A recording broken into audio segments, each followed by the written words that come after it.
to collect those Israeli hostages. And then, in the last hour, Hamas released a list of 200 Palestinian prisoners they expect to be released by Israel in exchange. Now, this round of prisoners will include more serious offenders than the 90 released last week, including some serving life sentences. So that's the very latest now. Let's go live to our Middle East correspondent, Alistair Bunkle, who joins us now. This is a fast-moving development, Alistair. Yeah, it looks as though the process is now underway. There's certain indicators that if it's going to follow a similar pattern to last Sunday, it now very much looks as though the hostage exchange, at least, is underway. The Red Cross vehicles are making their way to a square in Gaza City, which is where we expect the 4 women to be handed over. So Hamas will hand them over to the International Committee for the Red Cross first. And there's some formalities to go through. Last week we saw pictures of the Red Cross literally signing the 3 women who were released last week into their custody. And we saw very chaotic pictures outside of that building in Gaza City as that was going on. Now, from what I've seen this morning, live pictures from inside Gaza City, it looks a little bit more structured this time. There's a very large, or a reasonably large presence of Hamas fighters there, wearing combat fatigues, many of them wearing balaclavas, green bandanas on, the green Hamas bandanas on, but they look as though they have managed to create a sort of an area free of the crowds in order that the cars can make this exchange without people clambering on them, banging on them as happened last week. So that is now happening, and if it follows a similar timeline to last week, that could take anywhere up to an hour and a half as that element is done.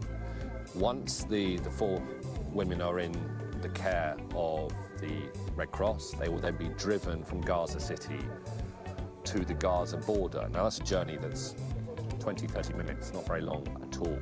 And we expect them to come here, which is the Raim military base. We're right on the Gaza border. This is the most likely location for them to come. There are 2 other reception centres that the IDF have set up. One on the northern edge of Gaza, the Erez border crossing, and one right down in the very south, the Kerem Shalom border crossing, which is right on the sort of junction between Egypt, Gaza, and Israel. But it looks like they will come here, not least because it is the most logical exit point in terms of distance needed to travel, but also there's been 3 very large, I think, Sea Stallion IDF helicopters, huge transporter helicopters. 2 of them have remained here, actually. One's just taken off in the last half an hour or so. But they are expected to be the helicopters that will transfer the 4 hostages from here. Once they've undergone medical checks here, I think their families are going to be here to greet them at the bases. And then they will take them to hospitals outside of Tel Aviv or in the Tel Aviv area. So that should be the way that the process works, if it runs like last week and if it runs smoothly. It is happening at the moment much earlier on in the day. Last week, this didn't really get underway until about 4:30ish, and then it took some time, and the hostages didn't come out until about 5 or 6, and then the Palestinian prisoners, which is another really important, I mean, it's not lose that really important sort of other element of this, it's an exchange. They didn't get released until the early hours of the following morning. But this time around, the ceasefire is already in play, so there hasn't been that element of the day to get over first. Whereas last week we had a delay in the ceasefire coming into force, then it came into force, and then the release happened. Well, the ceasefire's now been in force for 7 days, and so it does look as though this process is going to happen much earlier in the daytime. So my guess would be is if the Red Cross vans are pretty much at that square in Gaza, it could only be a couple of hours now before the 4 Israeli hostages come out. And then we'll have to see, you're looking at the pictures there of a prison in the West Bank, quite close to Ramallah. That side of the exchange will take longer for various reasons, not least because we are expecting 200 Palestinians to be released as part of the deal. So the ceasefire agreement is that for every civilian hostage that Hamas release, 30 Palestinian prisoners will be released in exchange. So last week we saw 3 Israeli hostages released and 90 Palestinian prisoners. This week, the list that Hamas have released is 4 female IDF soldiers. And for every IDF soldier, Israel will release 50 Palestinian prisoners. And a lot of them are thought to be serving life sentences for murder. And we expect that some of them will be deported. Some will be deported back into Gaza, some possibly elsewhere to another country. There were rumours about Turkey or Egypt. But that's part of the process. We're going to have to wait and see how that plays out. But I think that we might not see the Palestinian prisoners released for some hours yet. But the process of releasing the Israeli hostages definitely seems to be underway. Alistair, we're watching pictures of Gaza City, and what I can see on my screen is that the 4 Israeli hostages are being handed over, and that's 20-year-olds Karina Ariev, Daniela Gilboa, Naama Levy, and 19-year-old Liri Albag. This will be joy for their families after 15 long months to be returned with their families.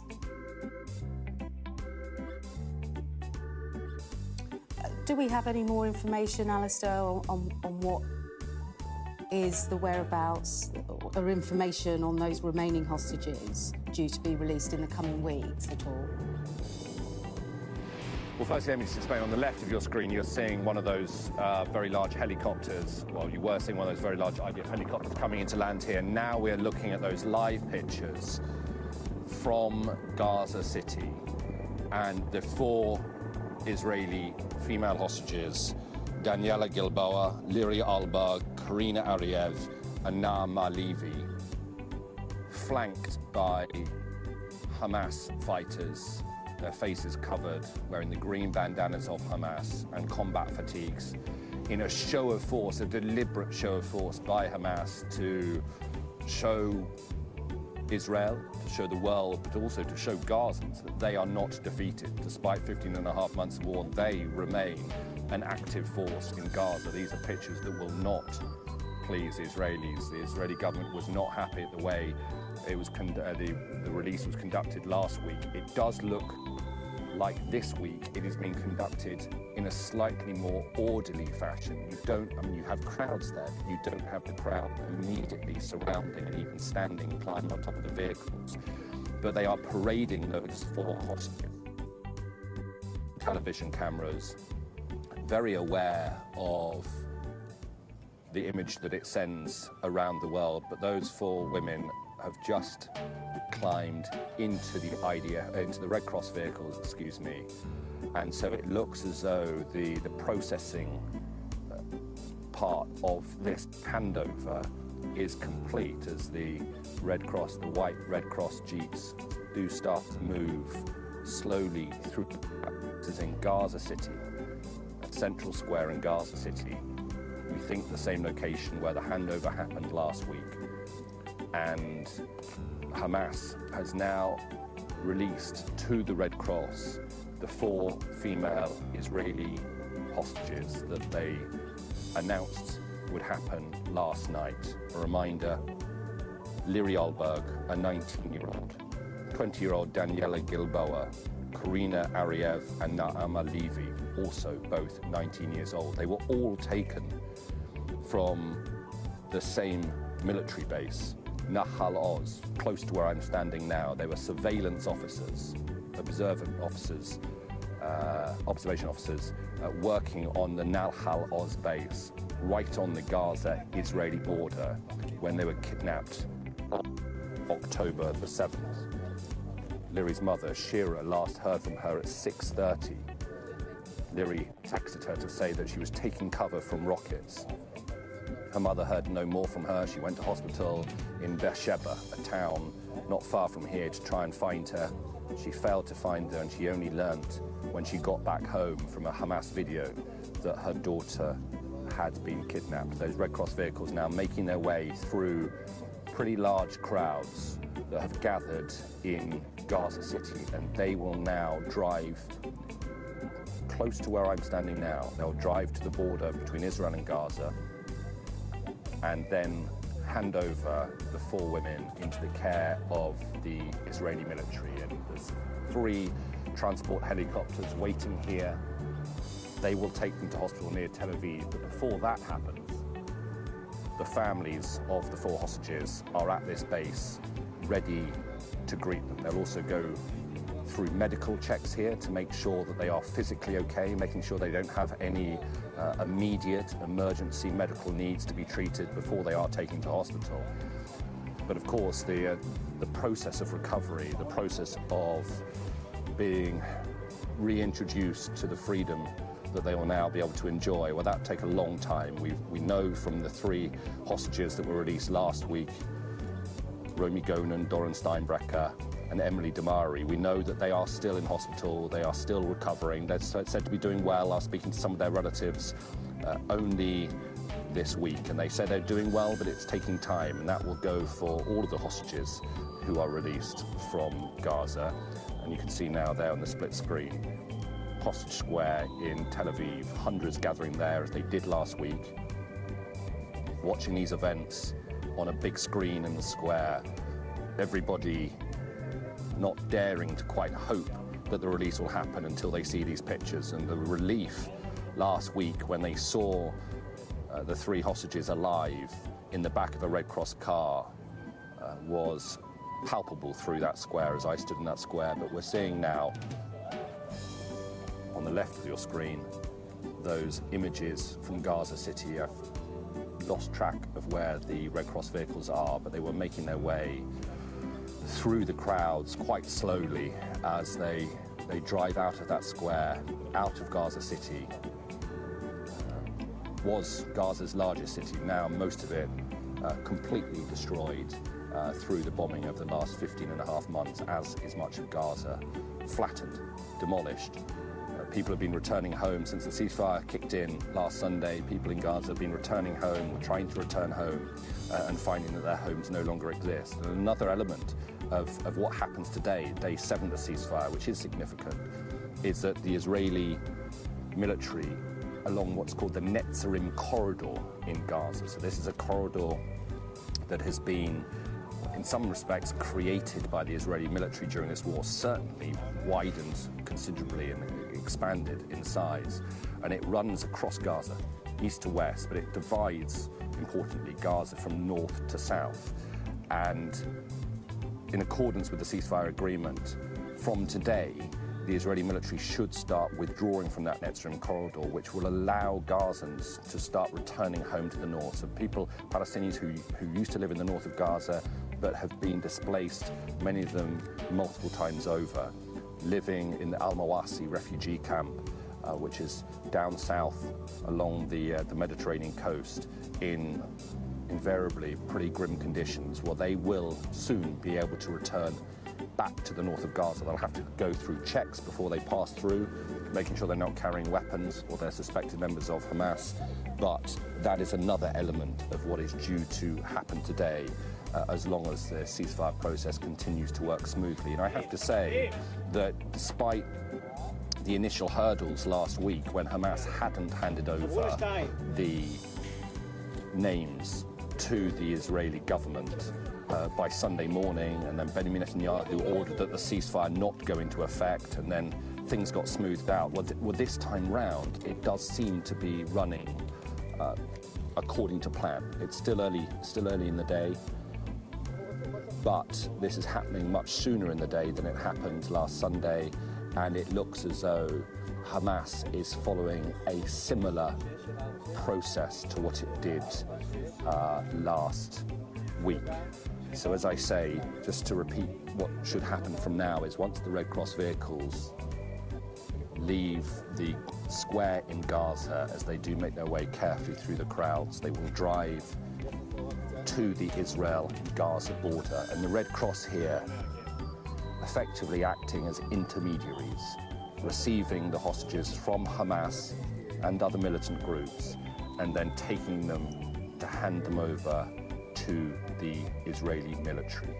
And it is a 20-30 minute drive, if that, from the center of Gaza City to where I am in Rain, which incidentally is close to the site of the Nova Music Festival.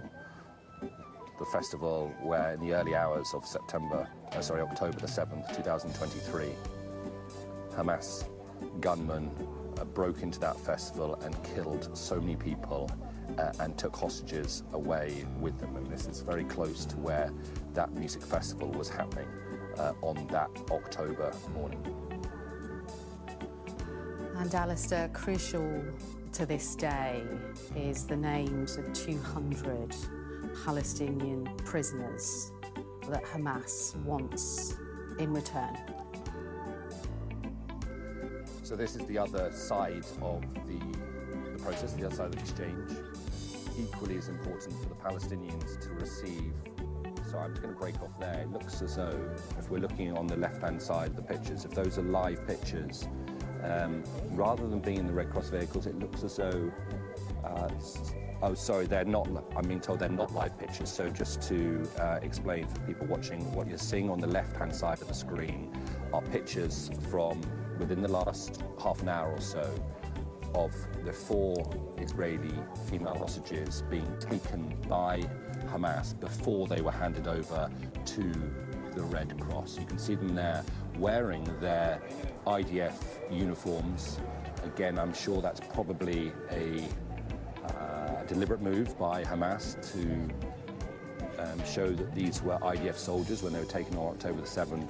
And then you can see them being taken up onto a stage there, paraded in front of the gathered crowd, a gathered crowd probably of a few thousand at least in the center of Gaza City, surrounded on all sides by Hamas fighters. They are raising their hands in the air, but they will now know that this is the day that they are going to be released. I've spoken to hostages who've come out of Gaza in the past, and they've told me how at times the moment of release was one of their most frightening days being kept hostage, because they didn't know what was happening. They didn't know, some tell me, whether they were being taken away for execution. They weren't aware of what was going on. Now, a lot of the hostages have said that during their time in Gaza, they have managed to pick up snippets of radio or television, and they've become aware, or they've managed to piece together some of the events that happened on October the 7th. And they've become aware of the wider global effort to lobby for their release. And that has been a comfort to them. But it is important to remember that for many of them, they were taken on October the 7th from specific areas. In the case of these 4 women from the Nahal Oz base, and they will not necessarily have known much else about what was going on up and down the length of the Gaza border in the various kibbutzim and various military bases. And so their awareness of what happened on October the 7th and then following that, there are certainly big gaps in their knowledge of what happened, because they've been kept often in tunnels and out of the way of any news information. But some of them have managed to piece together bits and scraps of the news. Some have even heard their parents talking on Israeli radio, calling for their release. And as I say, it came of great comfort to them. So the pictures on the left, pictures that were filmed in the last 20 minutes, half an hour, of those 4 Israeli hostages being handed over to the International Committee for the Red Cross before they make their way out here. So going back to the Palestinian prisoners, which is the second part of what is supposed to happen today. 200 Palestinian prisoners to be released from Offa prison, which is a prison just off a main road that runs into Jerusalem, but it is officially in the occupied West Bank.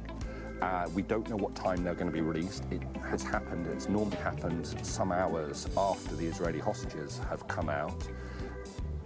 Of those 200, quite a significant number of them are serving life sentences. For now, Alistair, thank you very much. Do stay with us. We're going to head over to Adam Parsons now, who's in Ramallah, because this is where those 200 Palestinian prisoners will be released today. And I imagine, Adam, some of the families of the detainees will be gathering, presumably, to greet their loved ones. Yeah, they will. You just heard Alistair referring to Offa Prison. It's that building just behind me, down in that valley. That is technically an Israeli incarceration centre. We can see already vehicles gathering down there, including a bulldozer. So what is expected to happen is that some of these prisoners will be brought to Offa. They'll be processed there. They'll be brought together. It may be that already some of them are there. That, frankly, isn't clear at all. And then that group will be brought in a convoy from that prison into the centre of Ramallah. It's only a short drive, to be honest. It'll take a few minutes to get up to the heart of this city, and then those people will be released. Now, it isn't all of the 200 Palestinian prisoners. They're not all coming here, because a great number of those, the ones who are serving life sentences, the ones who've been found guilty of murder, are going to be what is called deported from the country.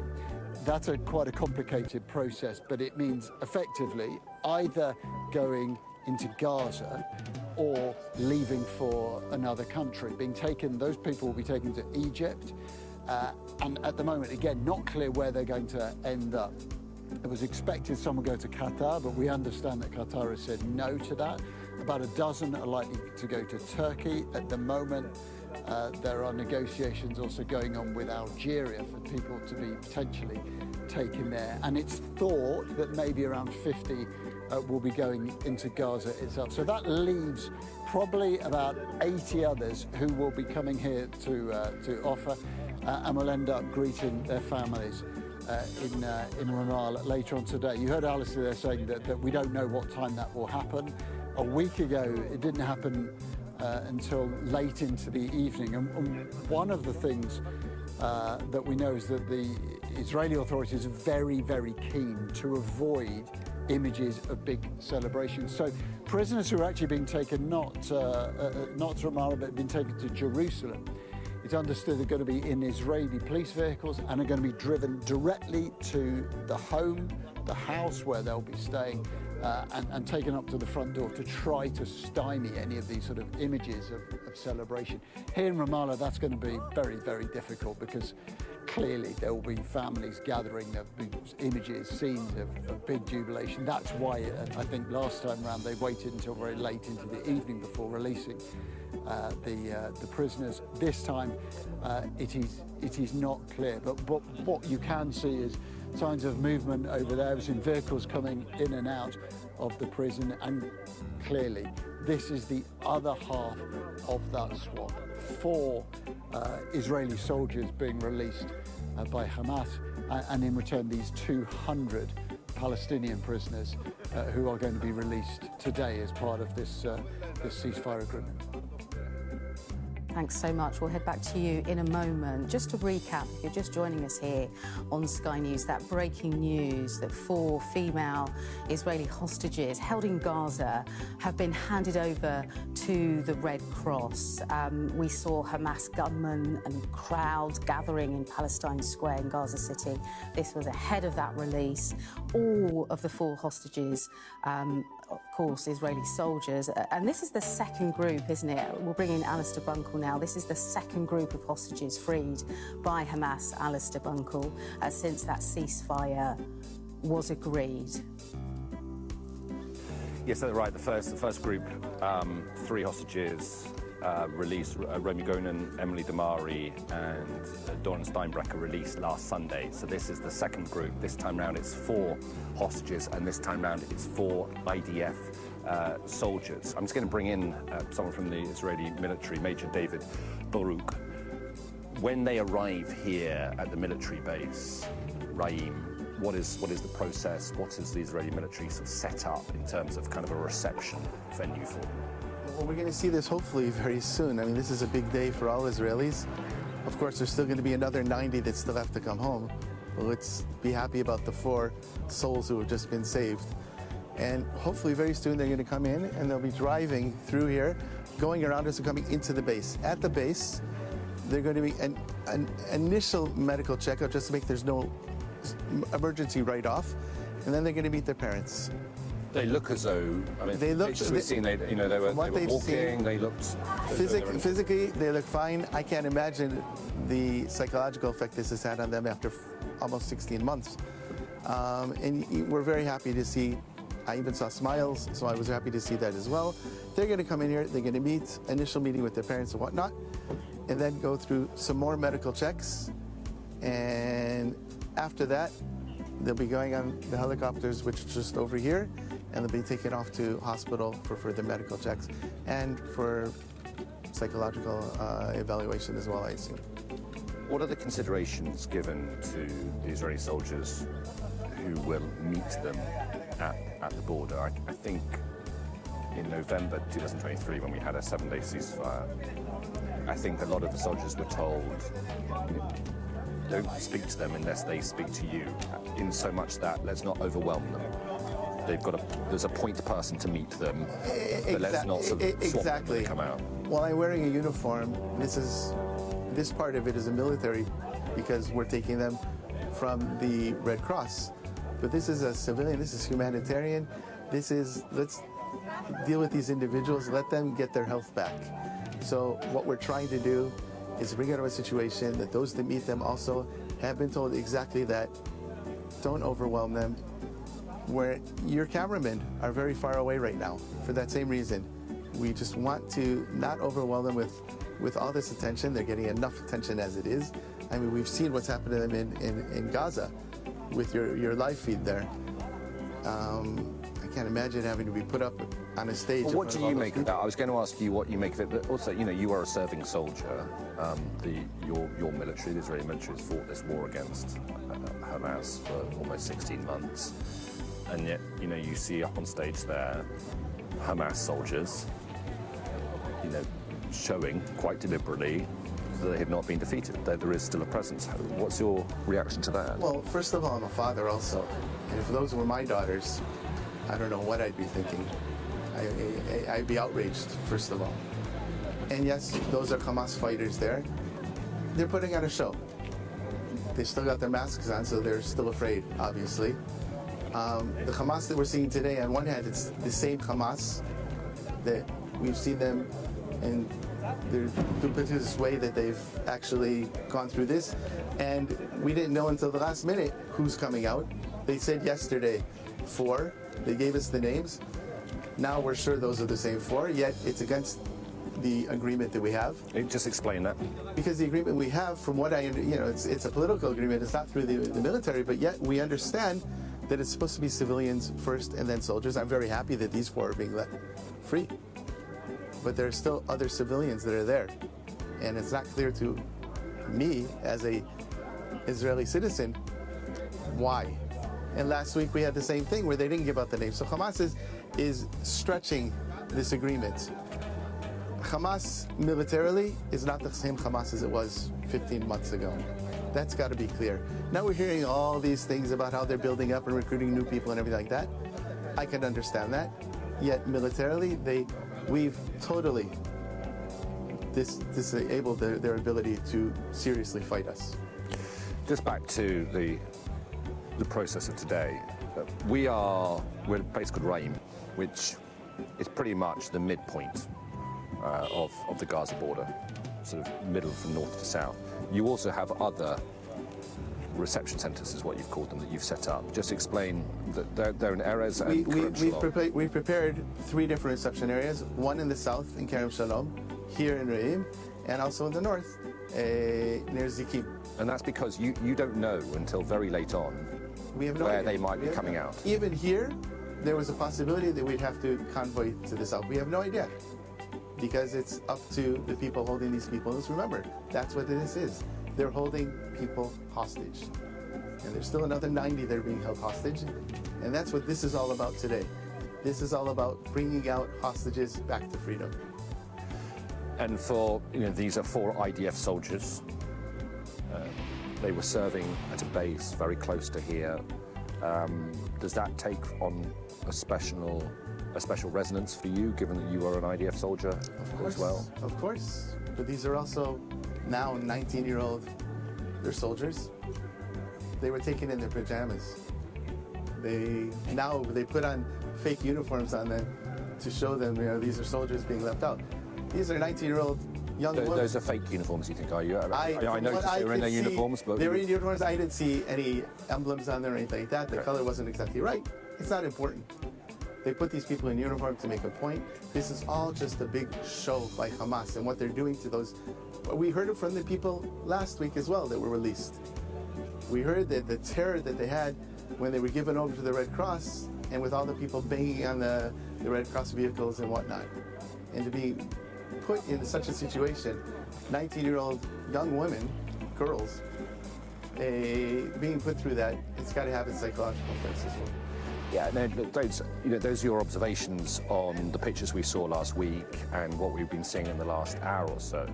I just wonder, therefore, what your observations are on the destruction that you've seen in Gaza, which certainly since the ceasefire came into force, people have been putting drones up above Gaza. The first time they've been able to do that, civilians putting drones up to film streets and streets and streets, neighborhoods completely demolished. I mean, do you have a reaction to that?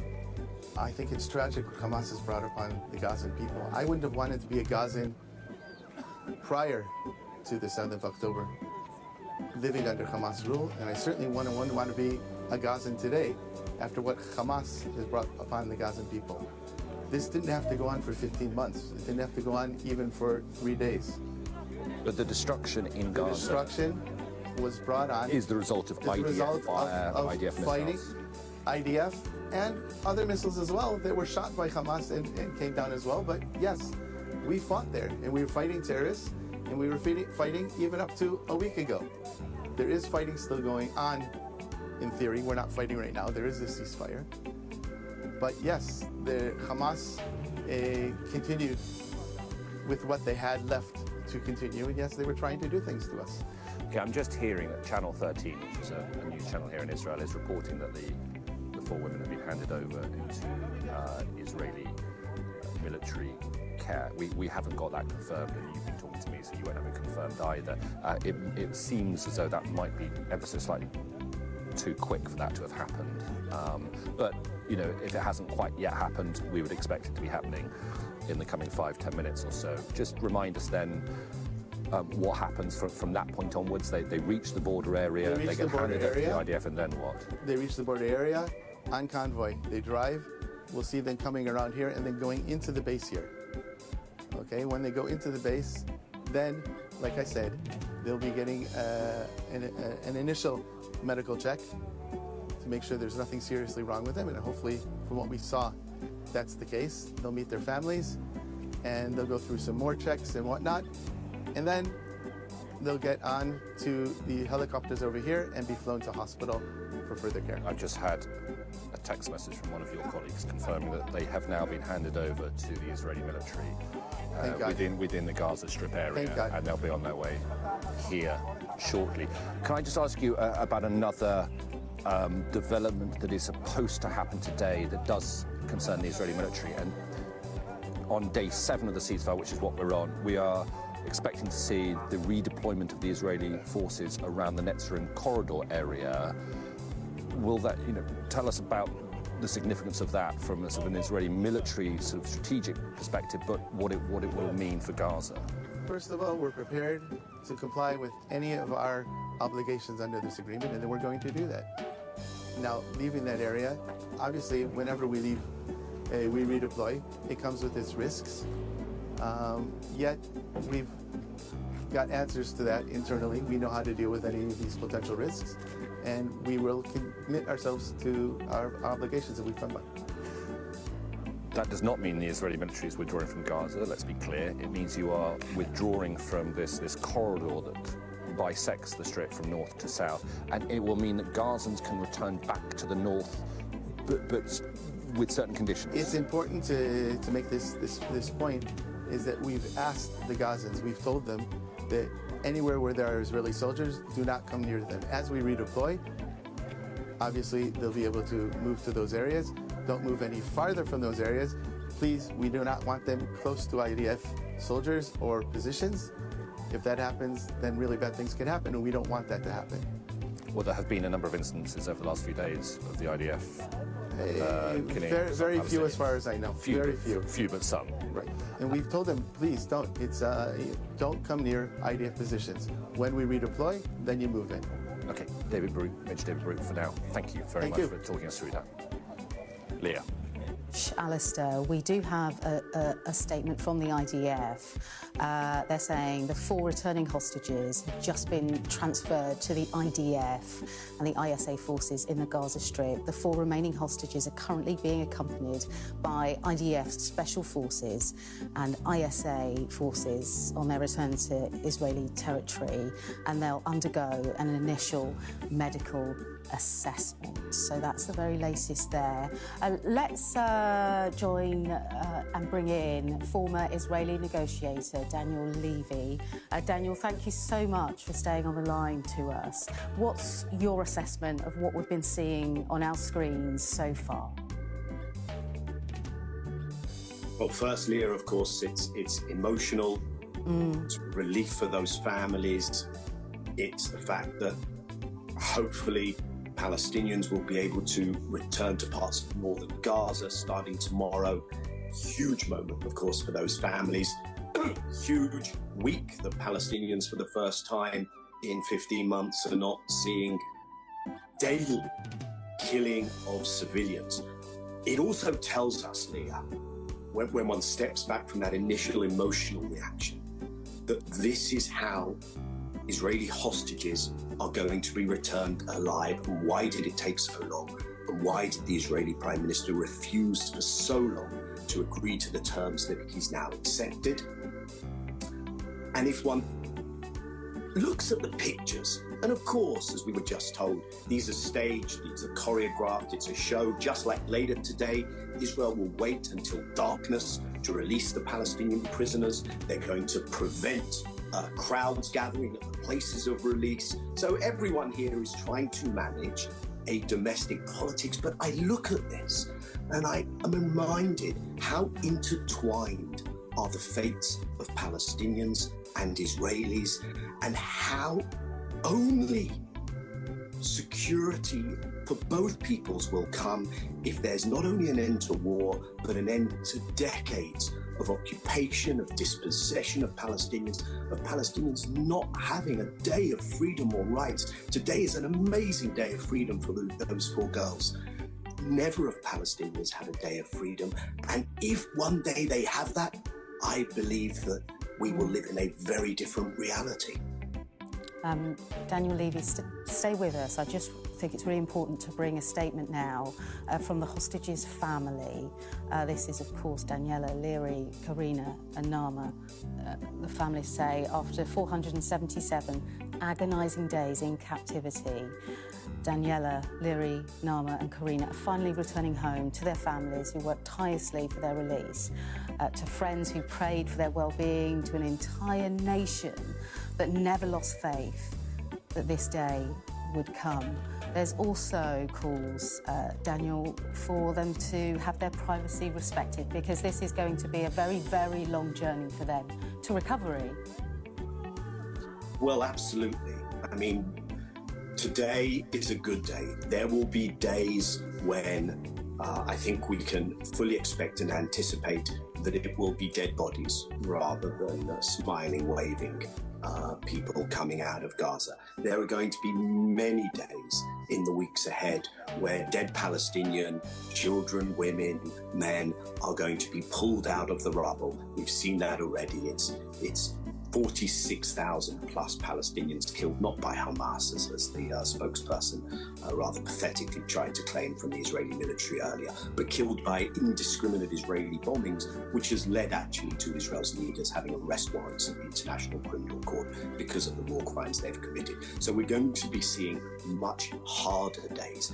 And I think that statement from the families is so important because for many reasons, but also because of the momentum that sets in Israel, which is Israelis want to see everyone else home, and their leader is promising a return to war, which would guarantee that not everyone else comes home. And so you will have this contestation amidst a moment of unity. You will also have, and we know that because two parties in the coalition in Israel voted against this deal.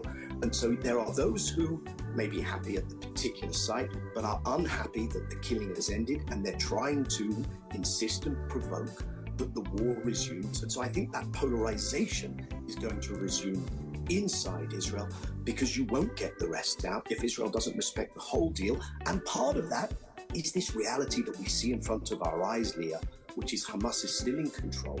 There will not be total military victory. There is no such thing. It will take a political plan, and that political plan is going to have to at some stage address the root causes of this.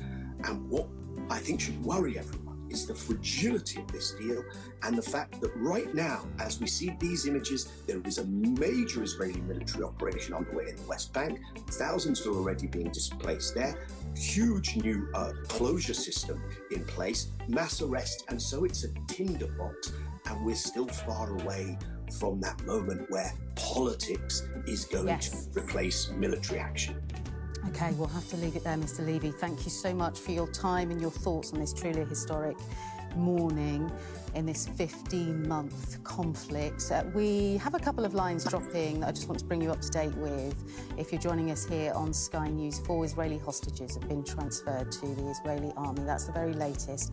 We have an Israeli Prime Minister office statement too, and it reads in part, the Israeli government embraces the 4 returning Israel Defense Forces soldiers. Their families have been informed, and they have joined our forces and authorities, so they've been handed over. They're just reflecting that that has happened. The Israeli government, they say, is committed to the return of all abducted and missing persons. They go on to list the 4 female Israeli hostages who have been released: Liri Elbag, that's Karina Ariev, Daniela Gilboa and Nama Levy. And the government say that together with all security agencies, they will accompany them and their families. And we're also hearing that they will undergo a medical assessment shortly, and also to re-emphasise that these girls do need the privacy to recover. Also today, over 200 named Palestinian prisoners have also been released. They were listed by Hamas earlier today, and 70 of those, we understand, will be deported elsewhere other than Gaza and the West Bank. In Ramallah, we can go now to Adam Parsons with the latest there. And Adam, it's likely to be a very long day for Palestinian families waiting to greet their loved ones. Yeah, a long day, and at the moment quite unpredictable. There's certain things we know for sure, certain things that are just still up in the air. For instance, it's not yet clear who exactly is going to be released, who isn't. We have the lists of those, but there are questions about whether there are names missing. A lot of focus, for instance, is on a man called Zakaria Zubeidi, who is, I think, probably one of the best-known prisoners involved in this swap. He's not on this list, but there are indications that perhaps he may yet be released after all.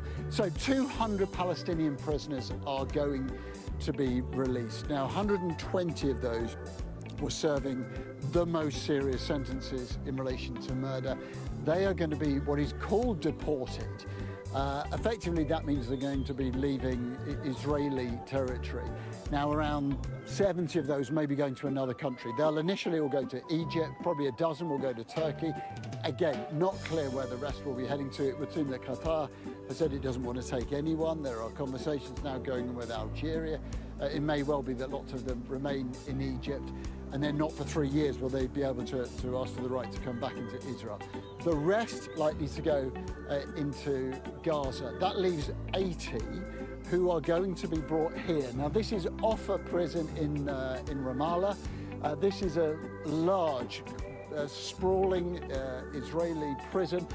From here, you can just see some of these buildings, but believe me, behind those trees over there in the middle distance, there are many, many more buildings. This is a very big facility.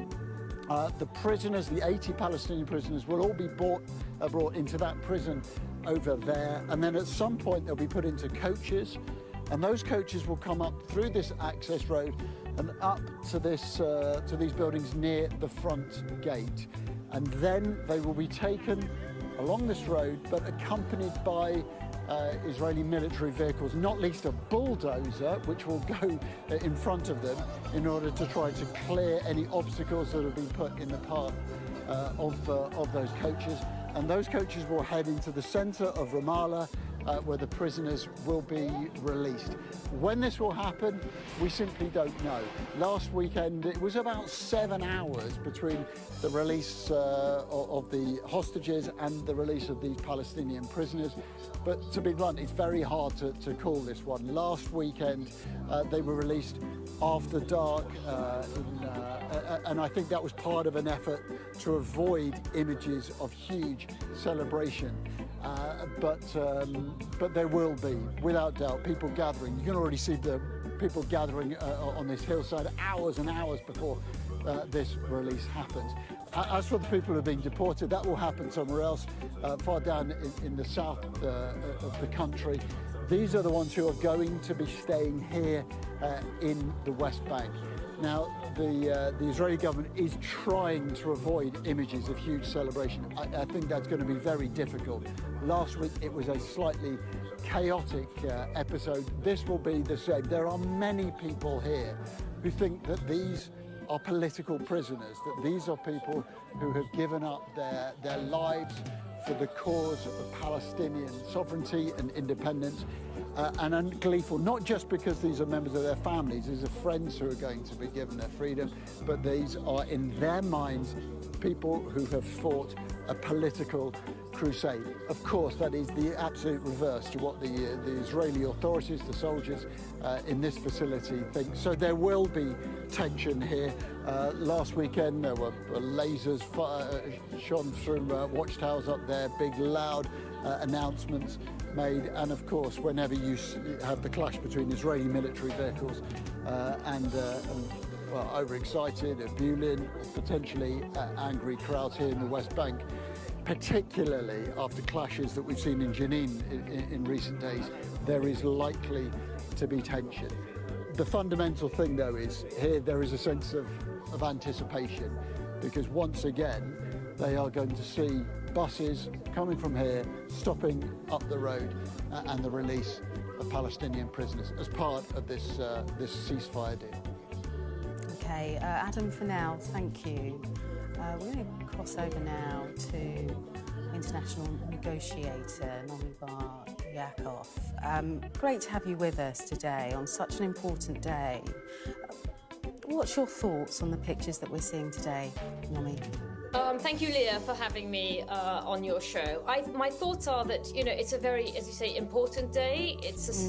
it's been a successful transfer, and I think we can safely assume that Israel will release 200 Palestinian prisoners, many of them serving life sentences, and many of them are going to be deported to Egypt for 48 hours before moving on to other countries. So I think it's the first time that Palestinian prisoners serving a life sentence are going to be released. Last week we saw the release of predominantly women from the Palestinian prisons, so a lot more controversial for Israelis, this particular move. I think that, again, it's positive. We have a tricky ceasefire to implement.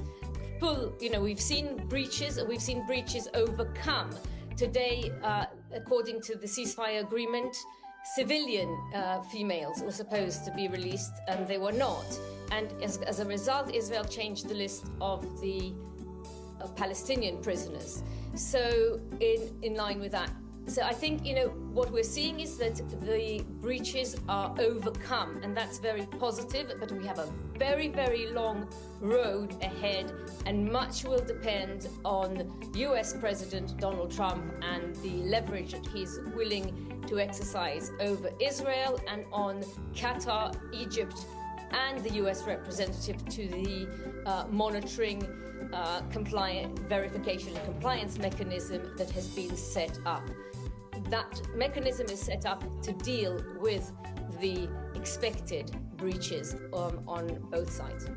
Nomi, you make such an interesting point there. Can you just explain to viewers how a change in the White House might impact this ceasefire deal? Absolutely. So what we saw is this is a deal that was on the table already in May. It's a deal that President Biden, former President, US President Joe Biden, announced in great detail. 3 stages, 42 days for each stage, same number of hostages to be released. He had said at the time that he announced it that actually it's an Israeli deal, and the history doesn't matter so much, but what does matter is that he was not able to implement it until President Trump was elected. So in the period in which Biden was a lame duck, what actually happened is that President Trump already was very influential, and he sent his special envoy to the Middle East, Steve Witkoff, to persuade Israel, or to threaten Israel, that if they don't sign on the dotted line, basically they won't get US support and US aid, and Israel cannot survive without US aid. So also noteworthy that in the speech of the Qatari Prime Minister, when he announced the deal, he thanked Steve Witkoff on camera, on the record. So it's very clear that it took President Trump to exercise the necessary leverage over Israel, and it's also coming out into the open publicly, which I've been saying for right from the outset, that it is Prime Minister Netanyahu that's been stalling this deal. It could have happened many, many months ago. Nomi, just give us a bit of an insight then about negotiations and how difficult they are behind the scenes while this is all going on. Well, it's extremely difficult, both on the macro and the micro level. On the macro, it's deciding on the framework of the deal, how long will the deal take, categories of hostages to be released and timetable, categories of Palestinian prisoners to be released, where will they be released to? As I said earlier, some are going to be deported outside Palestine, outside the West Bank and Gaza. Some are serving life sentences. Every single name is, so first one agrees on the numbers and the categories, and that's a very tough negotiation. And also in terms of the hostages. In this, it was agreed that the civilian female hostages will be released first. That didn't happen, as I said, it didn't happen, but that is what the ceasefire stipulates. And we have seen, and then the wounded. Then the female civilians, female soldiers, and then wounded civilians, men. What we are seeing is, I'm giving an example of the difficulties in the negotiation. Yeah. There is the timetable, and of course, the humanitarian aid, absolutely vital. How many trucks are going to be coming in? How are they going to come in? When can what is the timetable for Israeli withdrawal? Where is the Israeli army going to withdraw from? How is the return of the Palestinian displaced population going to work, going up north? We have seen that as of today, they should be. Okay, we're going to have to leave it there now. We have IDF spokesman now talking. Let's have a listen to what he has to say, giving an update, I believe, on this very latest hostage deal. I've been detailing on Sky News 4 female hostages. IDF soldiers have been handed over. We saw the convoy that was driving through Gaza City. They were then taken to a stage, smiling, raising their hands, and now handed over to IDF forces, where they'll undergo a medical assessment. But this will be an updated update. It will be in English very shortly. But just if you're joining us on Sky News, this is another historic day in the war in Gaza. After 15 months of fighting. This is the second release of Israeli hostages that have been released today. We saw them leaving Palestine Square earlier in the hour in Red Cross vehicles, driving through crowds of people. This is a statement that we'll bring to you very shortly, that will be the very latest on what's been happening. The families of the 4 young women say they've been fighting tirelessly for this release, and now the IDF also updating us on the privacy that these young girls will now need in their recovery. We also saw tears of joy, tears of sadness in Hostage Square in Tel Aviv too, as people reacted to this latest day. And then this hinges on 200 Palestinian prisoners then being released also. We'll have the very latest from our Middle East correspondent, Alistair Bunkle, very shortly to bring us in. He will be detailing the next stages and what happens in this process. But the IDF confirming that the Red Cross has handed over the hostages and they're safe in the hands of family, which has been a long and exhausting period for the families.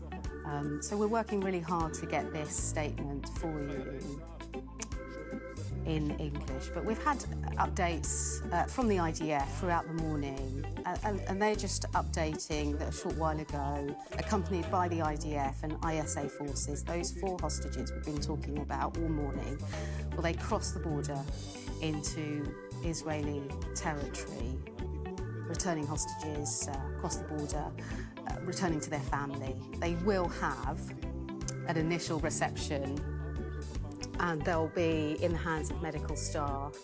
Alistair Bunkle is with us too.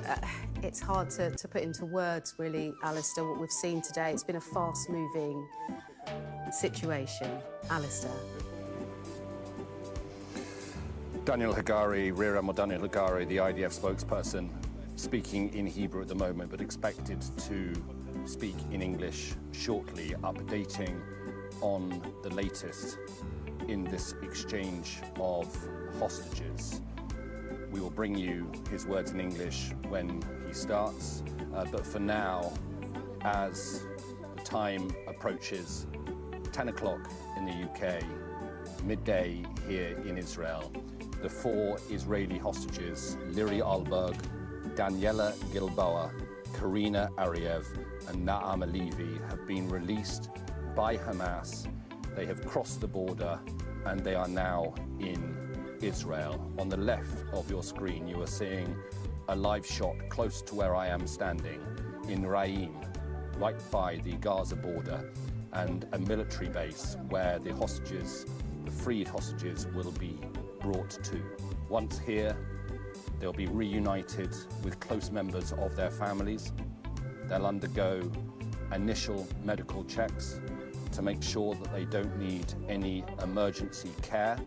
And by the looks of the pictures that we saw when they were released by Hamas in Gaza, physically at least, they seem to be doing quite well after 15 and a half months being held hostage in Gaza. Once those medical checks are done, they will then be taken by helicopter. 3 large Israeli transport helicopters are behind me, waiting to then transport them to a hospital or hospitals in or near the Tel Aviv area. It's been a short journey from Gaza City to the border, but it will be a long road of recovery. Let's listen to Daniel Hagari, who's now speaking in English. Today, we salute and embrace them and their families as they reunite just now after so long. We cannot and will not forget the 90 hostages, including women, children, and elderly men, still remain in brutal conditions in Hamas captivity. Hamas failed to meet its obligations to first release Israeli female civilian hostages as part of the agreement. We are determined to the return of Arbel Yahud, an Israeli citizen kidnapped from Nir Oz, and also Shiri Bivas and her 2 children, Kfir and Ariel, whose welfare we are extremely concerned about. We appreciate and thank the efforts of all international mediators, United States, Qatar, and Egypt, and we expect them to make sure Hamas stands in accordance with the agreement. IDF troops will continue to be deployed and operate and to do everything to protect the citizens of Israel. Our mission is not over until every single hostage comes home. אני אענה עכשיו על שאלות בעברית. שאלת חדשות 12. מה ישראל מתכוונת לעשות על ההפרה של חמאס עם ארבל יהוד? אנחנו מחויבים לחזרתה של ארבל יהוד, אזרחית שנחטפה מניר עוז. אנחנו מחויבים לחזרתה. זה ההסכם, צריך לעמוד בו. אנחנו נעשה הכל על מנת שהיא תשוב במהרה. שאלת ישראל היום. האם ידועה הסיבה מדוע אגם ברגר היא זו שנותרה עוד שבוע בשבי חמאס? אגם היא חיילת אמיצה. אנחנו מחויבים להשבתה, אנחנו עומדים לצד משפחתה, ואנחנו צריכים לעשות הכל שאגם תשוב, ואנחנו נעשה זאת. שאלת I-24. האם חמאס העביר את הרשימה של החטופים החיים והמתים שנותרו בשבי, ומה אתם מצפים שיהיה ברשימה הזו? That is Daniel Hagari there, the IDF spokesperson, speaking in Tel Aviv, where the Israeli army are now confirming that those 4 hostages have crossed the border into Israel. But Israel saying it is still extremely concerned about 2 child hostages. Okay, it is 4 minutes past 10. You're watching Sky News, and breaking news this morning, and that is that 4 Israeli hostages have been released by Hamas and are now with Israel Defense Forces.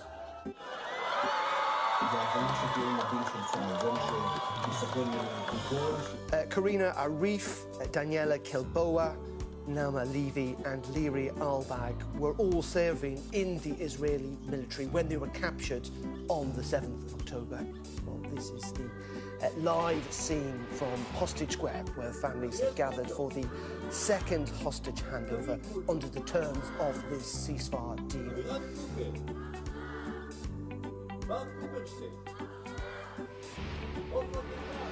Meanwhile, 200 Palestinian prisoners released from Israeli jails, 50 for each soldier released by Hamas, as per the ceasefire agreement, and we're waiting for that to happen at some point during the day. Well, let's bring in our Middle East correspondent, Alistair Bunkle, who joins us now. Very good afternoon to you, Alistair. And the Israeli military confirming now that those hostages have crossed the border into Israel. They have, and they will now be brought to the base where I am at Raim. You're seeing live pictures of one of the 3 Sea Stallion transport helicopters that have been here for the last couple of hours awaiting the arrival of the 4 hostages. They will be brought to this military base from the border, which is close by. They'll be reunited with their families. They'll undergo initial medical checks just to see whether or not they need any emergency care. If they don't, then they will be shortly taken by air to hospitals in the Tel Aviv area. We've heard in the last couple of minutes from Rear Admiral Daniel Hagari, the IDF spokesman, saying today we salute and embrace them. But he had a message for Hamas as well. He accused them of failing to meet their obligations. Now this is particularly in reference to a hostage called Arbel Yahud, a female civilian hostage that Israel had demanded be one of the 4 released today. She is a civilian, not an IDF soldier, and because she's female, she should be in one of the first category of prisoners to be released. But she has not been released today. Hamas has not given a reason for that. There is some conjecture that she could be held by another militant group in Gaza. such as Palestinian Islamic Jihad, but Hamas has not released her and not given a reason why. And Benjamin Netanyahu last night huddled with senior security chiefs to try and work out how to play it. But ultimately, with the release of 4 living hostages, Israel agreed to that, and that is what has happened this morning. Daniel Hagari also mentioning the fate of Cherie Bibas and her 2 children, Kafir and Ariel. Kafir Bibas, the youngest hostage still being held in Gaza. He turned 2 last weekend. He was only 9 months old when he was taken hostage. Their condition is unknown. Hamas claimed that Cherie, Kafir and Ariel were killed in an Israeli airstrike more than a year ago, but have given no evidence of that. And so their fate is something that the people of Israel await anxiously. But today, 4 hostages, Naama Levy, Karina Ariev, Daniela Gilboa and Liri Alberg. All 4 of them IDF surveillance officers serving at a base close to here, the Nahal Oz base, when they were taken on October the 7th. Liri Alberg, 19 years old, wasn't even supposed to be at the base on October the 7th. She was due to begin her orientation week on October the 8th, but she decided to come and spend the weekend at the base beforehand. And she was taken along with a number of others on October the 7th. She messaged her mother at around 6:30 a.m. in the morning, telling her that she was taking cover from rockets, and that is the last her family heard from her. She had a tattoo that read Faith, that she got after her boyfriend was involved in a traffic accident, and her family, since she has been held in Gaza, have all had the same tattoo on them as well. Danielle Gaboa was only identified by her ponytail from pictures released by Hamas when she was taken and went into Gaza. She was seen in those videos hopping and hobbling into a car at gunpoint. She had texted her mother at around 7:30 in the morning saying, "Mum, pray for us." And again, that was the last that her family heard from her. Karina Ariev, originally from Jerusalem, spoke to her parents on the phone a number of times before she was kidnapped and then sent them a final farewell message. And Naama Levy, an athlete, she competed in sporting events, and her family have competed in sporting events in the last 18 months to raise awareness of her captivity. She was dragged by her hair into a jeep at gunpoint. She was barefooted. She had blood covering her trousers. She might have been injured during that process. Her mother said that she's only 19, but she will always be my baby girl, a girl who truly believes in the good of all people. Well, those 4 hostages today have been released after more than 15 and a half months being kept in Gaza. As you can see on the right-hand side of your screen, pictures from Hostage Square in the center of Tel Aviv. Again, like last Sunday, thousands gathering to watch the events unfold live on a big screen in the center of that square, cheering when they saw that the 4 women were alive and what looked to be in reasonable physical condition. And now they watch to wait for their arrival here at the base where I am. They'll be driven into the base. We will have, we think, a live shot of that when it happens. But they are now back in Israel. They're in the custody of the Israeli military, who met them close to the border just inside Gaza, where they were handed over by the International Committee of the Red Cross. The Red Cross had taken them from Hamas around 90 minutes ago from Gaza City, from a square in the center of Gaza City, where Hamas handed them over officially to the Red Cross, and then they were driven to the border, close to where I am standing now, Darren. And Alistair, you talk about the emotion there in Hostage Square in Tel Aviv, and that emotion very naturally shared by the families of these released hostages, who issued a statement this morning saying that after 477 agonising days in captivity, Daniela, Liri, Naama and Katrina are finally returning home to the families who have worked tirelessly for the release, to friends who prayed for the well-being, and to an entire nation that never lost faith this day would come. The return today represents a moment of light in the darkness, a moment of hope and triumph of spirit, while serving as a painful reminder of the urgency to bring back the 90 hostages still in Gaza. We will not stop fighting until all phases of this deal are completed and every last hostage returns home to their loved ones. We extend our deepest gratitude to President Trump, whose instrumental efforts made this deal possible. And Alistair, you know, this is part of a deal, isn't it? We are expecting the release of Palestinian prisoners later today, but also the movements of Israeli troops too. Yeah, that's absolutely right. And both of those events are of equal significance in what is happening today and in the wider context of the ceasefire. So the Palestinian prisoners, 200 of those will be released later today. We don't know exactly when, but it will probably be some hours after events here.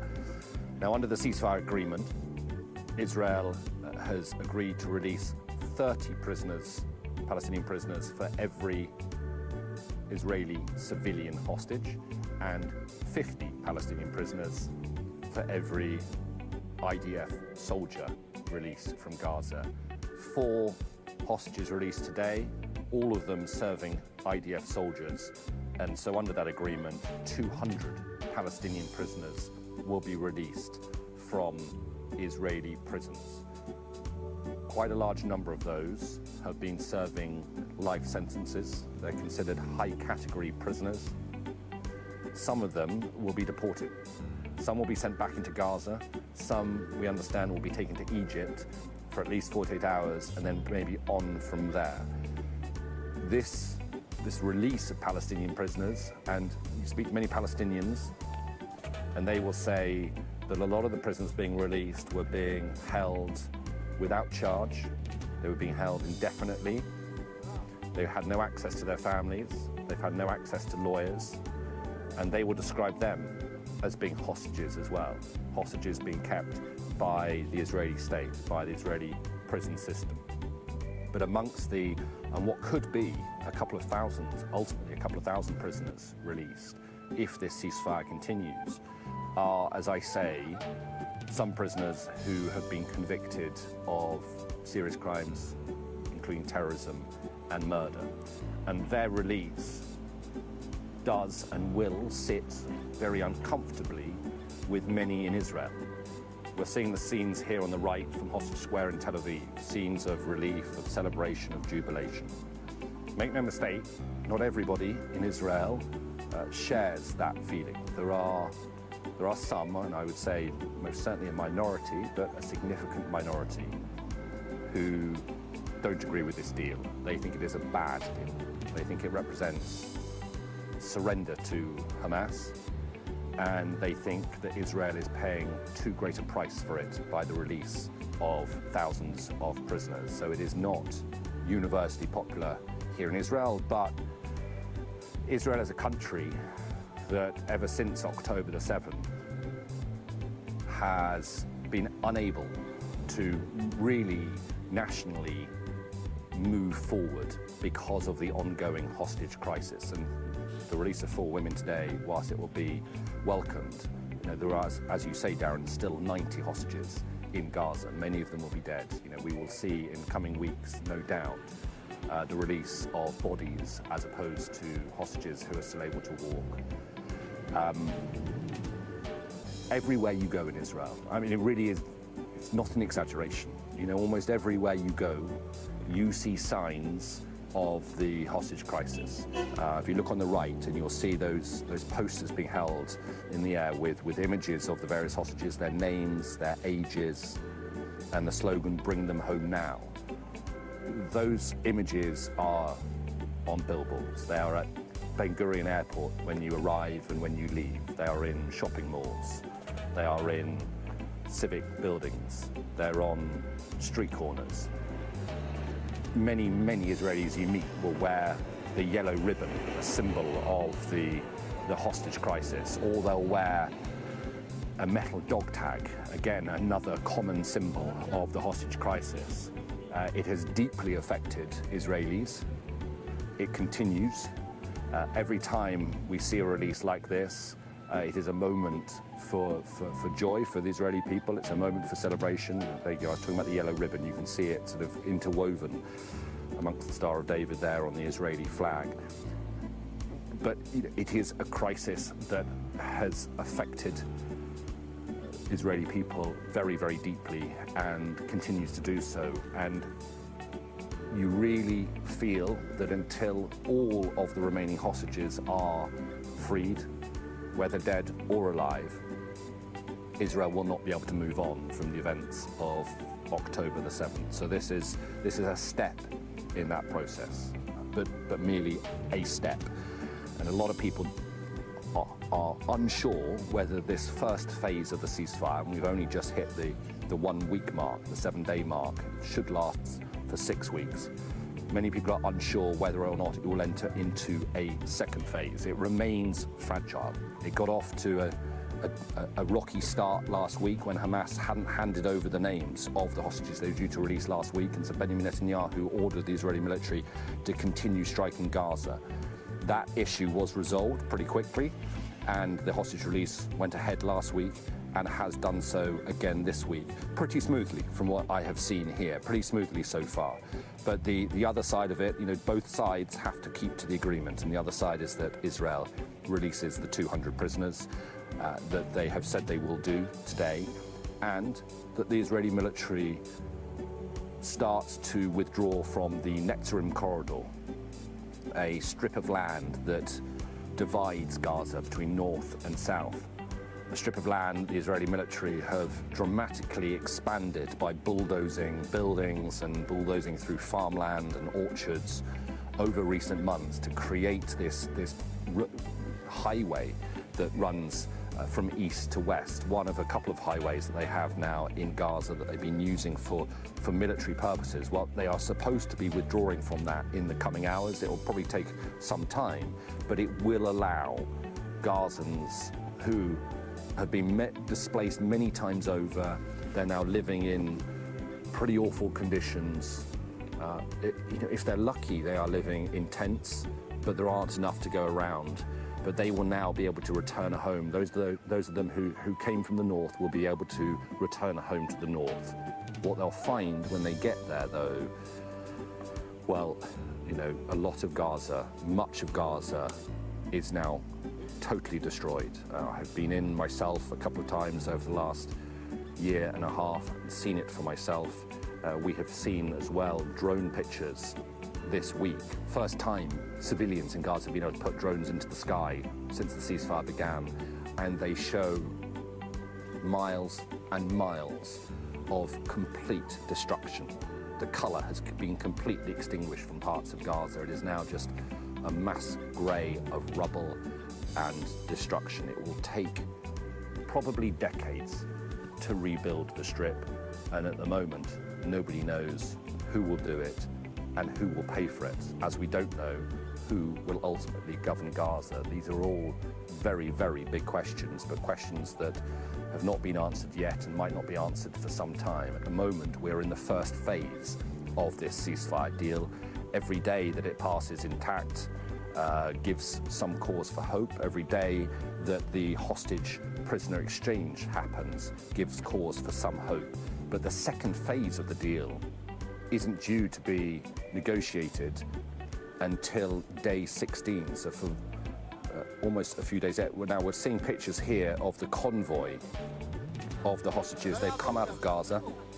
They are now in the care of the Israeli military in those vans, probably, I can actually see them now with my own eyes, 100 meters from where I am, a long convoy of vehicles, including 2 blue-green people carriers, which I assume contains the 4 hostages, and some Israeli security vehicles escorting them. They are entering the Raim military base now, and I suspect that in just a matter of minutes, they will be able to meet their families who have been brought here to greet them now that they have left Gaza. The families have released a statement this morning saying how thrilled they are that their 4 loved ones have been released, and it will be just a matter of minutes now before they can see them for themselves and hug them and really probably realise for the first time that they have them home. And then it shouldn't be too long before they are taken by that helicopter there and a couple of others to hospitals. I don't think we know exactly which hospital this time. There's 6 hospitals that have been put on standby for this process. And last week it was to the Sheba Medical Center, which is just east of Tel Aviv, just on the outskirts of Tel Aviv. But the 4 hostages this time, the released hostages, will be taken to a hospital in the Tel Aviv area, and then from there transferred by the IDF into professional medical care. They will stay in rooms that have been specifically designed not to look like hospitals.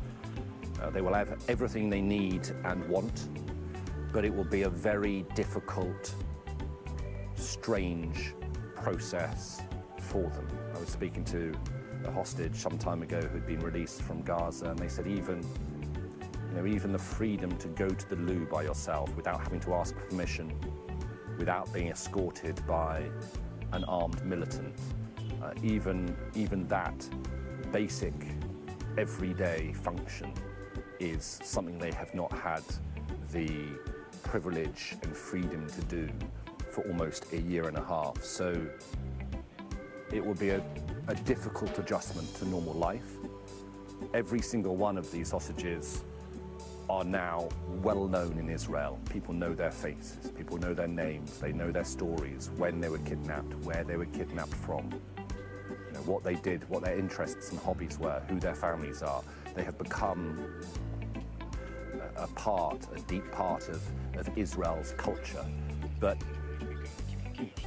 the emphasis on the professionals is to make sure they are given as much privacy as they need as they start to find their way back into normal life, find their way back into freedom. And there will be, I'm sure, amongst them a real sense of euphoria right now, finally free. Their ordeal is finally over, but that sense of euphoria will come crashing down probably in the coming days when they start to understand what it is they've been through. Okay, Alistair, for the time being, thank you very much indeed. And as you can see there on your right-hand side of the screen is a picture, live pictures from Ramallah in the West Bank, where we've seen a convoy of military vehicles arrive in the last couple of minutes. We're not entirely sure why they're there in this immediate sense, but we know clearly as part of this deal we're expecting the release of 200 Palestinian prisoners. We suspect this could be part of that process. As I say, as part of that deal, we know that Israel had agreed, given the release of those 4 Israeli hostages, that 200 Palestinian prisoners would be handed over. Not necessarily all going to Gaza. Some would end up in the West Bank, others would end up in Egypt. But this does seem to be possibly the second part of that process underway. Let's bring in Adam Parsons, who's in the West Bank for us this morning. Adam, just give us a sense of what's happening where you are, if you like, on the other side of this process. Well, the pictures you're looking at, Darren, are from Offa prison, which is where I am in Ramallah. We're looking over this prison, and the vehicles you can see now have just in these past few minutes lined up outside the gate of this prison. Now, this is at the very least a show of force by the Israeli military. And I think if you cast your mind back a week, in this area there were huge celebrations when Palestinian prisoners were released from this prison. What has happened then, what is likely to happen today, is that coaches will eventually bring the prisoners up into the centre where they are released. And although the Israelis really did not want images of jubilation, that's what they got. The prisoners were brought off the coaches, and there was a huge atmosphere of delight, celebration, jubilation in the heart of Ramallah. Before those coaches went, a bulldozer cleared the way, actually shoved a series of cars out of the way so the coaches could get through safely. But that happened late at night. And we are not expecting prisoners to be released for hours yet, but everything here is being kept, the information is being kept very, very secret. So to be blunt, we don't know whether all the prisoners have already been brought here, whether they are in transit. These Palestinian prisoners have been held across the country. So it may be that this force, it will be released at some point to clear the road ahead. It may be preparatory.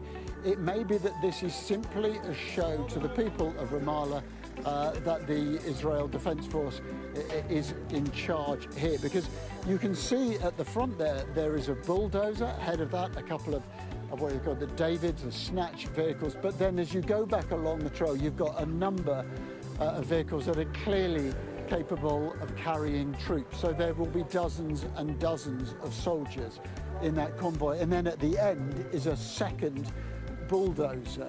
These bulldozers are simply used to clear the path for these military vehicles. So what are we expecting? Well, 200 Palestinians will be released today, but they'll be going into 3 different directions. And they'll be comprised of 2 different groups. So stick with me, 120 of those 200 are prisoners who have been held in connection with murder, with terrorism, offences of what the Israeli government have considered the most grave and serious crimes. The other 80 are not connected with murder. Now, those 80 are the ones who will be brought here to offer and to release into West Bank, or they'll be taken to Jerusalem. The vast majority will be brought here to the West Bank. It's thought about 15 or so will be taken to Jerusalem, so about 65 here to the West Bank. The other 120 will be deported effectively from Israeli territory, of whom around 70 will be taken to Egypt, and the other 50 will be brought or released into Gaza. Now, those 70 who are going to Egypt, they will go into Egyptian care. Around a dozen will then be taken to Turkey, which has agreed to accept those. Qatar was asked to accept prisoners and has, so we understand, declined. And Algeria is in negotiations about taking some of those prisoners. But the remainder, the 65 who will be brought here to offer, will be brought in a convoy rather like the one that you're looking at now, but in a couple of coaches, and will be taken from here along the road just outside the gates of this military facility and into the heart of Ramallah, where they will be released, and undoubtedly they will be greeted with absolute jubilation by the people of this city. As Ali was reflecting a little earlier, there is a simple binary difference between the way that these prisoners will be seen. Here on the West Bank, they will be considered to have been political prisoners, held under great duress, often, so it is claimed, with people who have not faced any charges. One of these prisoners we now understand is a man called Mohammed Al-Tous, who has been in prison for 40 years after he was convicted in 1985 of being involved in an armed conflict here on the West Bank with Fatah. It's not clear where he is going to be released to. The expectation is that he'll be brought here to Ramallah later on. Now, the other question you might ask is, when will this happen? And simply at the moment, we don't know. Last weekend, it took 7 hours. The gap was 7 hours between the release of the Israeli hostages and the subsequent release of Palestinian prisoners. So it is expected to happen much later in the day. But we haven't seen a convoy like this before. This convoy of well over a dozen military vehicles that are sitting outside this prison, and the direction they're facing, to be clear, that access road beyond that yellow gate goes into Ramallah itself. And there is a sense of anticipation here, but I have to say there is also a certain sense of tension, not least heightened by the fact that the people who've gathered here on this hillside are looking down and seeing this show of this force. No one is clear what the Israeli military is doing with this. And over the past few days, we've seen really significant clashes involving the Israeli military and Palestinians, notably in the town of Jenin, where people have been killed, described as terrorists by the Israeli military, by a much tightening security presence in this area, by a number of checkpoints restricting movement around the West Bank. So we can see in the distance no sign of the trucks or the vehicles that will be carrying prisoners arriving here at Offa. This is a sprawling facility. This is where the prisoners will be brought. At the moment, we don't have sight of them. What we do have is this convoy of vehicles and questions, many questions, about what the coming minutes and hours will hold. Okay, Adam Parsons there in the West Bank. Thank you very much indeed. It is just after 10:30 here on Sky News. You're looking at two images on your screen. One on your left is from the Israeli border, where we know now that 4 Israeli hostages, 4 young women who had been held by Hamas, have been released. We're expecting them to be transferred to a hospital in Israel very, very soon indeed. On your right is the picture from Ramallah, where up to, or actually 200 Palestinian prisoners are going to be freed, we believe later on today, that military convoy having just turned up there at the Offa prison. So those are the two scenes as you join us here on Sky News today. It should also be noted that an Israeli military spokesperson has said on X that Hamas has not abided with the ceasefire agreement to release Israeli citizens and civilians, first. That has been tweeted out, if you like, on X by an Israeli military spokesperson. Let's bring in the IDF Reserve Lieutenant Colonel Avital Leibovich, who joins us. Very good morning to you. First of all, your reaction to the release of those hostages today. I can say that my heart is filled with joy, just like millions of Israelis who are really glued to their TV screens from this morning, waiting anxiously to see those pictures of 4 Israeli hostages, former soldiers, walking on their legs, on their feet, smiling even at times. There were moments of suspicion. There were moments we were not sure what kind of show or facade, what kind of terror theater would Hamas pull off this time. I'm sure you've seen the images of the stages, the stage that was prepared with flags of Hamas and numerous people who are armed, terrorists who are armed on the stage and surrounding the stage, and a lot of audience around it. So there were moments of tension, but I think everyone here in Israel is very, very joyful to see that the hostages are back home. Back home, indeed, but there is disquiet, it seems, from the Israeli government that civilians have not been released this weekend. Yeah, so actually it's very interesting. In the last minute, the Prime Minister's office just released a statement saying that since this agreement has been violated, by the way, it's not the first time. Last time, which was the first week, there was also a violation. The names were given, of the hostages were given, instead of 24 hours in advance, only 5 hours in advance. And this time around, the violation was that in the agreement, it specifically states that the first to be released are female hostages, civilian female hostages. And one of those civilians is a woman, young woman by the name of Arbel Yehud. And she was not released today. So the Prime Minister's Office of Israel just announced that the people of Gaza would not be able to return to the northern part of Gaza until Arbel Yehud will be free. This was just minutes ago. Yeah, I'm just seeing that as well. It must be said that Israel has said it won't allow Palestinians to cross into northern Gaza because of the very fact that female civilian hostages have not been resolved. There was a sense, or there is, I think, at least still a sense today, that this agreement, despite how fragile it is, has kind of bedded into a degree, that this process is underway. Are you still optimistic that this agreement will hold today? Well, you know, we're just summarizing 1 week out of 42 days to this agreement, and we are talking about a brutal terror organization, which is unexpected at times, and we see this unexpected. This, for example, today suddenly we've seen those 4 girls who were kidnapped when they were 18 and 19, dressed up in something that looked like, resembled uniform, and that was also a surprise, and the stage and the whole theater around it.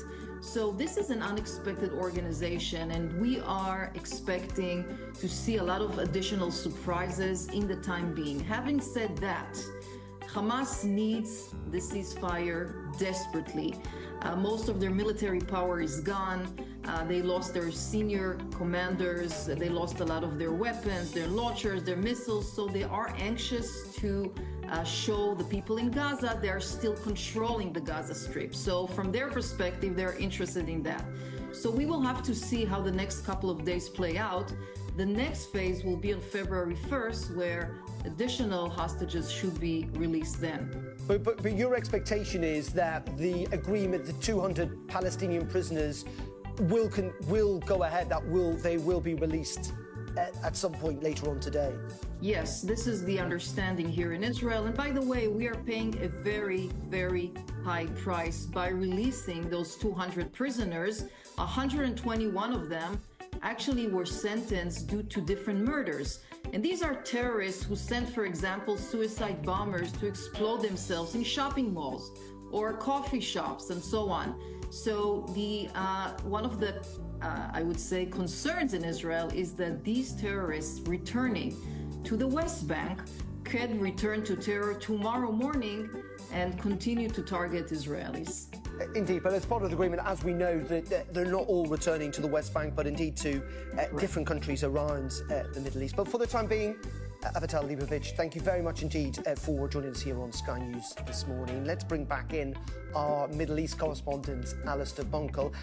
And Alistair, just give us some context around these lines we're hearing from the Israeli military and the government in the last half an hour or so about their concerns that Israeli civilians are not being released.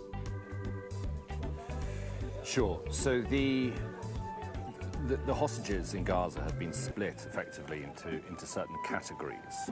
And under the agreement, we understand that civilians are supposed to be released before IDF soldiers, women are supposed to be released before men, and the living before the dead. And so in that context, the Israeli government had said earlier this week that Hamas should release Arbel Yahud, who is a female civilian being held in Gaza, and that she should be one of the 4 to be released this weekend. Hamas last night issued the names of the 4 people they intended to release, and those 4 women have now come out of Gaza. But Arbel Yahud was not one of them. Now, last night, Benjamin Netanyahu met with some of his senior security officials to work out, how to play the situation.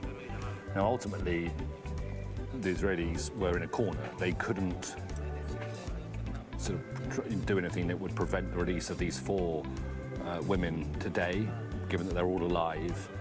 So they've had to kind of go along with it. But it now seems as though they are making their position clear, and the consequence for Hamas not releasing Arbel Yahud is that Israel's Prime Minister's office, Benjamin Netanyahu's office, has said that Gazans will not be allowed to return to the north of the Strip until that issue is resolved.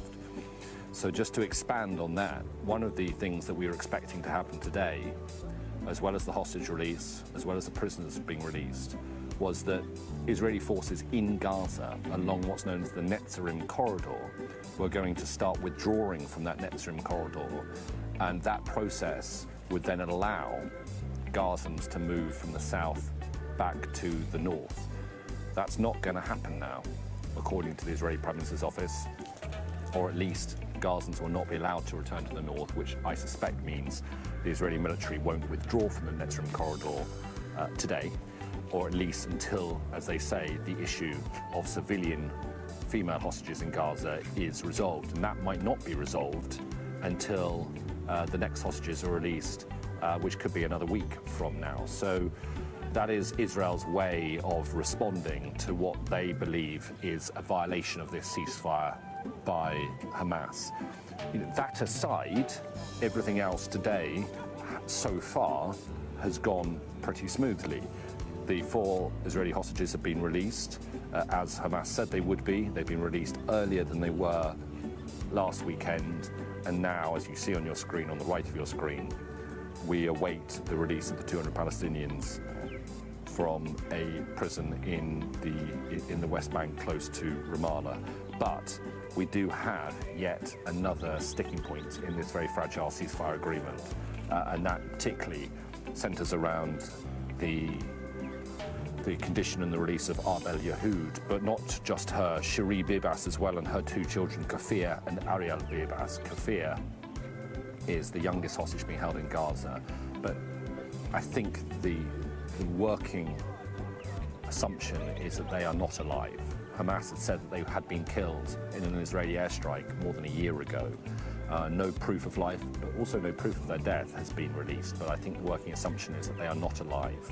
In this first phase of the ceasefire agreement that's due to last 6 weeks, 33 Israeli hostages will be released.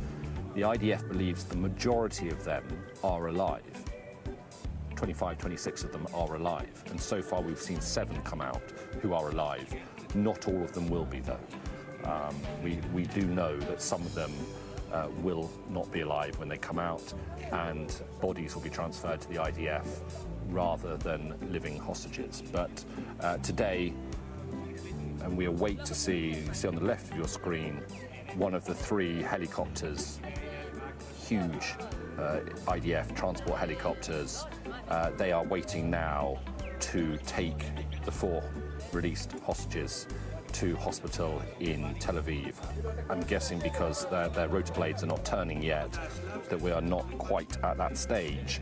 But what is happening now, close to where I'm standing in Raim military base, is that the 4 hostages, and just to remind you, that's Liri Olberg, Daniela Gilboa, Karina Ariev, and Naam Levy, they have arrived here. They are seeing their families now, and they are undergoing initial medical checks. Yeah, and Alistair, just to re-emphasise what you were just saying there, we've had a statement from the Israeli Prime Minister's office saying that Israel today received 4 female soldiers kidnapped from the Hamas terrorist organisation, and in exchange we will release security prisoners according to the agreed upon key. In accordance with the agreement, Israel will not allow Gazans to cross into the northern Gaza Strip until the release of Arbel Yehud, who was supposed to be released today, is arranged. And that's a reminder, isn't it, that this is an incredibly fragile deal, but also that exchange with those prisoners will still happen. Yeah, and we'll just keep an eye as there seems to be some movement close to Ramallah now with Israeli military and Israeli security vehicles. We'll keep an eye on those pictures. But to your question, Darren, yes, it is a reminder of how fragile this ceasefire is. We saw how fragile it was before it even started last week. It was due to come into force at 8:30 a.m. Last Sunday morning, but by 8:30 a.m. Hamas had still not given the names of the 3 hostages that were released last week to the Israeli authorities. So Benjamin Netanyahu ordered the IDF to continue striking Gaza. That issue was resolved pretty quickly, within about 2 hours, 45 minutes. And the hostage-prisoner exchange did happen last week. We will see whether or not this issue can be resolved quickly. It might take a number of days, but it is yet another hurdle in this ceasefire that needs to be overcome. What I would say, if you're looking for some reasons for optimism, is that every time you get an issue like this, if it can be resolved pretty quickly, then that does help build some confidence in the ceasefire. It's never going to build trust between Hamas and Israel. You will never have trust between Hamas and Israel.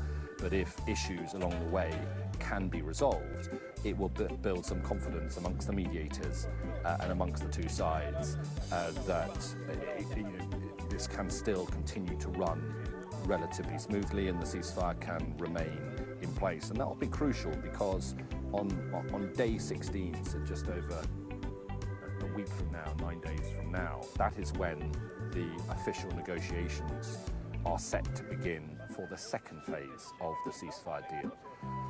You know, we know the sort of the broad terms, the broad outline of what that second phase will look like, but the details still needs to be worked through, and a lot of people are skeptical about whether or not we will ever get to a second phase. The Israeli government has always maintained, for months and months, the Israeli government has always maintained it wants to reserve the right to continue fighting in Gaza, and there are ministers in the Israeli government, particularly those on the far right, who don't think this deal should have gone ahead in the first place, but now that it is in play, think that it should only be a temporary thing and the IDF should return to fighting in Gaza. So there's a lot of concern that the second phase won't happen, and as part of the second phase, male IDF soldiers, for example, should be released. So some of the families of the hostages, they will see what is going on now, and that will be encouraging to them. They will welcome it, but they have real fears for their own loved ones who are not one of the 33 to be released as part of this first phase. And just on that sort of note of how the release of hostages is both welcomed, but also is a reminder of the ongoing crisis. A statement from the family of Naam Levy, one of the 4 released today, from the family of hers, saying, "We are overjoyed and moved to see Naama standing strong and returning to us. Our hearts are with the Berger and Yehud families who are still waiting for their loved ones. We will not rest until the last hostage returns." And they're referring to Agam Berger, who was also an IDF soldier taken from the same base, from Nahal Oz base, along with these 4 women. She has not been released today. Neither, as I was saying, has Abal Yehud. And so there is always, in Israel, and particularly amongst the families of the hostages and the hostages themselves, there is always a mixed feeling when hostages come out. A feeling of celebration, joy and relief, but a recognition that there are still many hostages remaining in Gaza, and until all of them are released, they won't, and the country, Israel as a nation, won't be able to properly breathe.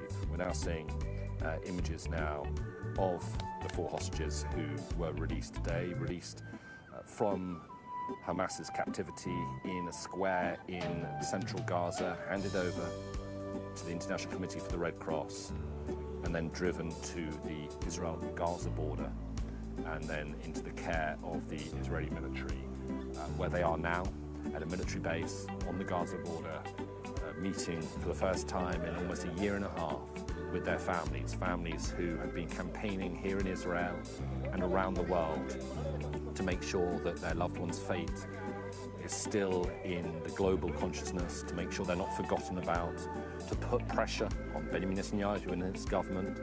The way Benjamin Netanyahu has conducted Israel's campaign and the negotiations for the release of the hostages has been met by anger in many parts of Israeli society.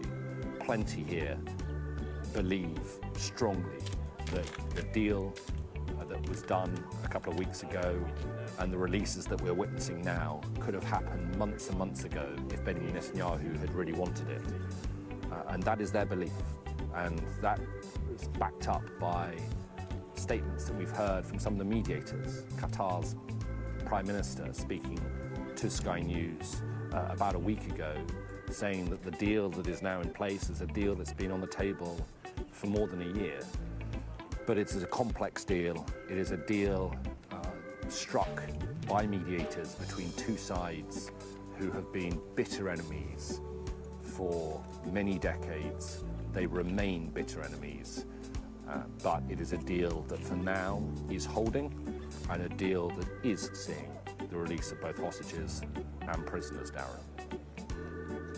Alistair, for the time being, thank you very much indeed. Let's get more now from an international negotiator, Naomi Bar Yaakov. Thank you very much indeed for joining us. And I suppose my big question is, looking at those images we've seen this morning, you've been involved in negotiations.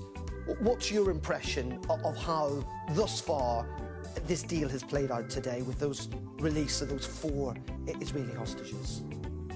Well, thus far, it's certainly a success. The 4 hostages were released today. 3 hostages were released last week on Sunday. What is problematic is that the hostages don't match the agreement, and in the sense that civilian hostages, female hostages, were to be released first. And as Alistair correctly stated, there is much concern about Arbel Yahud, who's from Nir Oz, one of the kibbutzim in the area just outside Gaza, one of the worst hit places in the attack. Around a quarter of the population is either in captivity or dead, and and they were bracing and waiting for Arbel Yahud, who was supposed to be released today. So I think we've seen the Prime Minister of Israel respond by stating that he will not allow, or Israel will, the IDF, the Israeli army, will not allow the Palestinian displaced population to return north, because they were supposed to return north after the civilian hostages were released. So we are, at a very, very, very critical juncture, and there will be many, many, many issues like this. And it's vital that Qatar and Egypt and the US ensure that this hitch is overcome quickly. A hitch is an understatement, because the Palestinians have already unpacked. They're ready to move back north. This was what they've been waiting for 15 months. And unless there is a quick solution to this issue, it risks, the ceasefire is at risk. I am cautiously optimistic. I think that President Trump would like to see, US President Trump would like to see the deal pass through, and he is going to put a lot of weight behind ensuring that this is resolved, and likewise the Qataris and the Egyptians. I think everybody wants to see this issue resolved, and I hope very much that it will be resolved very soon. The good news is that Israel is going ahead with the release of the 200 Palestinians held in Israeli prisons, and unlike the release of the women and those with very light sentences last week, and minors, children, this week there are some heavyweights. There are 121 Palestinian prisoners serving a life sentence for being directly involved in the killing of Israelis. So there's a lot more at stake there, and humanitarian aid is continuing to flow, but one has to ensure that the mediators, the Qatar, Egypt, and the US help resolve this issue, so that Arbel Yahud will be released and the Palestinian displaced population will be able to return north. Well, speaking about that displaced population, we're going to see some pictures, I think, of Gazans waiting to try and return to northern Gaza. Now, that was in part meant to happen today, but the Israeli government, as you've rightly pointed out, have said in the last hour or so that they are not going to allow that to happen because they are not happy about the fact that Israeli civilian hostages have not been released, not least of all Arbel Yahud, who they argue the Israeli government was supposed to be released today. So as we can see, there are Palestinians gathering there in the hope that they could travel north. That does not look like it's going to happen today. Tens of thousands have been displaced over the last year and or so, but it does not look like today they are going to be able to move north. And you talked there, didn't you, Naomi, about the fact that this is a fragile deal, but it is a deal that lots of sides do want to succeed internationally, if you like, from Qatar to Egypt, but particularly the United States with Donald Trump back in the White House. But also in Israel, I think there's tremendous pressure in Israel on the government that has stalled the deal time and time again for 15 months to ensure that it is not stalled this time. And I'm sure that the Israeli population is not happy about the statement that was made that the Palestinians will not be able to return north, because they do not want any excuses on the other side for the deal to stall. So there is much at stake, and the pressure is definitely growing. Mounting with Israel. There are some protesters that were arrested yesterday outside the Prime Minister's residence just for protesting, and some have been beaten up. It's not an easy. The pressure is mounting everywhere, and of course, it's actually closer to 2 million Palestinians, not dozens of thousands. You know, we're talking about millions of Palestinians that have been displaced and living in tents or in open air and in dire conditions without running water and electricity, and without food or hardly any food. So the good news is that the humanitarian aid is continuing according to the ceasefire, at least 600 trucks a day. We're seeing more than 600 trucks a day. At least there's no blockage of that. Again, very important that the Palestinian prisoners, with some very heavyweight prisoners, are going to be released. Many of them, 121, will be deported to Egypt only for 48 hours. They will not stay in Egypt. They're going to move to other countries.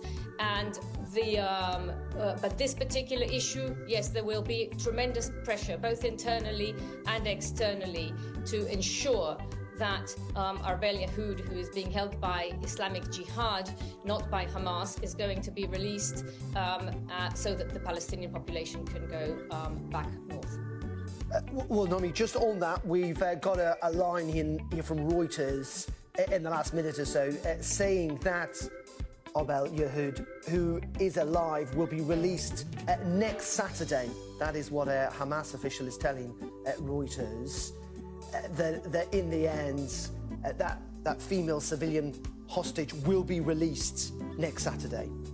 Well, that is welcome news. It's obviously very good news. There has been confirmation that she is alive before the earlier on in the week, and it's not clear why she wasn't released today.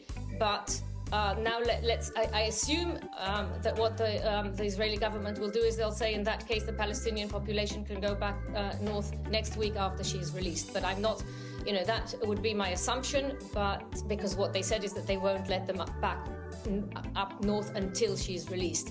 And then we just have to hope and brace for the fact that the ceasefire will hold this week. Okay. Naomi Bar Yaakov, thank you very much indeed for joining us. It's coming up to 11 o'clock here on Sky News, and if you're just joining us, confirmation this morning that 4 female Israeli hostages have been released and now back in Israel. We're waiting, actually, as you can see, with that helicopter is for them to be taken to a hospital near Tel Aviv, where they will be treated by Israeli officials and medical staff. We are also expecting 200 Palestinian prisoners to be released at some point today. But the Israeli government have also said that they are not going to open up northern Gaza to Gazan civilians. Given their concerns, they argue that Israeli civilians have not been released today, that they argue was part of the deal. So we had seen significant progress today, but a bit of a stall, if you like, as well. Let's bring back in Alistair Bunkle, as I say, as it turns 11 o'clock here in the UK. We have now heard, haven't we, Alistair, in the last couple of minutes, that Arbel Yahoud will be released apparently next Saturday, Hamas are saying. Confirmation from Hamas that she is still alive will come great relief to her family, who were hoping and expecting that she would be one of the 4 released today.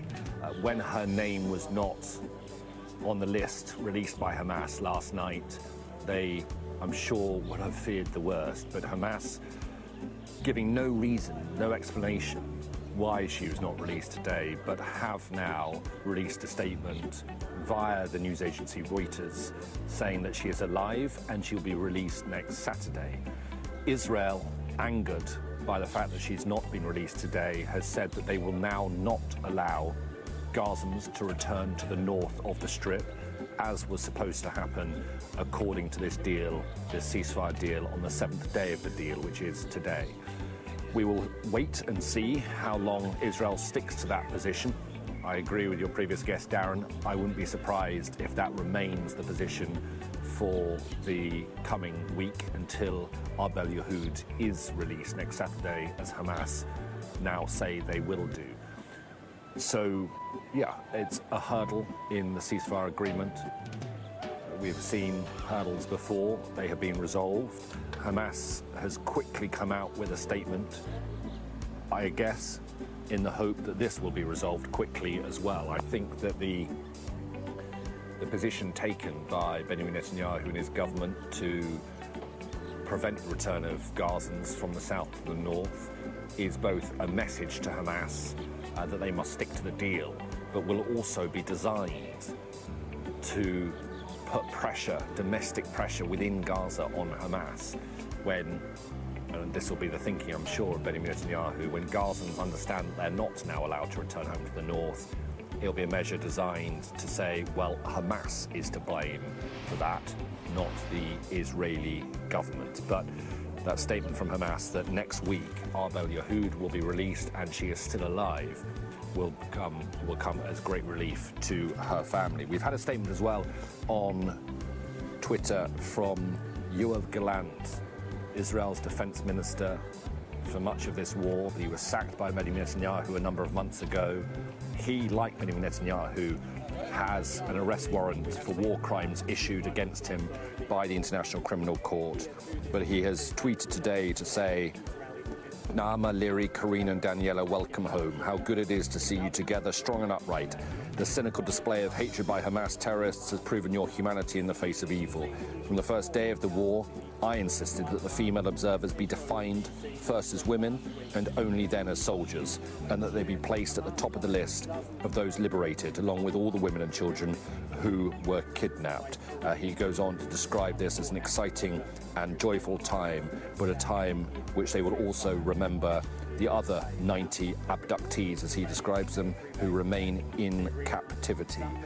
90 hostages still in Gaza who will be released as part of this ceasefire deal, assuming it still holds. And we are waiting for movement on the left of your screen here, Raim, in southern Israel, as we watch pictures of one of 3 big Israeli military transport helicopters, their rotor blades not yet moving.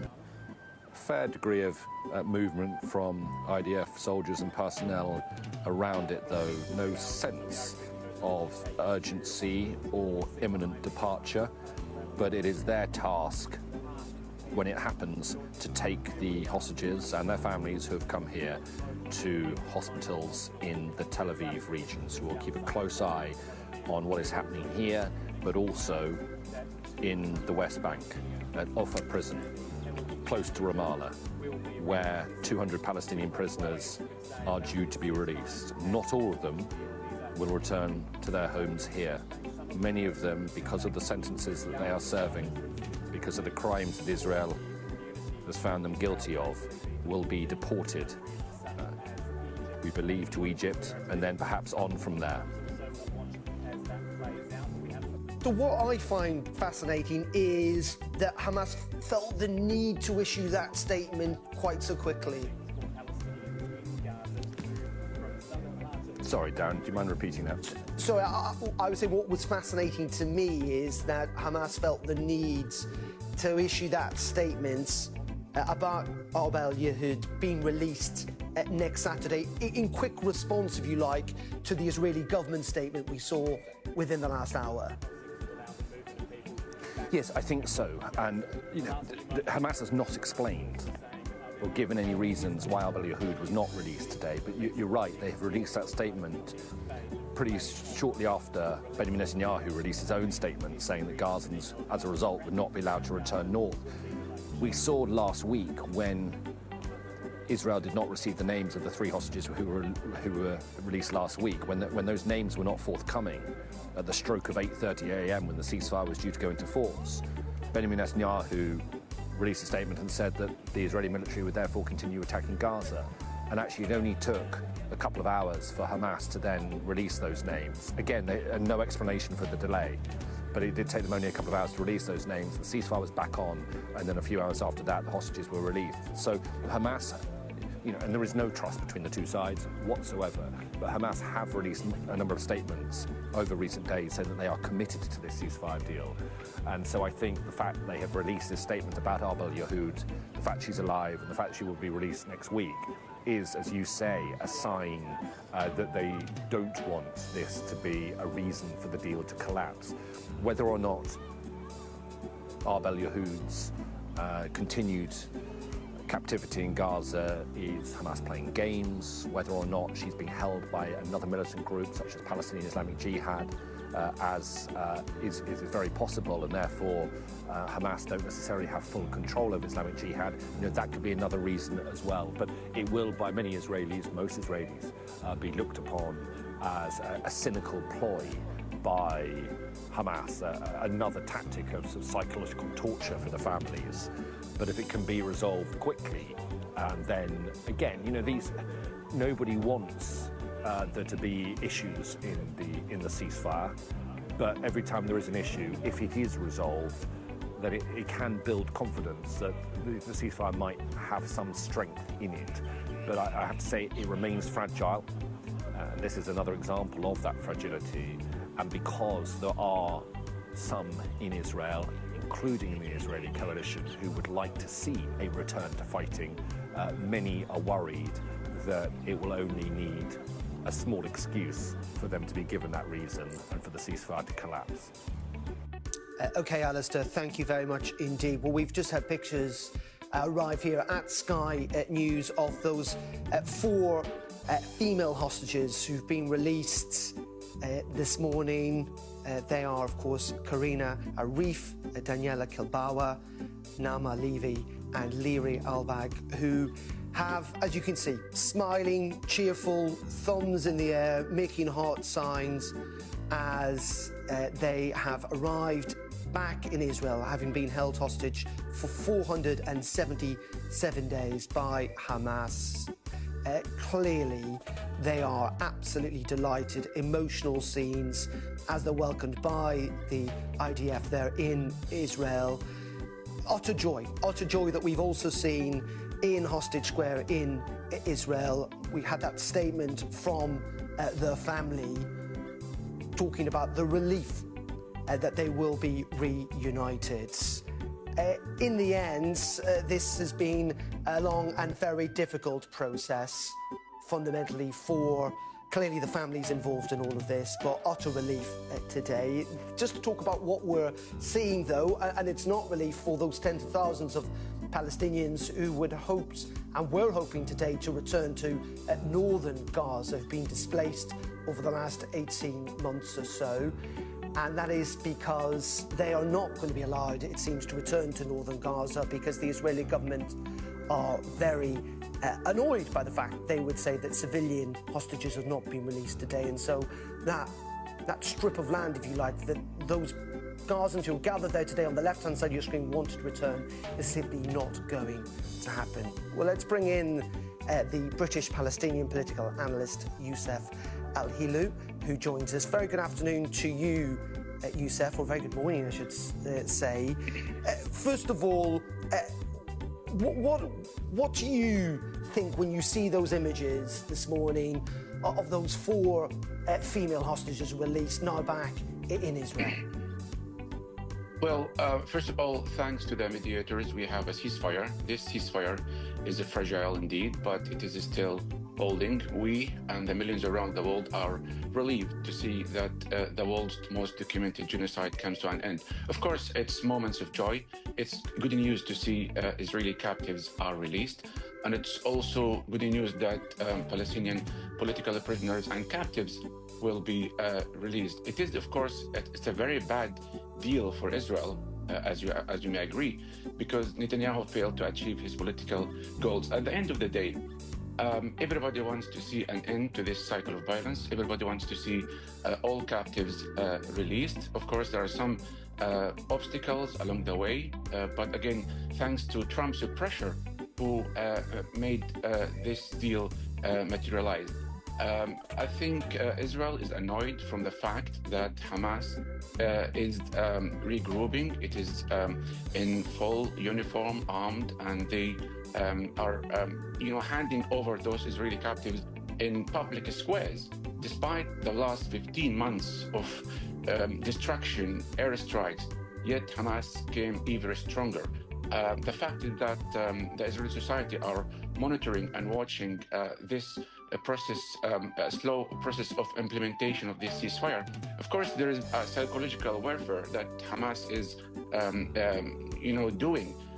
It wants to prove its point that Israel has to accept Hamas's conditions. That's why we might see some delays in the Israeli captive whose fate is unknown. But at the end of the day, I think the pressure will continue to mount on Hamas, on Israel, to make sure this ceasefire holds. People have had enough from both sides. And also the political solution, everybody realizes that military pressure will not lead to release Israeli captives. Everybody agrees, including yourself at Sky News, that Israel killed many of its hostages. And why we have to wait 15 months until this moment? Netanyahu could have released and secured and freed a number of Israeli hostages before we reach to this point. It's good moments. Let's hope that more captives will be released, and let's hope that the political solution will be implemented. The reconstruction of Gaza will take ease, and we are hopeful that we pray that this will be the end of wars and hostilities between the two sides. Okay, Yosef, for the time being, thank you very much indeed for joining us. We're just hearing from Egyptian state-run TV that Israel has released 70 Palestinian prisoners into Egypt as part of this Gaza ceasefire deal. That is 70 Palestinian prisoners have been released to Egypt as part of this deal by Israel, we're told, in the last couple of minutes. Let's bring in Alan Parsons as those bosses at that prison in the West Bank move. What is happening where you are, Adam? Yeah, Dan, first of all, very interesting, 70 prisoners released into Egypt. That means, by my calculation, there's probably 50 who have gone into Gaza, and there are 80 expected here in Ramallah. Example of how rapidly things can change in what is a tense situation.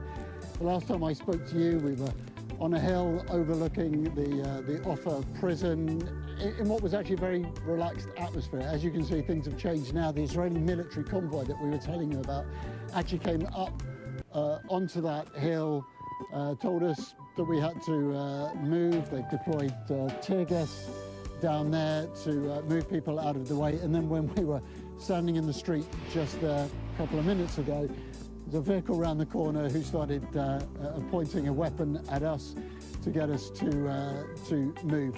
So this area now is the focus of a lot of attention for the Palestinian end of this prisoner swap, because of the 200 who are being released, as we said, 70 have gone to Egypt. By my calculations, 50 have gone to Gaza. Those 120 have been convicted of what is the Israeli court's estimation the most serious offences, largely, I think, connected with murder and with killing.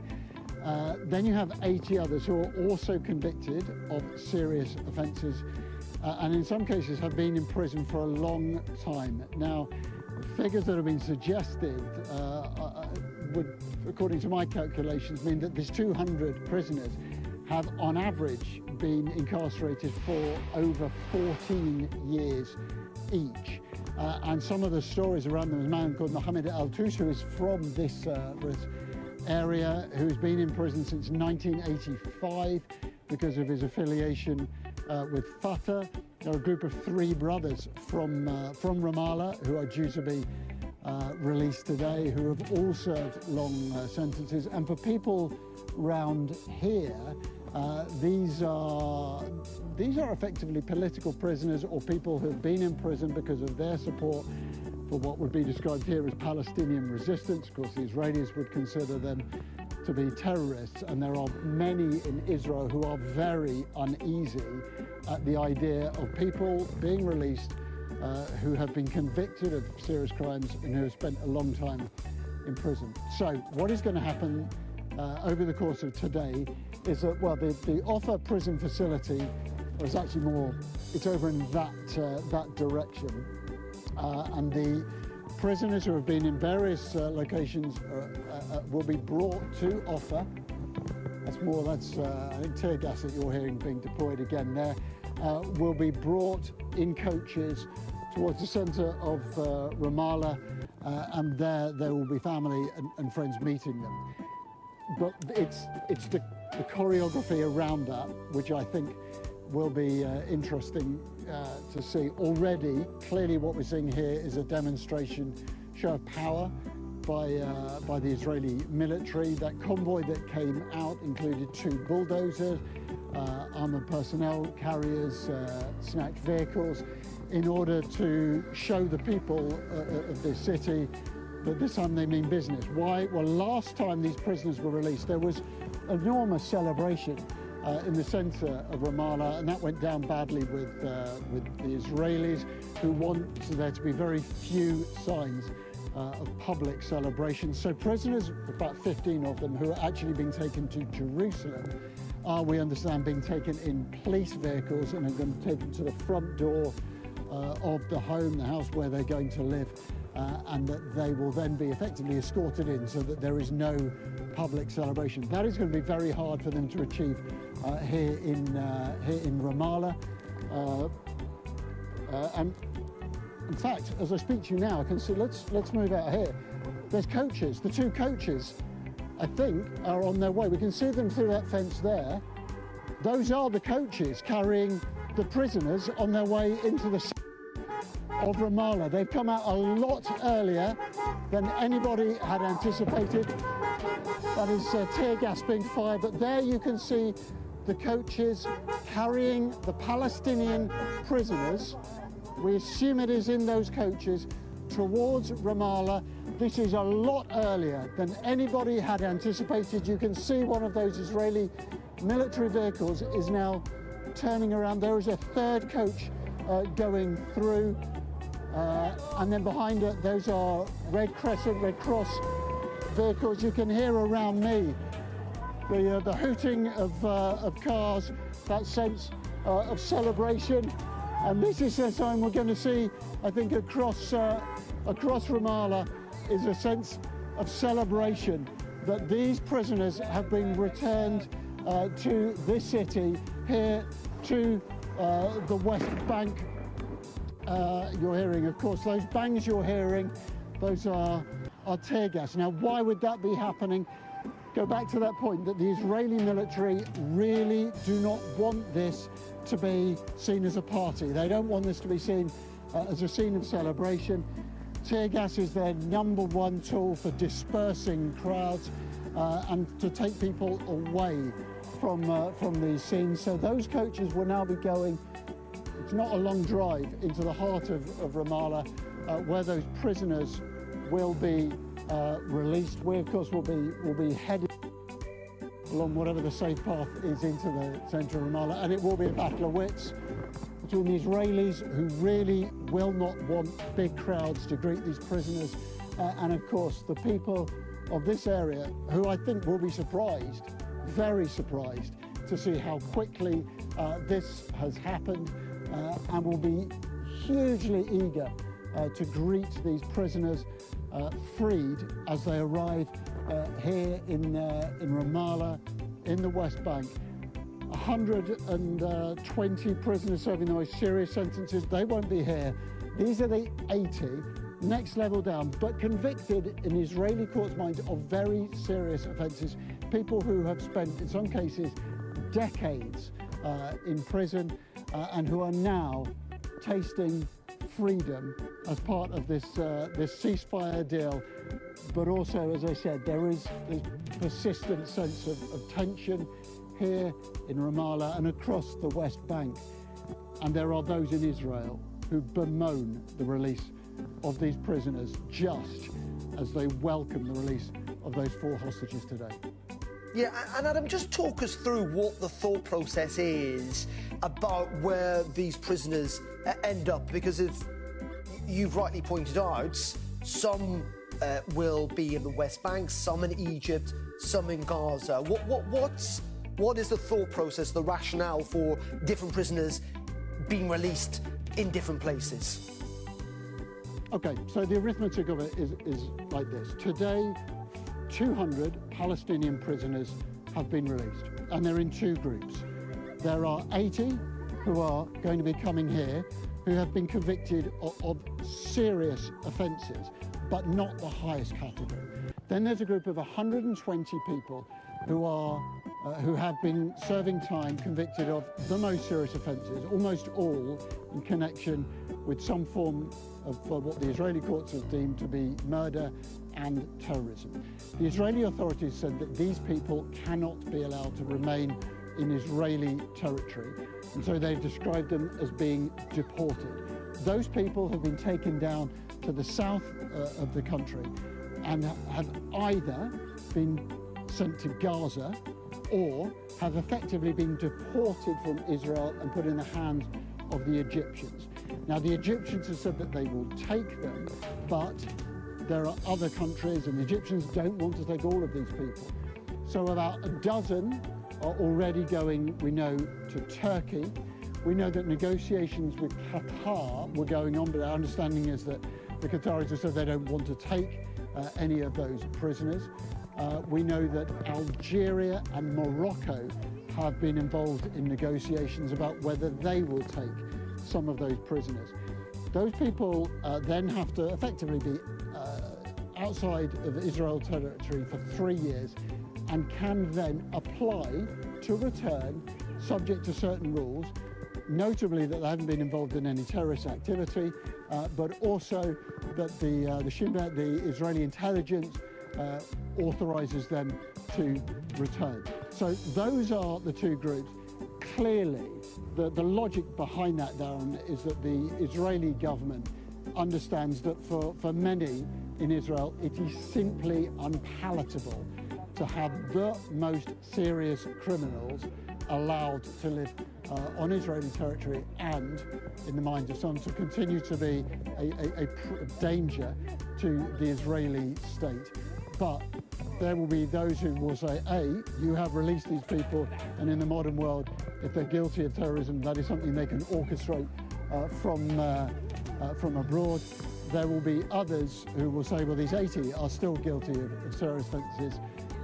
But these are people who, as I say, in some cases have been in prison for decades. In the case of Mohammed Al-Tous, he has served very nearly 40 years in prison. The reason I'm looking behind me, we're just seeing that one of these Israeli snatch vehicles has just come back into this road, very similar to the one that earlier on was warning us away from these positions.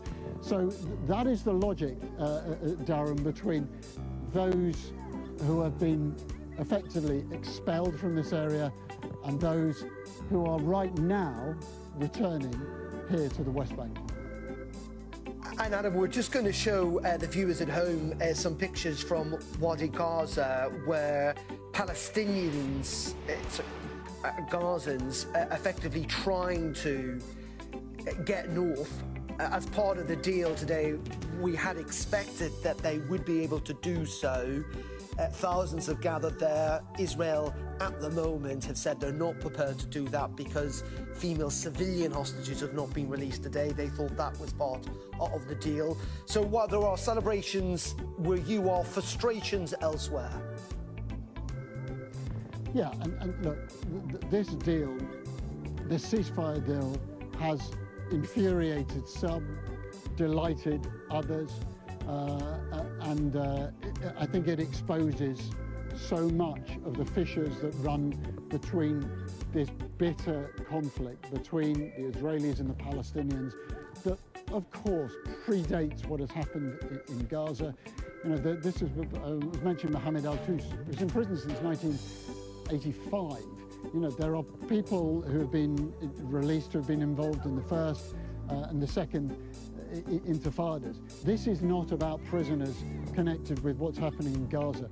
This is about reopening the wounds that have divided Israel and Palestinians and indeed so much of the Middle East over the course of many painful decades. And it exposes some of those frustrations and many of those tensions. And I don't think anybody would pretend that this deal is perfect for either side. From an Israel perspective, well, they believe that the seizure of these hostages was a grievous and barbaric act, and that to have to pay to get those hostages back by releasing prisoners in vast numbers is a very painful deal. From a Palestinian perspective, you know, the people who live in this area, and we're going to just pause for a moment as this vehicle just comes up the street, we're going to keep an eye on that. The people who live here. And we seem to have lost Adam Parsons there, who is in the West Bank. He, of course, reporting on the fact that 70 of those prisoners, part of the 200, seem to have been released by Israel in the last couple of minutes. We saw those coaches moving, didn't we, as they were taking those Palestinian prisoners. Meanwhile, this is the scene on the Israeli border. That military helicopter were expecting the 4 Israeli hostages that have been released to be taken in one of those 3 helicopters to a hospital near Tel Aviv where they will be treated. Meanwhile, Will had a statement from Leary Albag, a family statement, where they talk about a wave of relief and joy that envelops us after 477 long, unbearable days of nerve-wracking waiting. Finally, we've been able to see Leary, embrace her, and know she is safe, surrounded by the love of her family. Leary demonstrated superhuman strength and survived hell, and we are so proud of her steadfast endurance under impossible conditions. We want to wholeheartedly thank everyone who stood by us, supported us, prayed and sent love during these difficult days. Your support was our beacon of light. Well, let's go to Tel Aviv now. We can speak to the retired Israeli Defense Forces Colonel Mary Eisen. Very good afternoon to you. Just first of all, a reflection on the release of these hostages, utter joy and jubilation on their faces as they were met by IDF soldiers.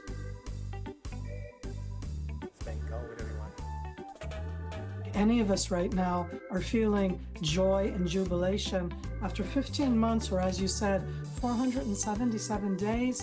As a mother, oh my God, it's over. But remember, there are still an additional 89 hostages still held, and they've been held for 477 days. So what a conundrum. Am I supposed to be happy these 4 got out, or is my heart broken because others have not got out? Because a woman, a mother with 2 little children, Shiri Bibas, nobody talks about it all, and she's been held for 477 days. The photos that you're showing right now horrify me.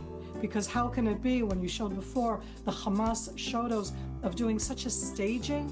I can't be joyful in that staging. Those 4 young women that they put on the stage in uniform were taken brutally on October 7th in their PJs, in their pajamas. That's how they were taken on October 7th. So it's such a mixture of emotion as it's going on. Yes, I need them to be back, and my heart is breaking for everything that's happened in the last 15 months. But there is no, in that sense, ease. It still is not yet over.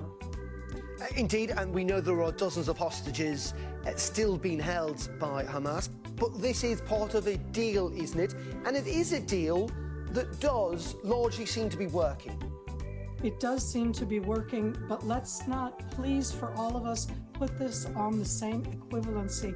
This is the state of Israel that everybody likes to vilify, but we are a state, a democracy, who has made a deal with the devil, that has made a deal not with the Palestinians. This is a deal with Hamas, the terror organization. A terror organization designated such not just by Israel, those terrorists that are being released. It's a terror organization designated as such by the United Kingdom, by the United States, by the EU. And I say that because it's being presented now almost as hostages or captives as opposed to prisoners, and Adam before said political prisoners. I really want to highlight that Hamas is a terror organization and is held as such. So yes, we've arrived at a deal.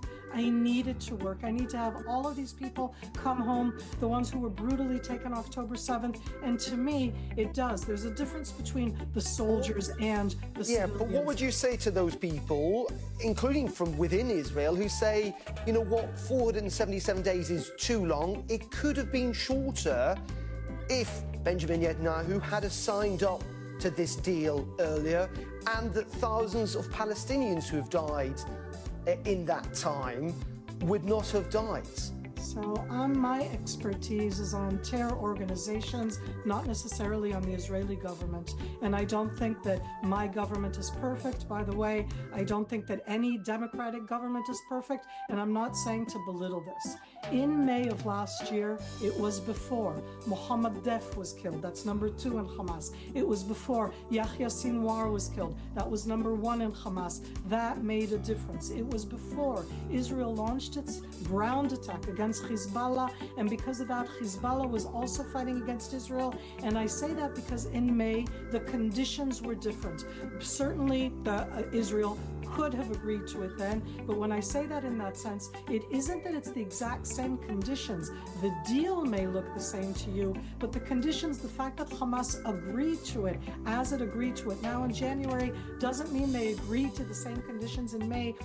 Even the United States, I shouldn't say even, under the Biden administration, under, at the time, Secretary of State then Blinken, they both said, Biden and Blinken, that Hamas was the problem. I know I don't like to highlight my government. I don't necessarily support this government in Israel, but please let's separate between the terror organization that today paraded 4 young women who were taken in PJs, in pajamas, on October 7th from their beds, dressed them in uniform. They weren't taken in uniform. They weren't fighting on October 7th, paraded them on a stage, made them wave at the stage, and to put that together with the prisoners that are being released, and they are absolutely prisoners, and the large portion of them, not all of them, are people that, as described before, are murderers with blood on their hands. Can you imagine what that's like for an Israeli now, when today they're releasing terrorists that murdered, Israelis, and they're being released today? But what also of the frustration, maybe the anger too, of those innocent Gazans who just want to return home, and the expectation, the hope today is that they would be able to do so, and at the moment Israel's saying that is not going to go ahead. My heart is with every single Palestinian in the Gaza Strip. My heart is with them, and I have felt for many, many years that I support their desire for a Palestinian state way more than Hamas, because Hamas calls for my destruction. And I have never called for the destruction of the Palestinian entity. And to do so right now, Hamas did not do the deal as it said it would do. So now everybody, again, it's like easy to pressure Israel. Who's going to pressure Hamas? And I say again, Hamas is a terror organization. So my heart goes out to those Gazans, and I wish that they had a different leadership. I wish that they didn't support a leadership that calls for my destruction, or that did that October 7th attack in the mean place. You keep asking me about it could have ended earlier. Sir, can we at least say it of course could have ended earlier? They could have given back what was 250 hostages and now 100 hostages or 93 hostages months ago, and nobody says that. It's as if a given that what they did on October 7th and taking the hostages is legitimate in any way. It is not. It should be vilified by everybody. That pressure should be on Hamas. Is Israel perfect? No. But please, let's not put them on the same plateau. No, indeed, and there is pressure clearly on Hamas. They wanted to show today that they are still in existence. As you say, those images that we saw of those masked men with guns next to those hostages. But it is a reminder that Israel, Benjamin Netanyahu said this war will not end until Hamas is gone, if you like, has been destroyed. That clearly isn't the case, is it? And that's what this demonstration was all about. So the visuals themselves are all about Hamas as a terror army. They're not a sovereign country. They're not a decent, responsible government, although they've ruled over the Gaza Strip themselves since 2007. That's before some, people were born in that sense. It's almost 18 years ago. And I say that because what they're trying to show is that they lasted. That's exactly what a terror army gets to do. We don't have that privilege. We're a sovereign country. We're a democracy. We have lots of different voices. We were horrifically attacked, and we failed both in defending ourselves right now, and now we're being blamed for everything in the aftermath. We're being blamed for the hostages. We're being blamed for the release of Palestinian prisoners. We're being blamed in every way. And again, I don't support the Israeli government, but that doesn't mean that we can blame everything on that. What Prime Minister Netanyahu said, I did not agree with. You cannot destroy and eliminate a terrorist organization. However, sir, you can destroy the capability of that terror organization to do an October 7th attack. And that we did. I didn't want to be sitting around in Israel waiting for them to do it again. Put on afterwards when you have time the Hamas voices, not the Israeli voices, who in the last week, let alone in the last 475 days, have said time and time again that they want to do on October 7th again, that that's what they will do again, that their aspiration is to get to Jerusalem. I need to be able to defend myself against that terror military. And you're right, I did not destroy me, Israel, the ideology. Okay. And I call out again, I want to say I am all for Palestinians, for the Gazans. I want them to have a better future. I do not include my destruction in that future. Okay. Thank you very much indeed for your time. That's Mary Ison there. Thank you. Just to say that we've had a statement through from Karina Arif, who from her family have issued a statement saying our hearts are filled with immense gratitude and joy after 477 tumultuous days of pain, worry and endless anxiety. We finally got to embrace our beloved Karina, hear her voice and see her smile that once again fills us with light. Our Karina is a symbol of courage, heart and determination, and we're proud of her beyond her words. We want to deeply thank everyone who stood by us along the way, everyone who sent prayers, support and love. Your support was our anchor of strength in the darkest times. That is a statement there from the family of Karina Arif. Okay, well, let's speak to a former Pentagon Middle East official, Jasmine Al-Gamala. Very good afternoon to you, Jasmine. As it is where you are, morning where we are. First of all, your reaction to the scenes that we've seen in Gaza today, in the West Bank, and in Israel. Well, thank you so much for having me. And there are three different situations in those three areas that you mentioned. So maybe we can go through them one by one. I mean, I'd obviously like to start out by saying that anytime someone who has been kidnapped or imprisoned is back home with their families, it's a good thing. So it's important to focus on that bit of positive news that amidst the horrors that we've been watching coming out of Gaza and the West Bank and certainly amongst Israeli hostage families for the last 13 months now.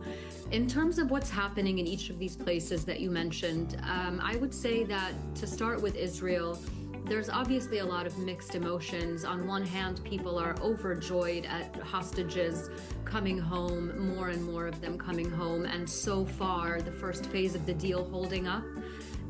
There's a lot of trepidation about what might come next and how long the ceasefire might last and whether the second and third phases will go through, because obviously those are the more complicated phases.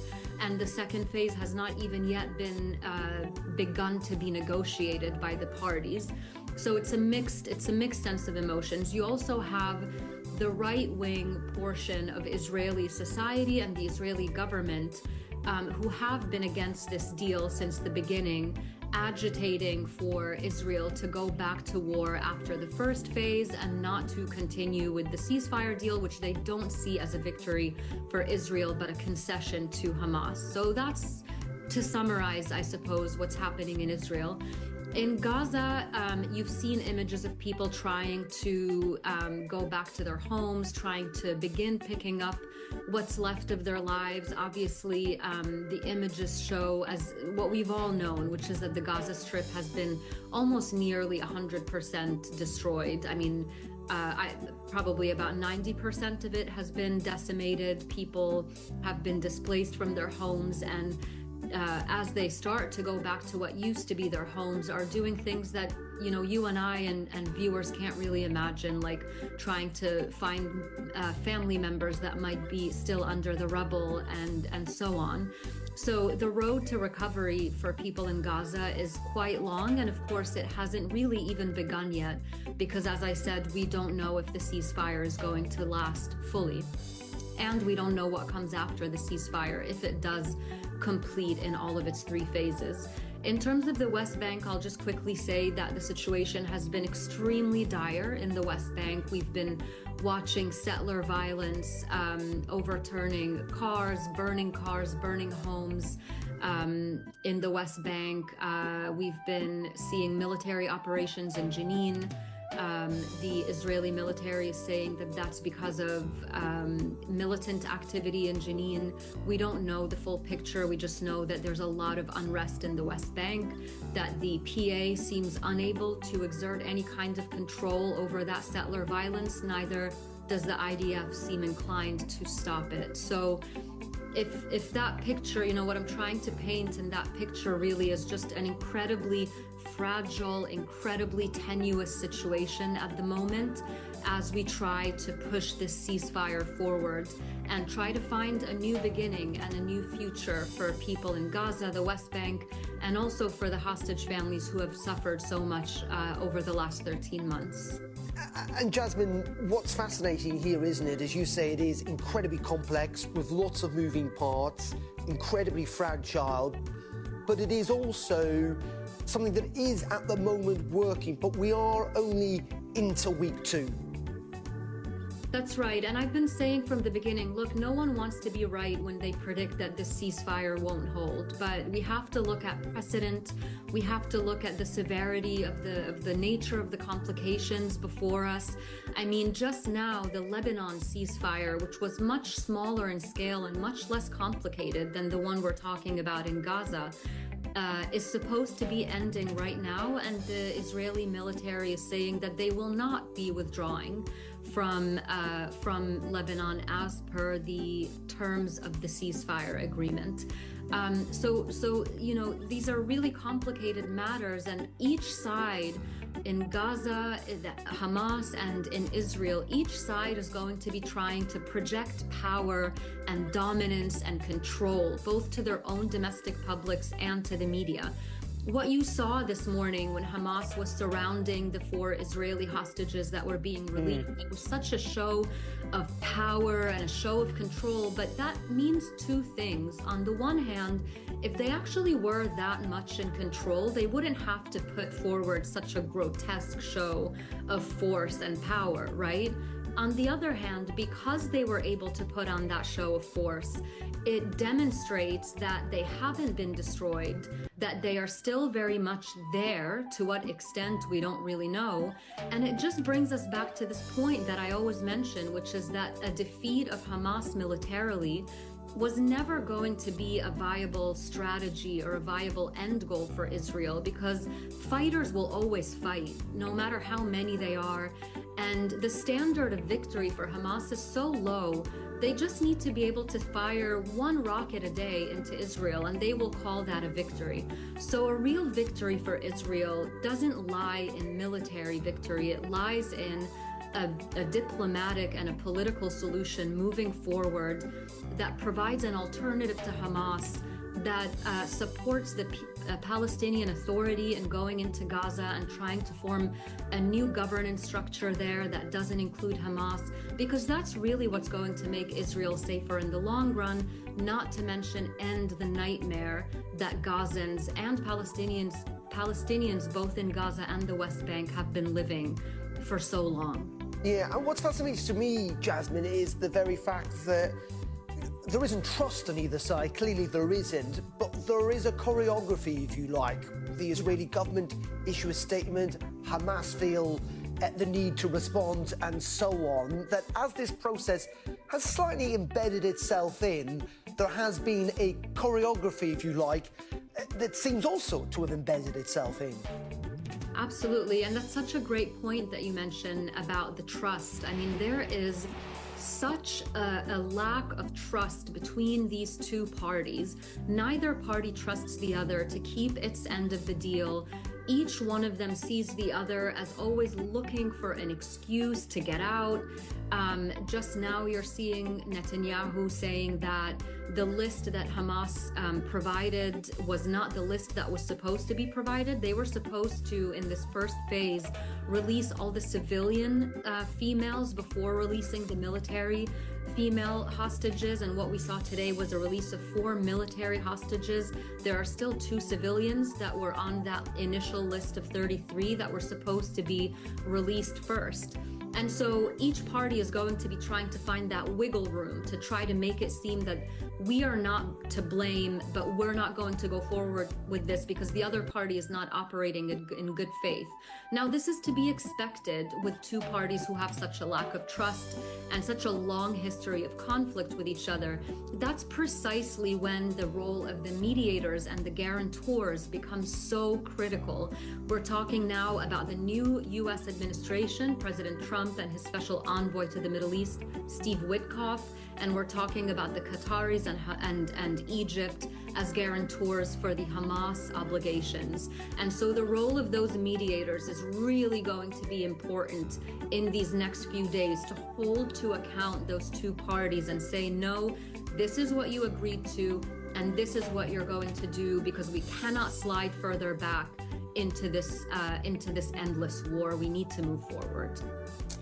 Okay, and just finally, Jasmine, I don't know whether you can see this, but our viewers at home certainly can, that in Wadi, in Gaza, we saw people effectively gathering at the kind of border, if you like, or the barrier where Israel had suggested as part of this deal that people could move, Gazans could move back to their displaced homes.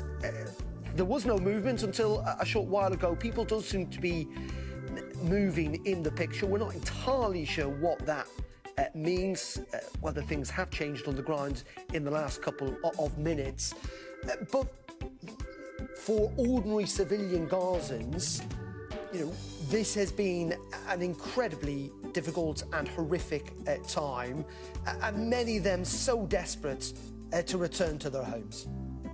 Yes, absolutely. I mean, you know, out of every, you know, the people of Gaza, Palestinians in Gaza, I think it's important to remind viewers that they've been caught between two parties that have been doing them severe harm, both the Israeli military throughout the operations of the last 15 months and Hamas themselves, because Hamas has been even just since the ceasefire was announced. I mean, it's not just that Hamas attacked on October 7th and invited the wrath of the Israeli military onto the people of Gaza, who never asked for this, but also just since the ceasefire has been announced, they've been going around and they've been attacking Palestinians in Gaza, people they're accusing of theft or treason.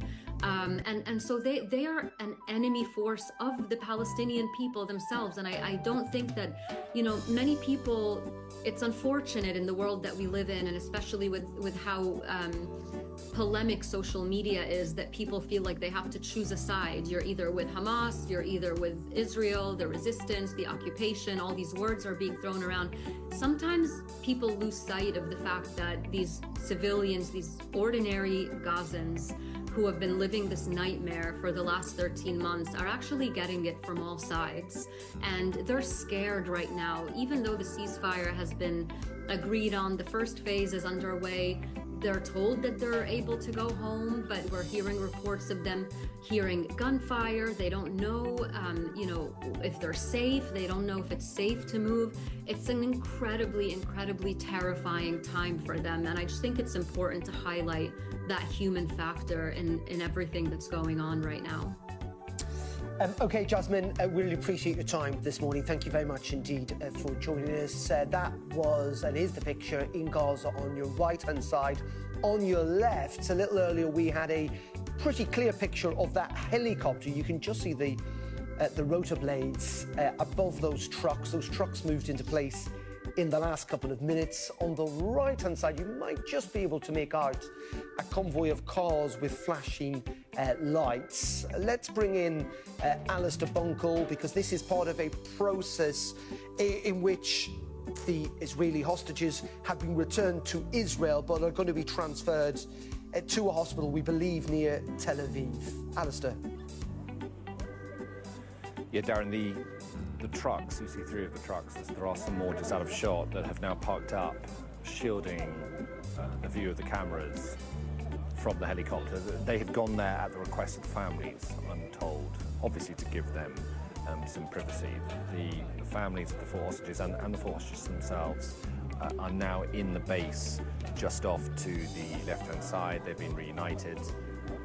They've been receiving any initial medical attention that they might need. And I think shortly they will be leaving for Tel Aviv. The rotor blades of the helicopter, you can now see quite clearly just behind the gap between 2 of those lorries. Well, the rotor blades aren't turning. There's 3 large helicopters, but I think the fact that the lorries are parked up and there is a number of Israeli police vehicles as well with their lights flashing, also providing a barricade. I think that is a suggestion that their departure could be coming quite soon, but they are being kept some distance for obvious and understandable reasons, some distance away from the cameras, the television cameras here, and they now have that sort of extra layer of protection in the form of those trucks that have been positioned in front of the helicopters to allow them to board those helicopters with some privacy.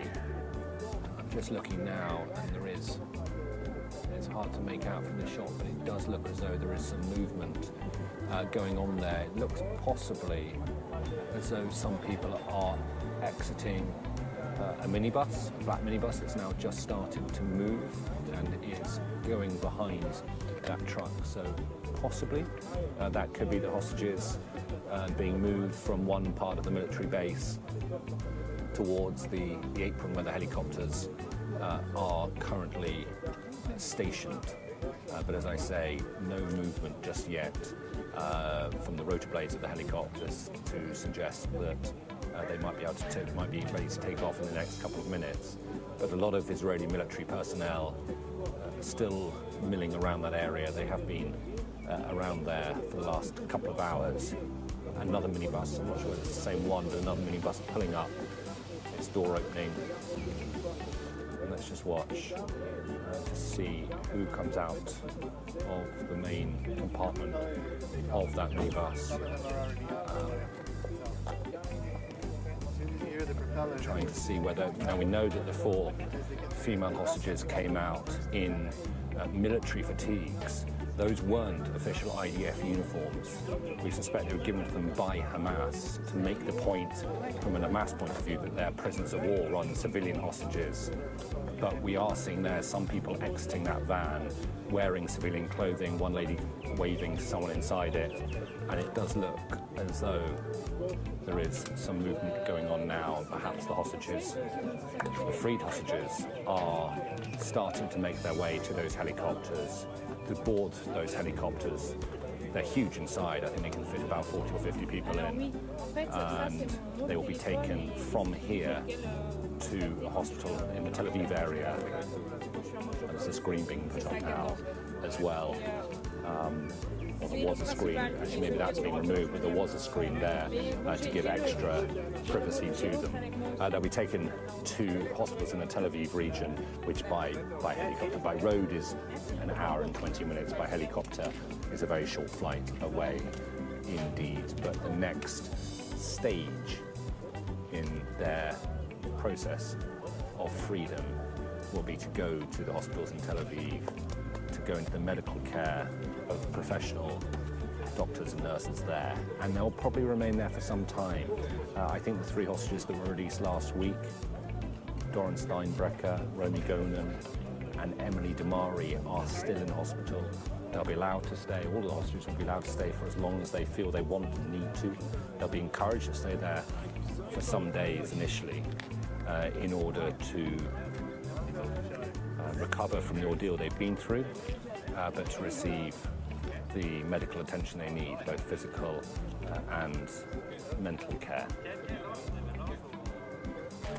And Alistair, we saw the sheer emotion, the joy, if you like, on the faces within the last hour or so when they arrived in Israel. But what was notable is the handover, if you like, involving the Red Cross, where those 4 released female hostages were surrounded by Hamas figures who were hooded and very heavily armed, and also they were being filmed by Hamas.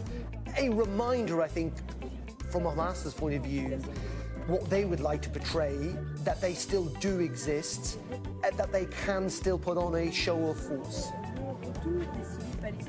Totally. It is deliberate. It is a show of force, a show of defiance, both to Israelis, of course, primarily to show Israel that they have failed to eliminate Hamas as they had vowed to do after October the 7th. It's also a show of force internally within Gaza, that Hamas remains the most powerful force within Gaza itself. And I think that is where Hamas is most significant at the moment. There's no doubt that Hamas has been degraded to such an extent that they couldn't launch an attack on Israel like they did on October the 7th. They could fire some rockets into Israel still, but we're talking about very few short-range, inaccurate. They are no longer a military force that can threaten Israel in the way they once could.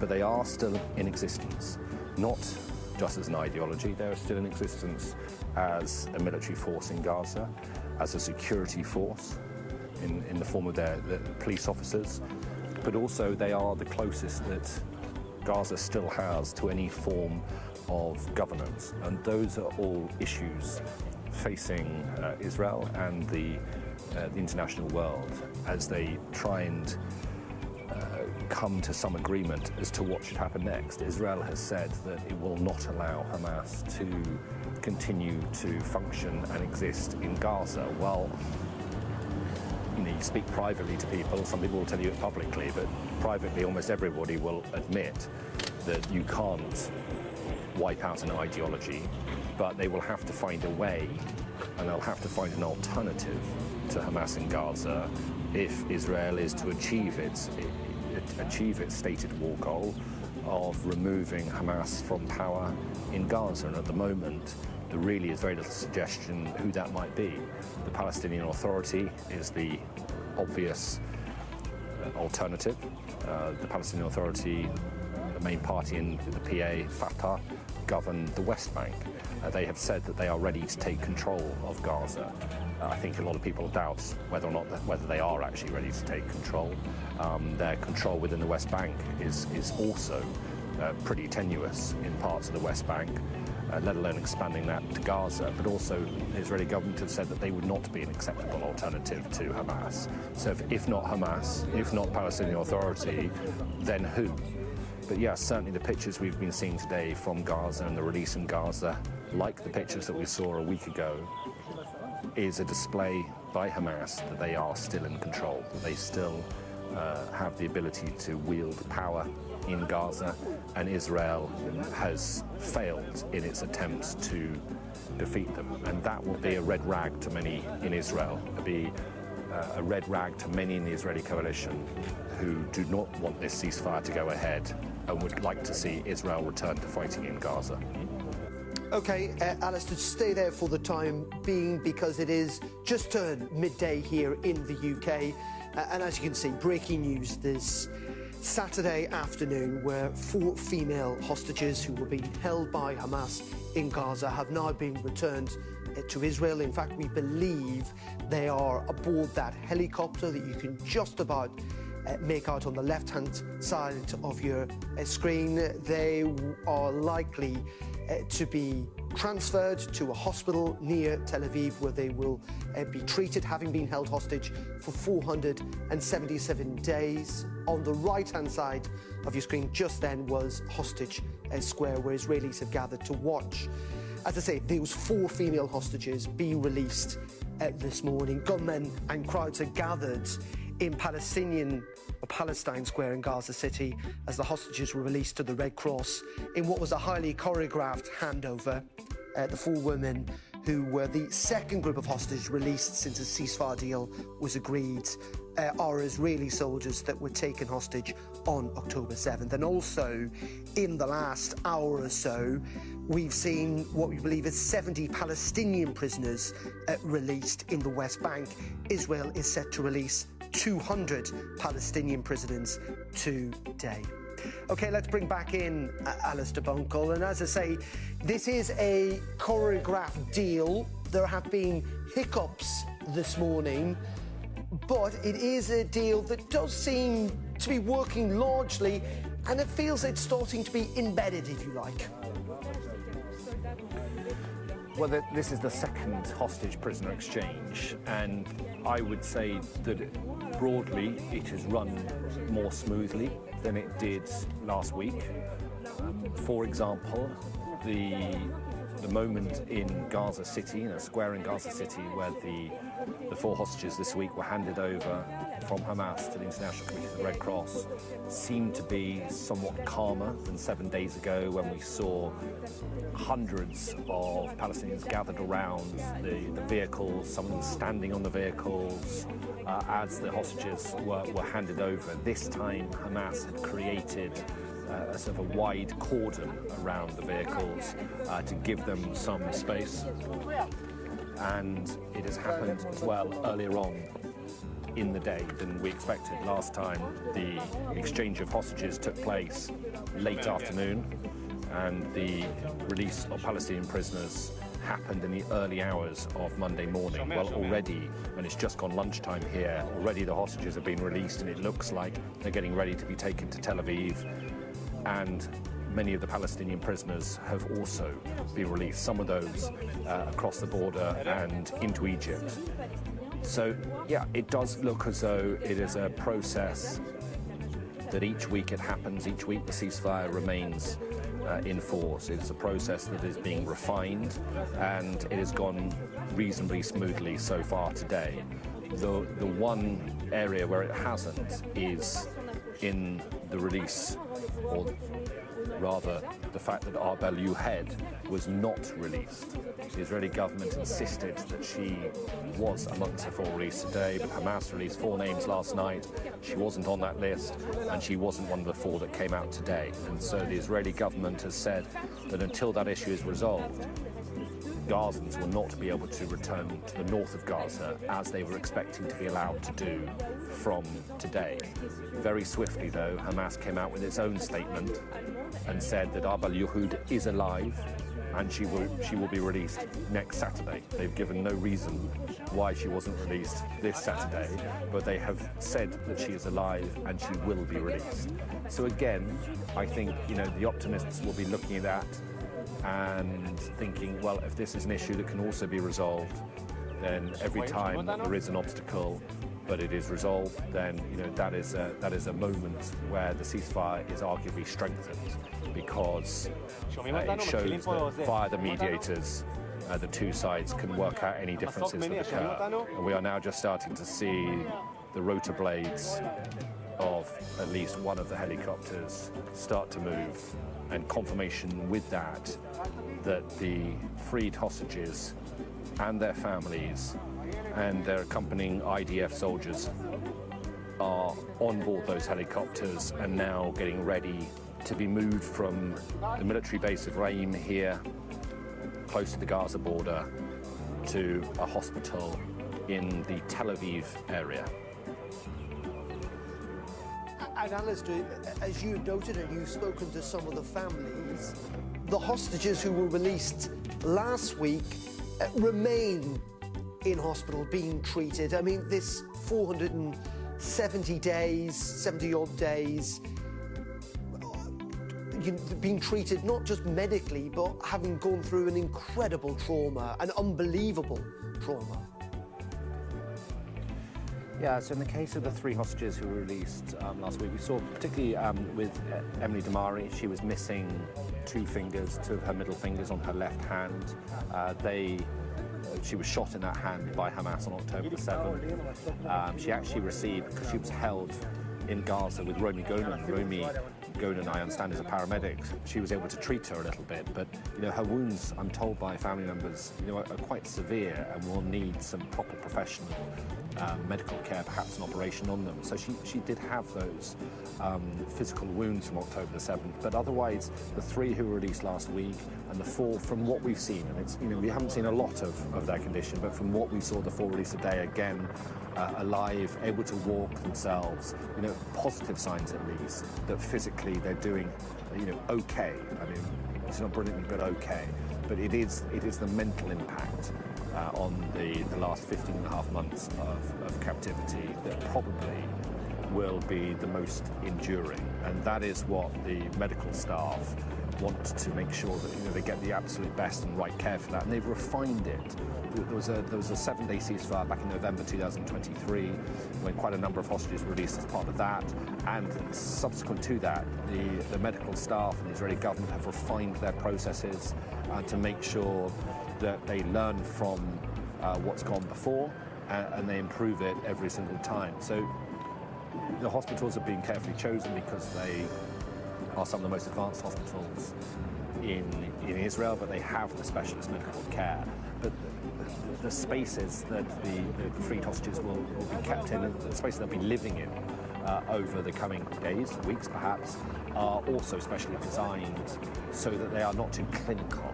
They don't look like hospital wards. They are more informal in their design.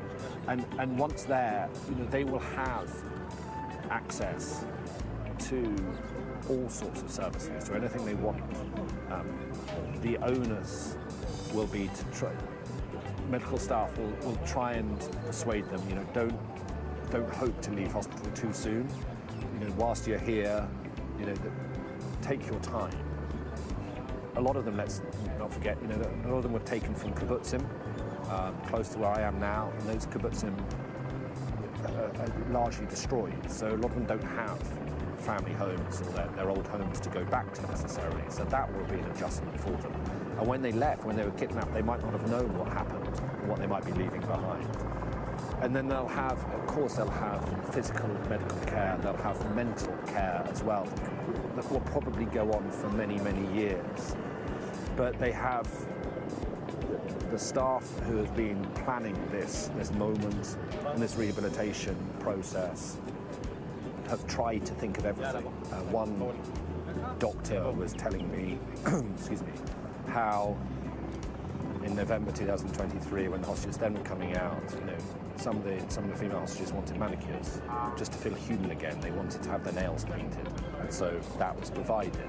So it's also sort of the little details like that that the hostages might have missed, were missed every aspect of their lives over the last 15 and a half months. But it's about reintroducing them to the lives they used to know, but reintroducing them at the right pace. And making sure that any kind of immediate temptation or desire to sort of try and live a normal life again is just taken stage by stage, because there will be moments when, and again, this is from conversations I've had with psychologists here, there'll be moments of just overwhelming euphoria. And I imagine that is a moment that's happening right now. They'll be sitting in the back of those helicopters It's noisy. It's loud, but they will be surrounded on either side by their family, and they know that they are now in Israel, their home country, and they're now going to be taken to Tel Aviv. They'll be feeling a moment of overwhelming safety and euphoria. But in 2, 3, 4 days' time, that could be replaced by a sort of crashing realization of what they've gone through. And so that is why the medical staff want to take this very slowly, and there's been articles in Israeli media as well from either people close to this process or people who have got a lot of experience of it. I was reading one by an official who helps and was seeing, I'm just seeing off the left, I'll pause there because I'm seeing one of the helicopters taking off and actually heading straight over us. That is the first of what I think is 3 helicopters.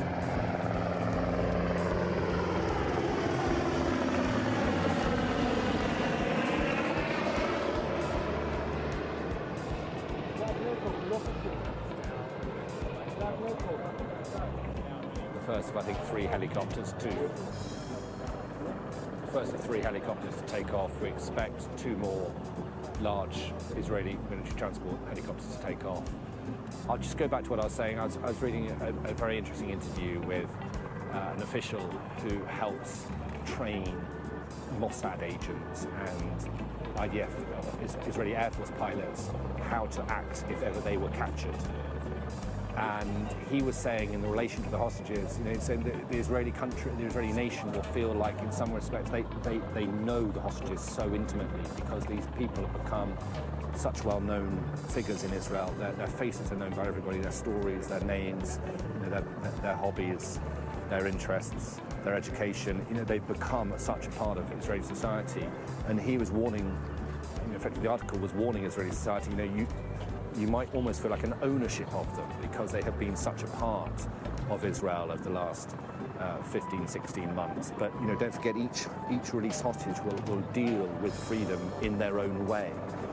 Each freed hostage will have different views and different recollections about their time spent in Gaza. Some will speak to the media, some won't speak to the media. Some might become public figures in time, others might not. We've already seen how that happens with hostages who have been released over the last 15 months.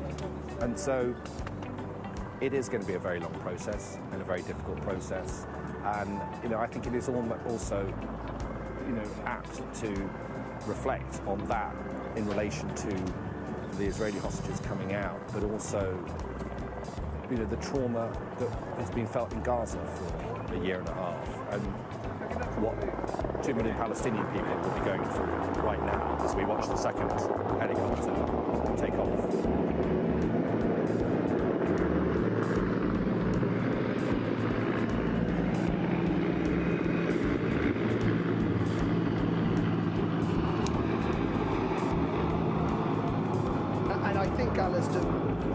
We believe the helicopter that those 4 female freed hostages are in, as you say, making their way to a hospital near Tel Aviv. We've also today been looking at the images from Hosted Square in Tel Aviv, ordinary Israelis watching on.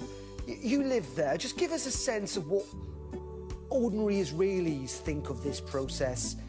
An element clearly of massive relief, a desire to want to see this deal work, but a frustration too that this has not happened earlier.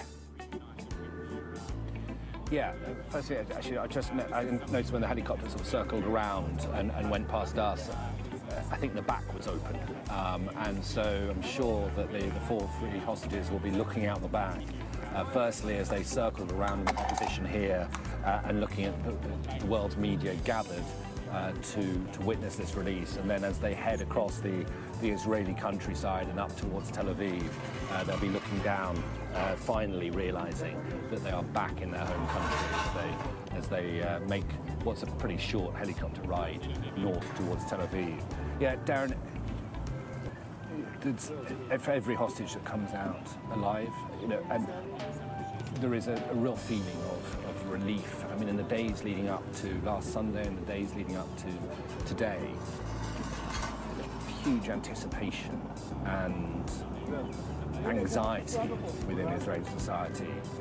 We've been speaking about how fragile the ceasefire is, and everybody knows that. Everybody knows how fragile it is. Everybody's aware that elements of the Israeli government didn't want the ceasefire to happen in the first place. Elements of the Israeli government would like to see fighting resume in Gaza. And so there is nervousness as we approach every hostage release. And then, you know, what are they going to be like when we first see them? Will they be alive? Will they be severely injured? And that moment when they suddenly, in Gaza City, they're seen for the first time in public when they're being transferred from Hamas to the Red Cross. That's another moment of sort of celebration and relief. But it won't always be like that. We know that some of the hostages won't come out alive. That was for the third and I think final helicopter to depart.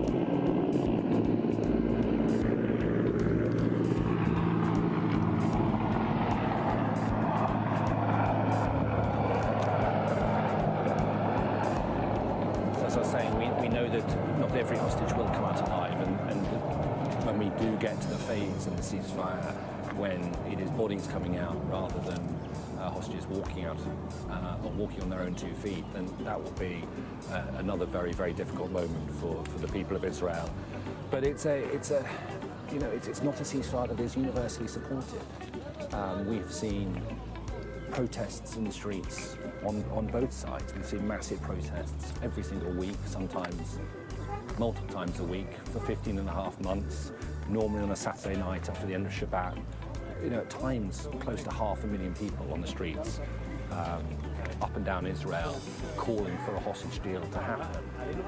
But there are some in Israeli society who think this is a bad deal, either because they think the war should continue, and I have to say, you know, images of Hamas this week and last week parading the hostages, those images will only confirm in their minds that Hamas is a group that still exists, and it's a group that has not been defeated, and so therefore the war should continue.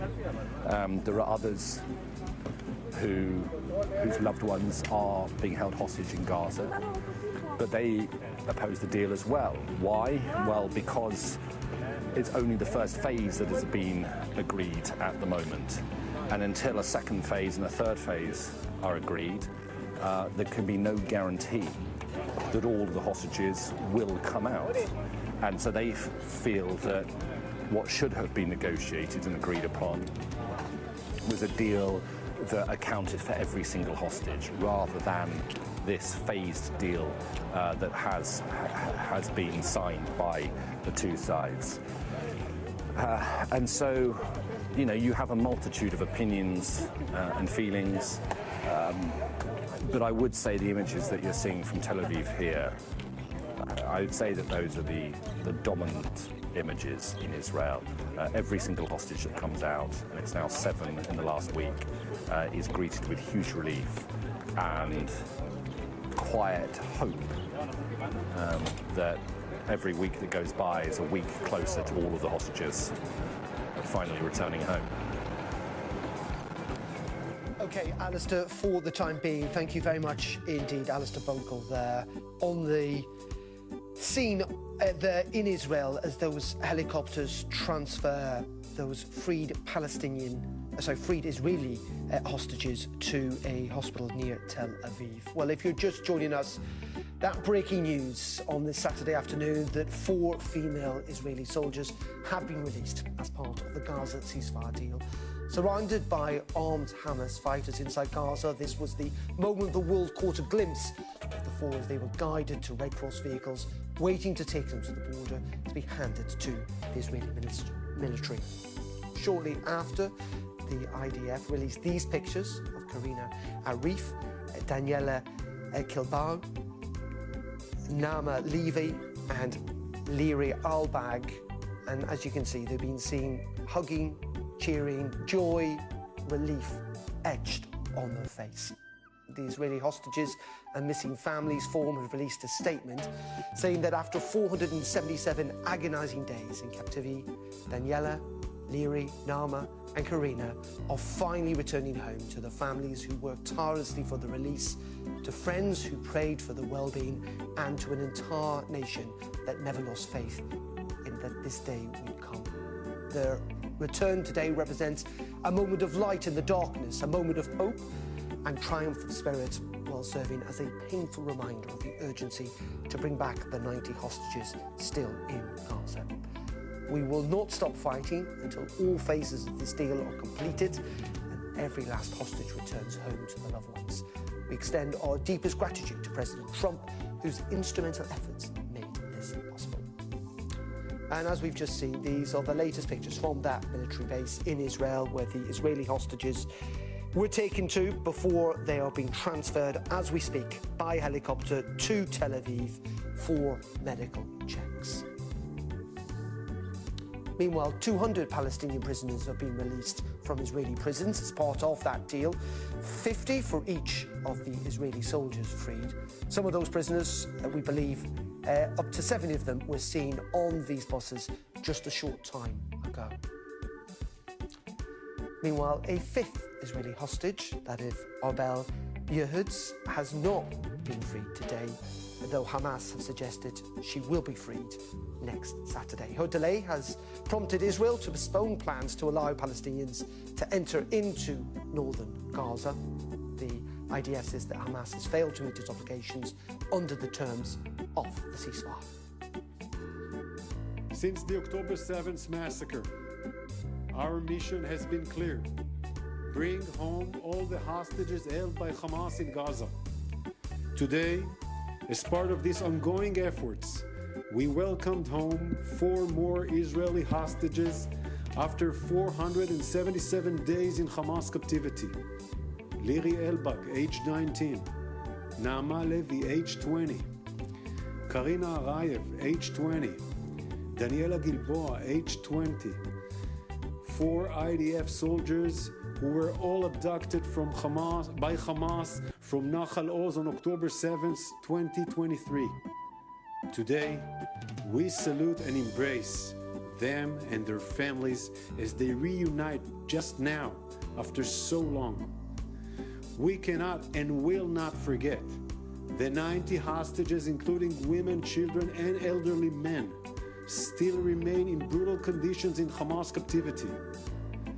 Hamas failed to meet its obligations to first release Israeli female civilian hostages as part of the agreement. We are determined to the return of Arbel Yehud, an Israeli citizen kidnapped from Nir Oz, and also Shiri Bivas and her 2 children, Kfir and Ariel, whose welfare we are extremely concerned about. We appreciate and thank the efforts of all international mediators, United States, Qatar, and Egypt, and we expect them to make sure Hamas stands in accordance with the agreement. IDF troops will continue to be deployed and operate and to do everything to protect the citizens of Israel. Our mission is not over until every single hostage comes home.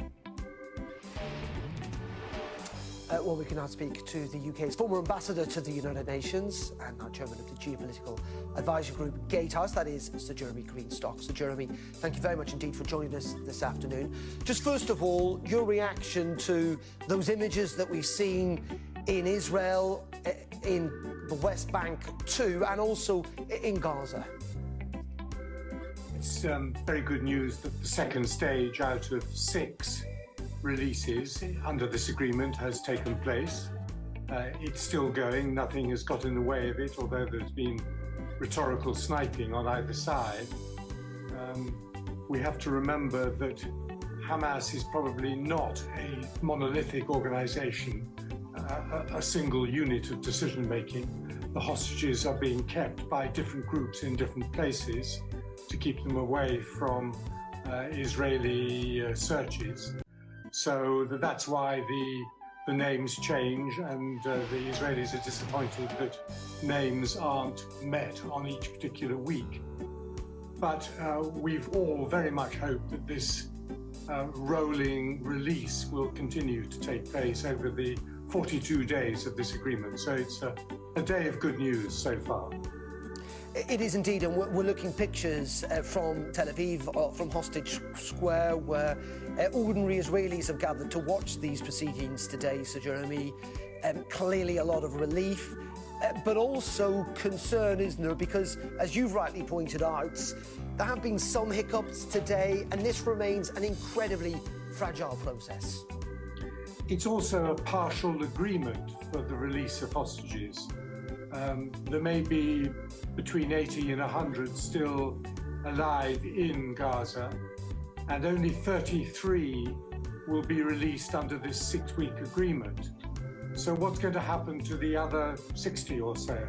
There needs to be a new agreement. There needs to be solid moves towards a more permanent peace in this conflict, and that is what is uncertain at this moment.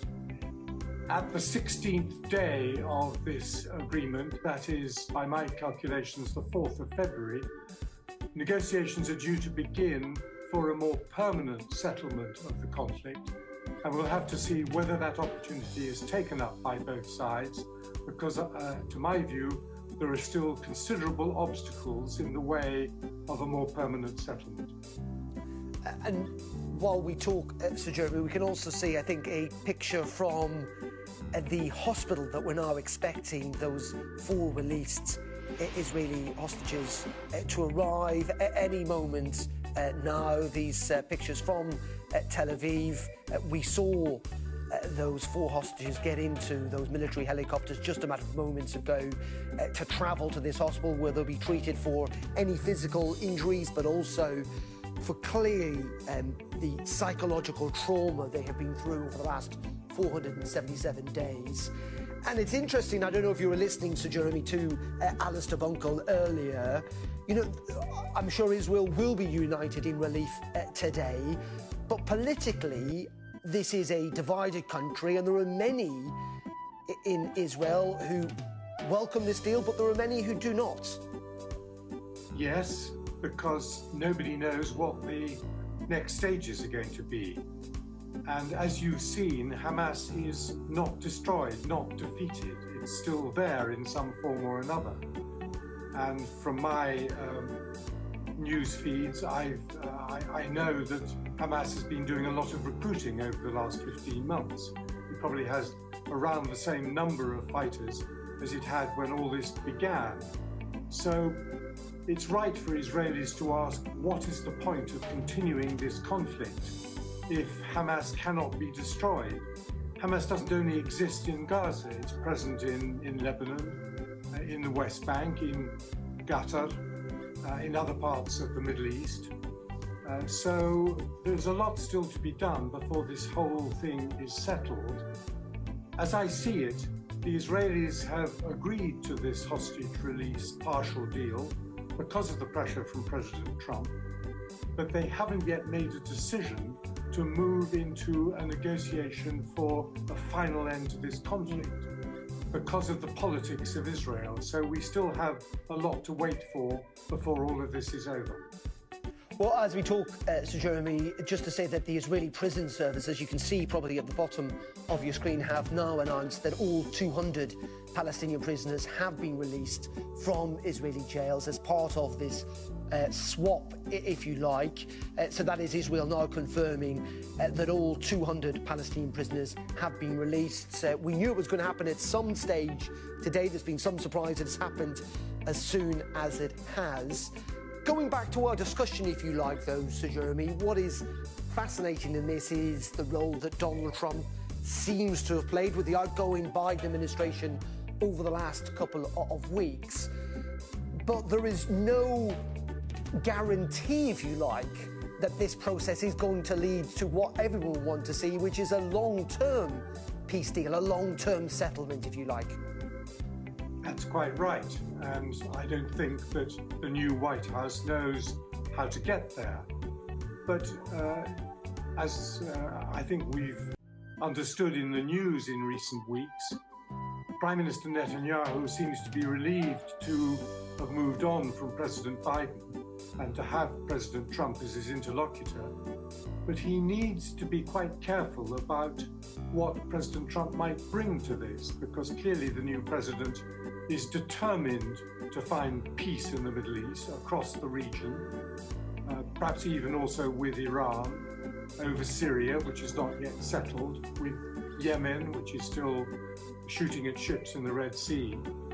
And things may become quite uncomfortable for Prime Minister Netanyahu if he's under pressure from the new Washington to move towards a permanent settlement much more quickly than he is comfortable with. And what is, I think, traumatizing Israel at the moment still is, of course, the vivid memories of the abusive treatment of their people from 7 October onwards, but also the fact that there is no visible political route to a settlement being followed by the current Israeli cabinet. They're relying totally on military power, on military dominance to secure Israel's stability and security into the future. That is a very doubtful proposition to me. There has to be a political route, and we're waiting for that to be created out of this partial deal. And so, Jeremy, you're a former UK ambassador to the United Nations. What's your sense of their role in all of this? Essentially, are the United Kingdom and is the United Nations merely spectators in this process, a process that clearly involves countries like Qatar and Egypt and the United States, but are we merely spectators? The UN as an agency has never been able to create peace out of disagreement unless the stakeholder powers in that issue have an agreement to work out. The UN is there to follow up agreements, to make sure that they happen, to keep the peace, to monitor, and to encourage. They cannot create peace out of a political unwillingness in the region. So don't blame the UN for that. It's never been able to do that. As I see it, the decision-making role rests primarily with Israel because it has the military dominance. Israel needs to take a decision to find a political route into a permanent settlement. And that is the only way in which all these hostages are going to be released, because Hamas will retain enough hostages until there is a route to a permanent settlement and a peace in Gaza. So that point has not yet been reached. The negotiations for it have not yet been started. So we're only a small way along the route to a possible new settlement. And so, Jeremy, as we talk to you, just to remind you is that if you're looking at the left-hand side of your screen, that is the helicopter pad, if you like, where we're expecting those military helicopters carrying those freed Israeli hostages to land in Tel Aviv at any time now as they seek medical treatment. I suppose my final question to you is, are you optimistic? You know, this has been one of the worst wars in the Middle East for many, many decades. We now do have a fragile deal. Do you feel that we should be optimistic about how things could pan out, or are you nervous that they could simply break down at any stage? Well, I think we should be very pleased that there is a partial deal and that there are hostages and prisoners on both sides being exchanged. That is very good news. And you can see the mood of encouragement inside Israel itself, and the same is happening in Palestine with the return of their long-term prisoners. But no, I don't see the pieces in place for a total deal on a permanent settlement. Those pieces have not yet been put on the table, have not yet been negotiated. There are political reasons why the process for that will be immensely difficult. So, as I said before, we've got a long way to go for the final piece to be found. Okay, Sir Jeremy Greenstock, thank you very much indeed for your time. And as you were speaking, we're seeing those helicopters now arriving in Tel Aviv. where we know that the 4 released Israeli hostages are on board, those 4 young women who were kidnapped on October 7th. We're expecting them to land there anytime soon. You can hear the cheers.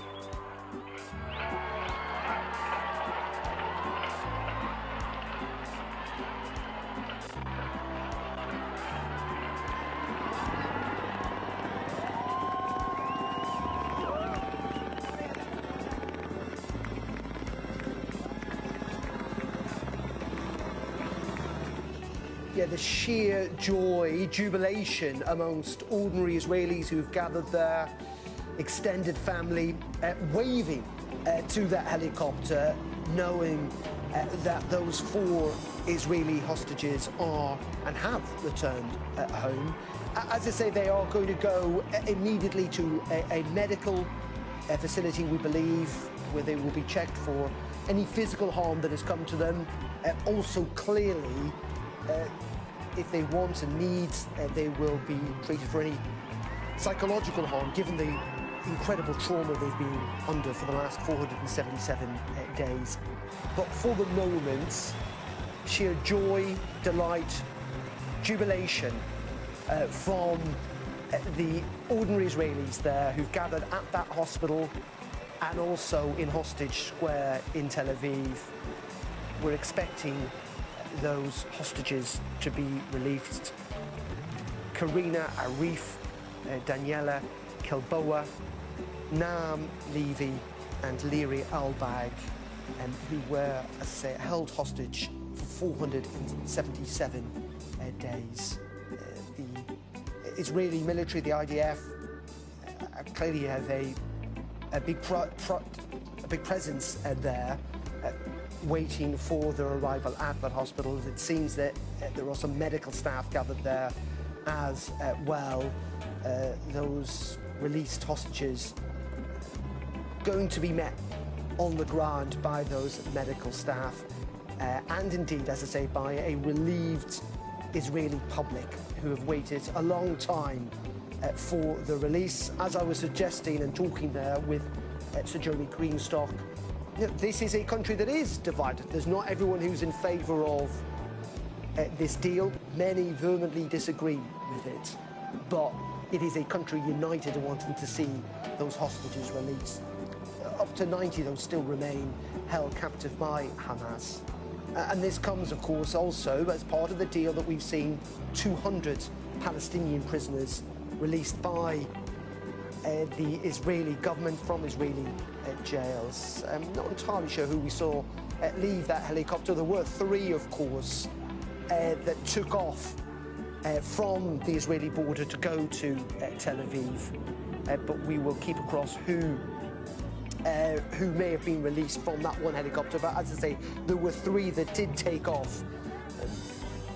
We're not entirely sure of which specific helicopter the hostages were transported in. But a large crowd is gathered there, and you could hear the cheers, couldn't you, from the ordinary Israelis who've gathered to watch this, the second week in which you've seen those hostages released. And these are the pictures coming in, as I say, from these helicopters that have landed. But sheer joy in Israel at the release of these 4 female hostages held by Hamas, returned to Israel today.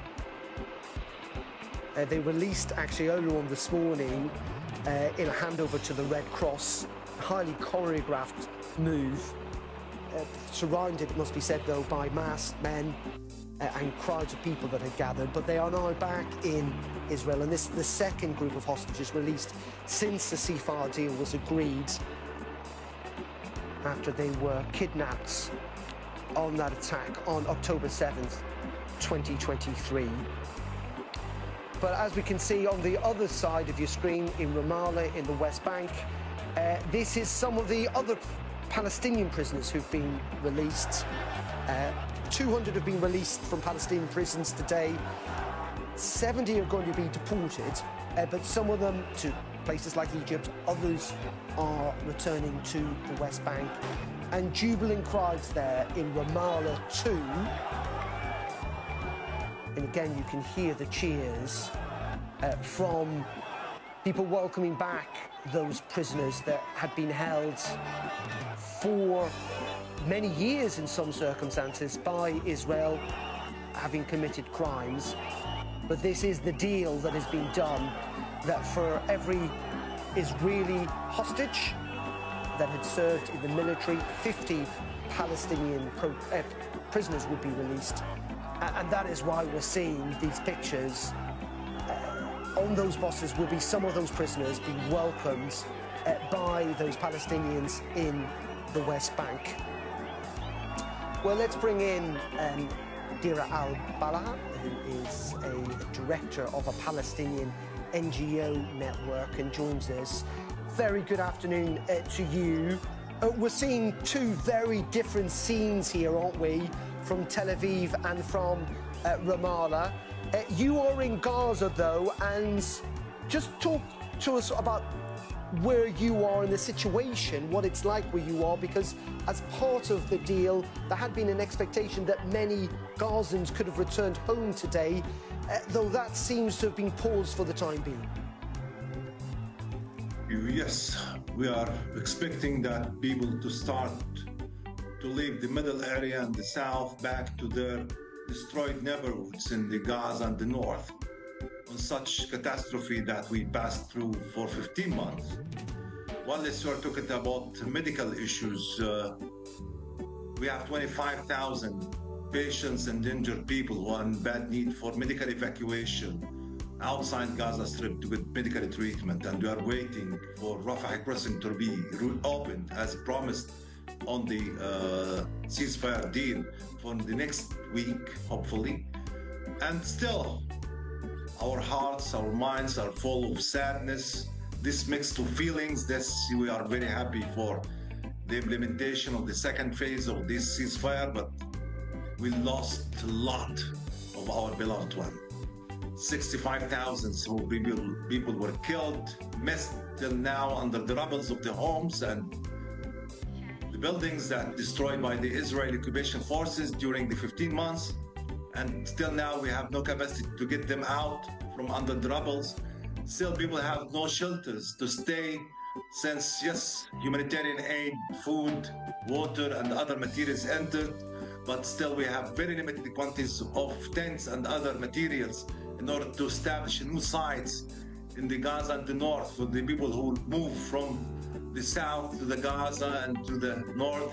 Still the hospitals, which is 80% of them out of service, in need for quick rehabilitations, that we called for doctors from outside, physicians to come to help these medical teams who worked hard in the last 15 months, and we lost hundreds of them, and others were arrested by the Israelis.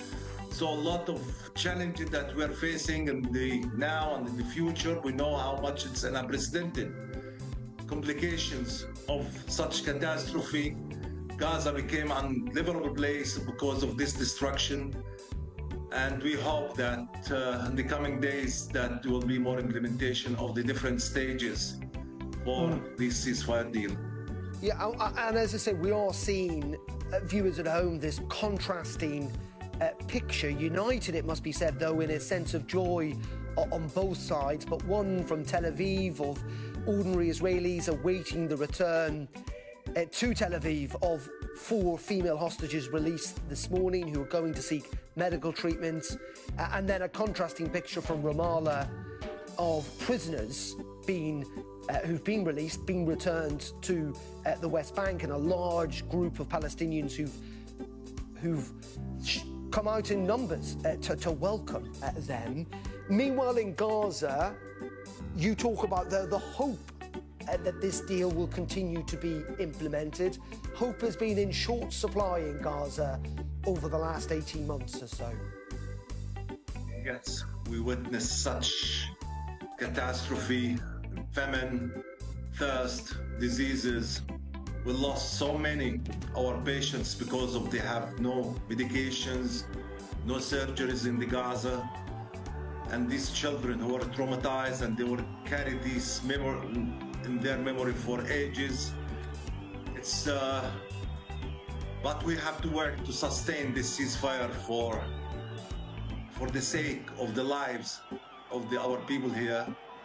We carried a lot of memories in our minds, and let's imagine the situation of the issue of Gaza construction, which in need for more and more efforts from all actors, and in the same time to get justice for the victims who were killed during this war.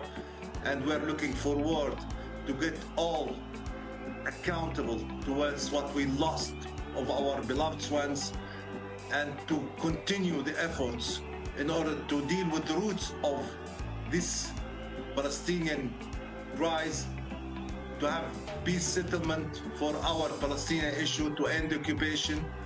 And this is something that we have all the international community to have to work hard to apply. The releasement of the Palestinian prisoners today give the signal for the releasement of the others who were for tens of years stayed in such critical conditions in the Israeli prisons. Yeah, well, Amjad, as you speak, we are seeing those Palestinian prisoners get off those buses in the West Bank, all dressed in grey tracksuits, but being welcomed, held aloft, some of them, on the shoulders of the Palestinians who've gathered there to welcome them back. There are many who will look at these images in despair in Israel, who will suggest that this is not what should be happening, that these are people who've committed serious crimes, who've been held in Israeli jails for many years. But this is the deal that has been struck, and you can see the jubilation, the cheers, the support in Ramallah. Meanwhile, in Tel Aviv, those screens have been erected at that helicopter where, for rights around privacy, the desire to protect, that the Israeli hostages who've been freed, who've been transported by helicopter to that hospital in Tel Aviv, are going to be moved into that hospital, but clearly out of the sight of the public, even though large numbers of Israelis have gathered there. But in the West Bank, we are seeing hundreds and hundreds of Palestinians welcoming the up to 200 Palestinian prisoners who've been released. Now, it must be noted that not all these prisoners, not all of the 200 are going to the West Bank. In fact, 70 of them are being deported to Egypt. Some will be allowed to return to Gaza, but some have been released from those coaches, from Israeli jails today in Ramallah.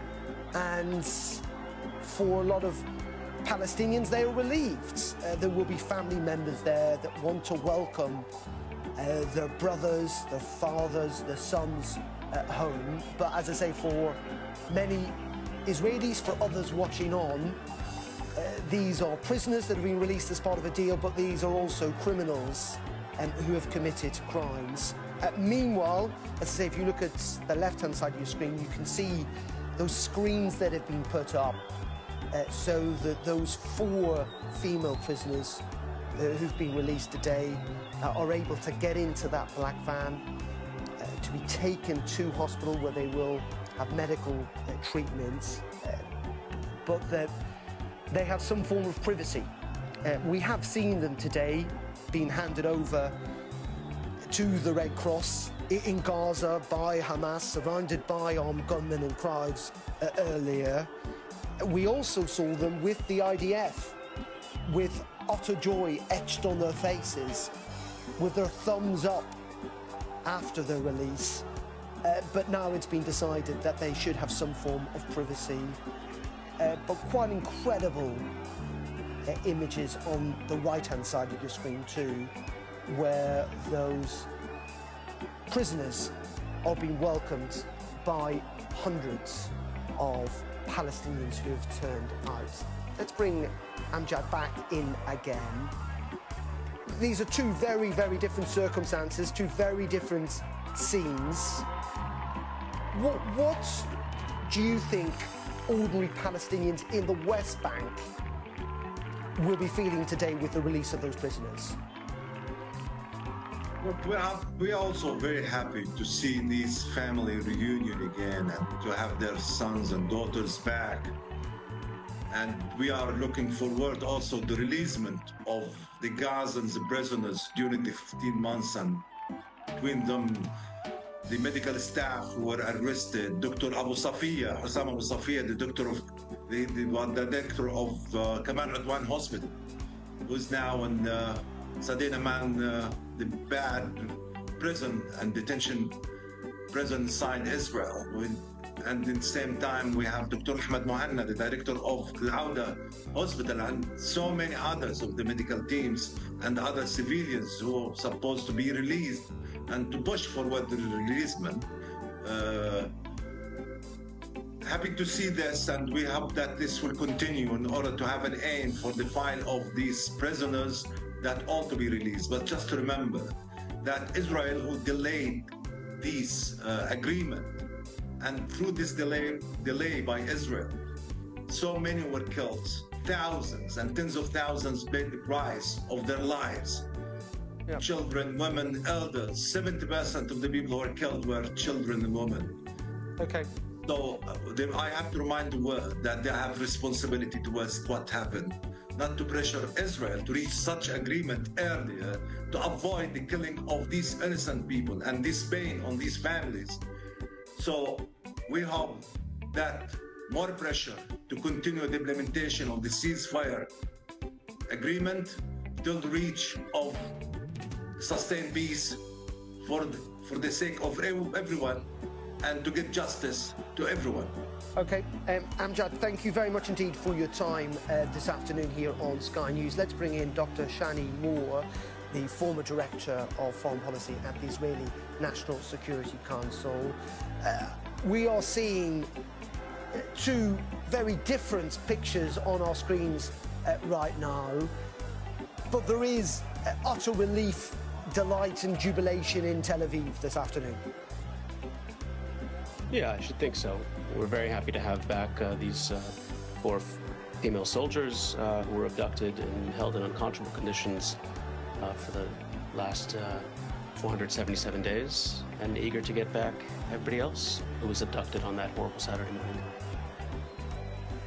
And just talk to us about how you think lots of Israelis will feel about watching this incredible contrast in some ways, but this deal that is now in place, where we are seeing live pictures of Tel Aviv of Israeli hostages who've been released seeking medical treatments at a hospital there, and at the same time seeing dozens of Palestinian former prisoners now being welcomed by jubilant crowds in Ramallah. I don't think the images in Ramallah will resonate very much with the Israeli public one way or another. I do think that the rather grotesque spectacle of the hostage release in Gaza, both today and a week ago, will leave a bigger impact. But in both cases, the final toll of either of those is pretty minor in comparison to the very strong emotions that are provoked by seeing that these hostages released, and the anticipation and trepidation even regarding the fate of those that are still left behind. And isn't that the point, is that the concern in many ways, that you're right to point out those images of masked men with guns as that handover took place this morning? American intelligence suggesting that Hamas has been able to recruit 15,000 fighters in the last 15 months. You know, Hamas are clearly there, clearly trying to demonstrate that they've not gone away, that they've not been destroyed. I think they're trying to create a couple things. One is a spectacle of ritual humiliations geared towards an Israeli audience. Another is for their local audience to show that they haven't lost a war, which they clearly have lost.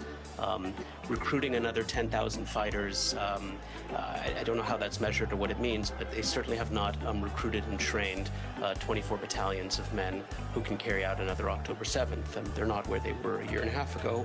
I don't think there's any possible spin for them that this war has been a successful one for them. Talk us then about this deal. You know, we're into the second week now. It is working largely, isn't it? What we're seeing on our television screens right now is a deal that is working.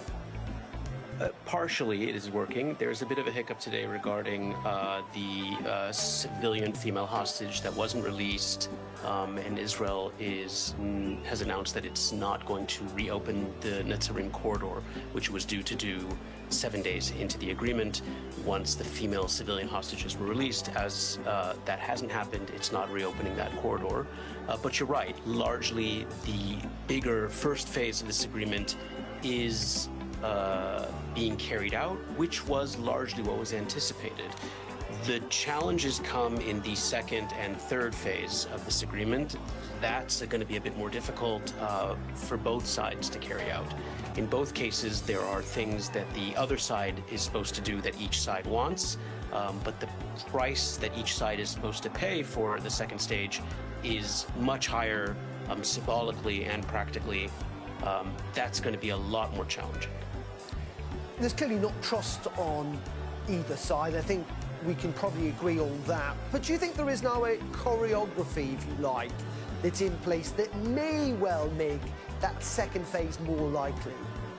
There is a choreography in place that should, assuming we get today's disagreement ironed out, that should make carrying out the rest of the first phase likely.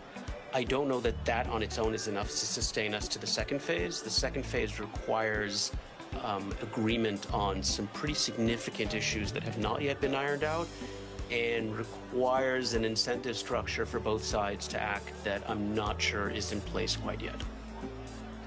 And Shani, give us a sense to the people watching at home of what the views are in Israel about this deal, because we know not everyone is in favour of it. Some were frustrated it didn't happen earlier. Just give us a sense of the kind of the political divisions there are.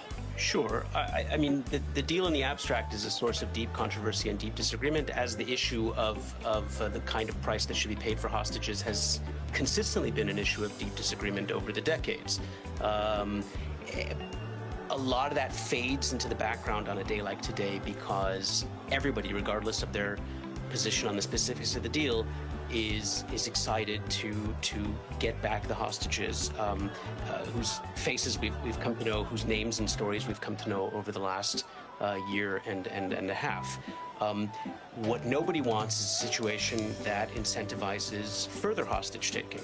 That is to say, we all want to recover today's hostages, but we don't want to be creating a situation that endangers tomorrow's hostages. And that's the dilemma here. There's also a strong dilemma for families of victims of terrorist attacks whose convicted murderers are being released in exchange for these hostages. That has a particular emotional resonance for them. There's another aspect here, too, which is not much commented on, which is that the, shall we say, ideological and sociological aspects of the disagreement on this map out so neatly in a way that's not normally the case. It's not just that the more conservative or more religious or more hawkish segments of the Israeli political landscape tend to oppose these kind of deals on ideological grounds. It also happens to be the case that most of the hostages themselves, either coming from the various kibbutz communities on the border, or being conscript soldiers, or being the kind of people who would go to a rave on a Saturday morning, aren't in the public of the right-wing and religious politicians who are ascendant in the current government. So it's not just that there's an ideological cleavage on this, there's also sort of a sociological one. Most of the hostages come from communities that stereotypically were probably in the opposition to the current coalition that's been in power for the last year and a half. And that has, I think, its own, even if subconscious effect on how people view it, how domestic public opinion views what is perceived by the government's opponents as foot dragging on this deal, etc. Okay, Dr. Shani Moore from or the former Director of Foreign Policy at the Israeli National Security Council. Thank you very much indeed for joining us here on Sky News this afternoon.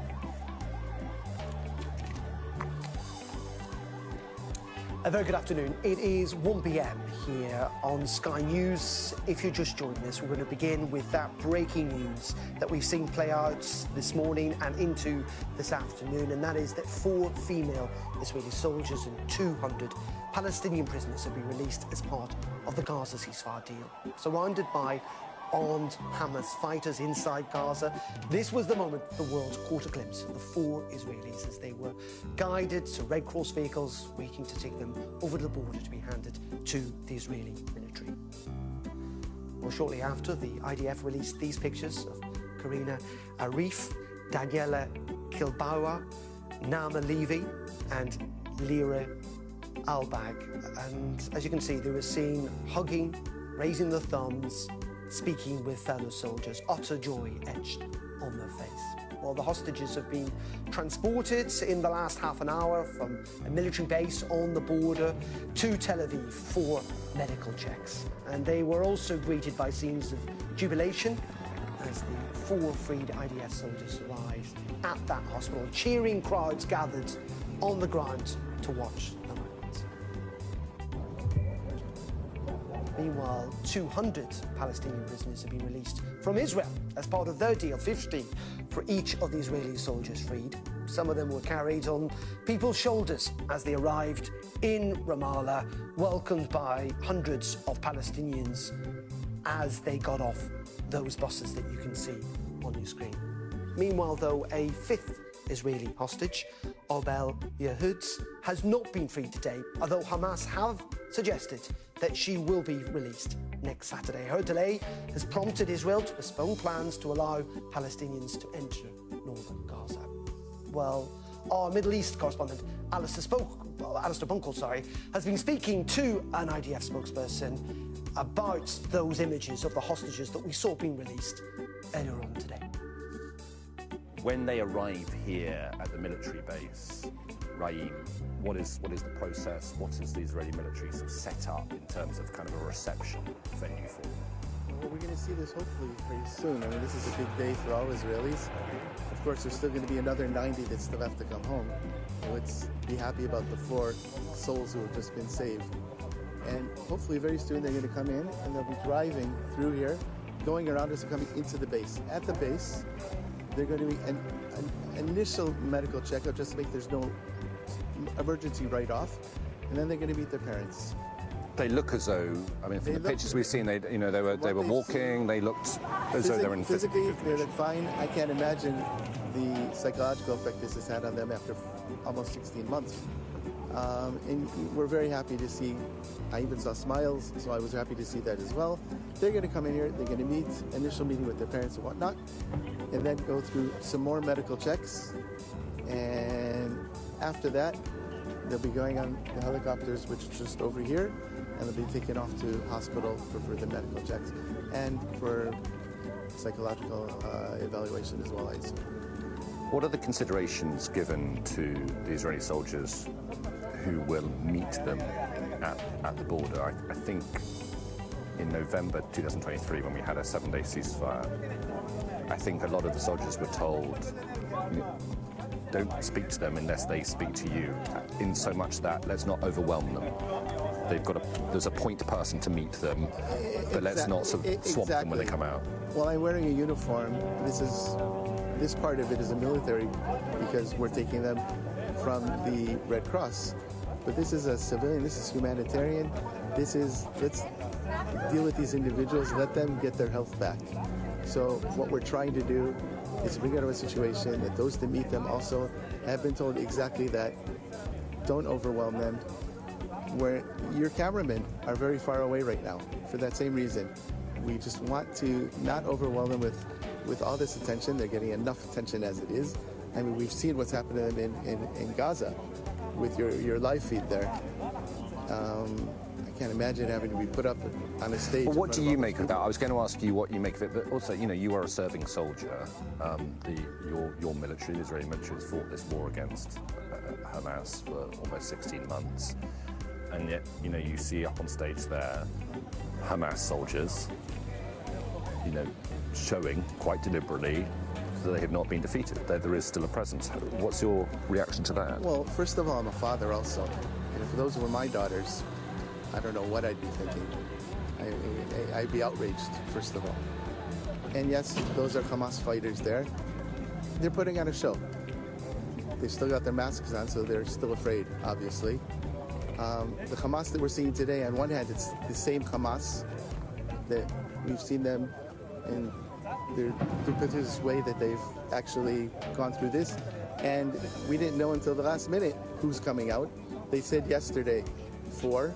They gave us the names. Now we're sure those are the same 4, yet it's against the agreement that we have. Just explain that.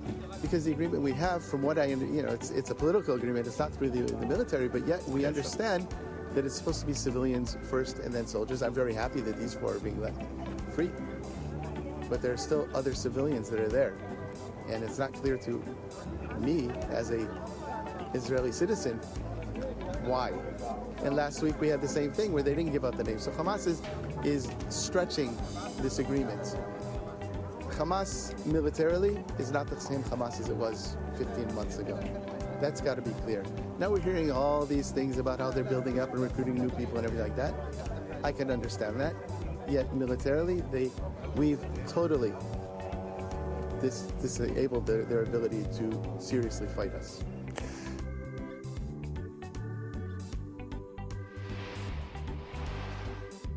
And that was an Israeli IDF spokesperson speaking to Alistair Bunkle a little earlier. And this is the live shot in Ramallah in the West Bank, as a large number of people, hundreds of people, have gathered to welcome some of the 200 Palestinian prisoners who've been released on those white coaches back to the West Bank. And you can see a large number of people have gathered.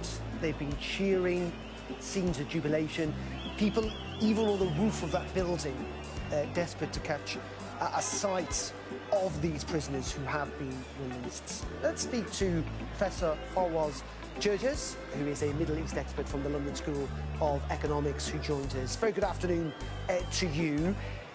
I don't know if you can see these images from Ramallah like our viewers at home can, but those prisoners are being welcomed like heroes. They are heroes to millions of Palestinians. They have been in Israeli jails for probably many years, many months. You have more than 10,000 Palestinian prisoners and captives in Israeli prisons. So for the Palestinians, for their families, for their beloved one, it's a moment of joy. It's a moment of freedom.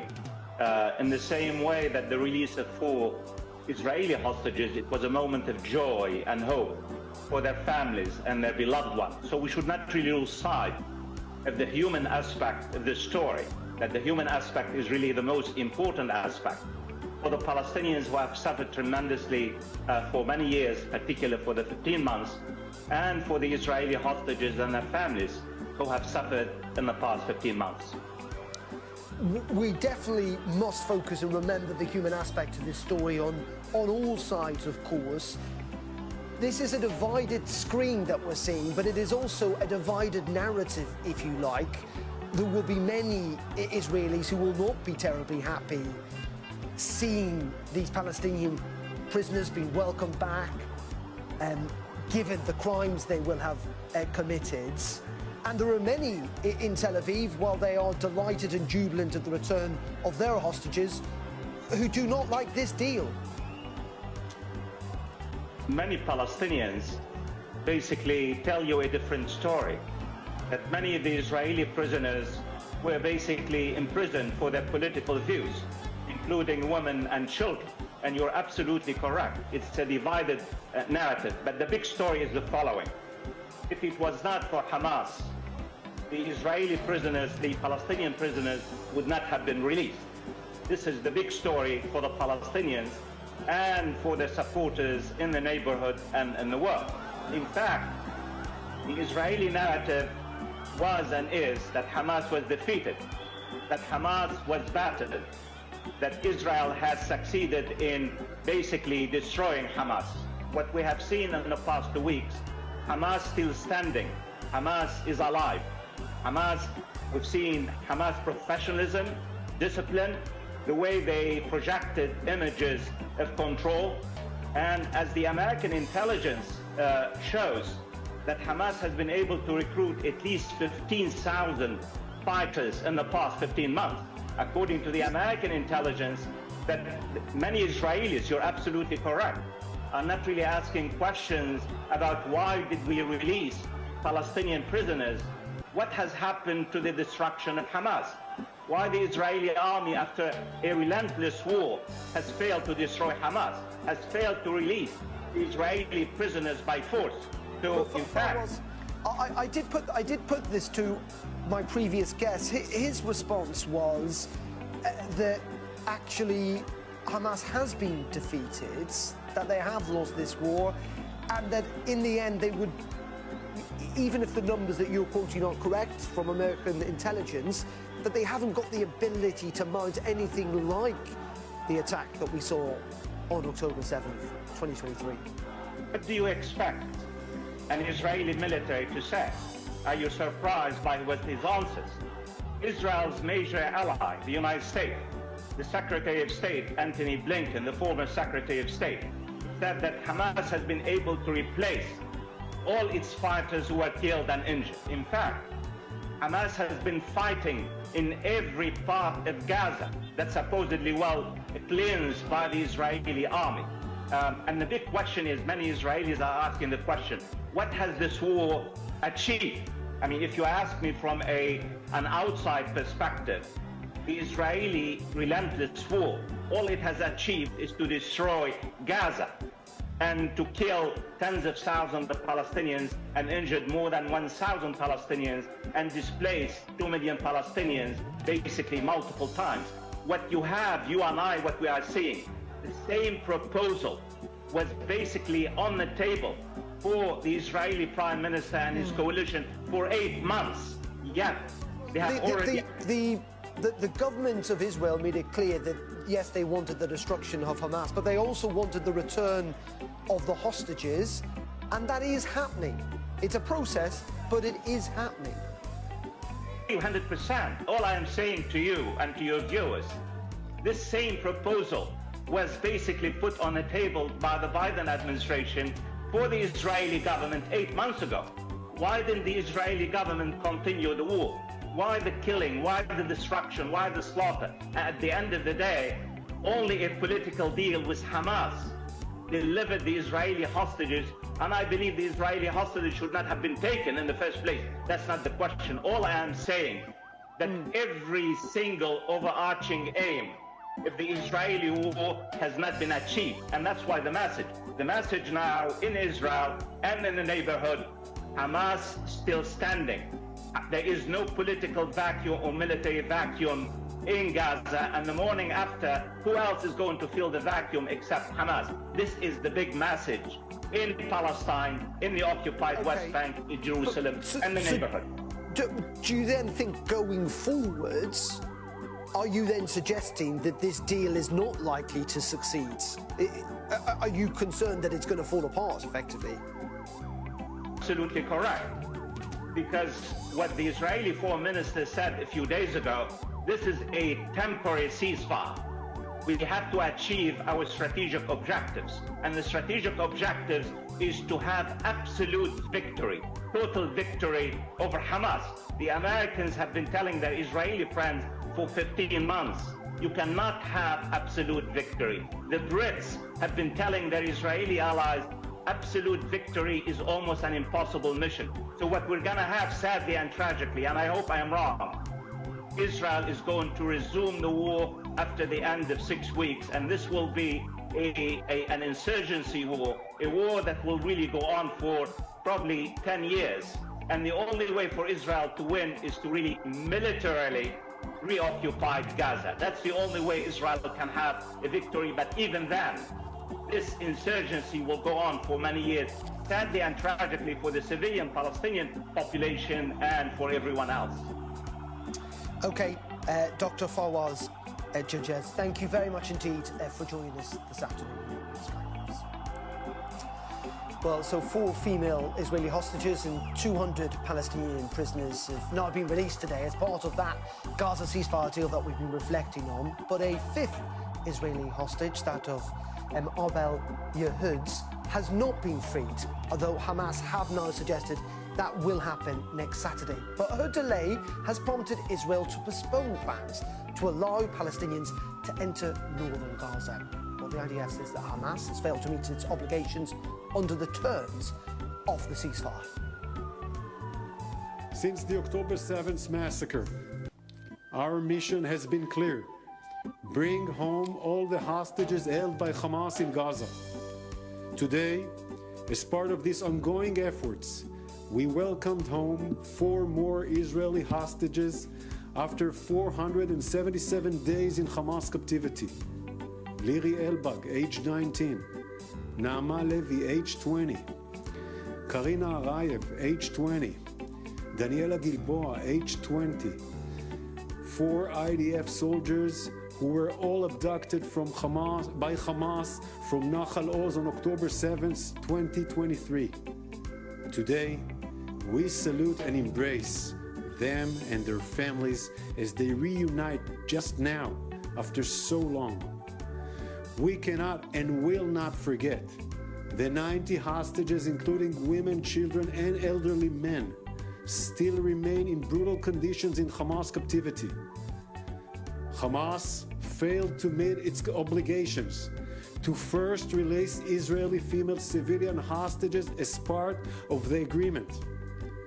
We are determined to the return of Arbel Yehud, an Israeli citizen kidnapped from Nir Oz, and also Shiri Bivas and her 2 children, Kfir and Ariel, whose welfare we are extremely concerned about. We appreciate and thank the efforts of all international mediators, United States, Qatar, and Egypt, and we expect them to make sure Hamas stands in accordance with the agreement.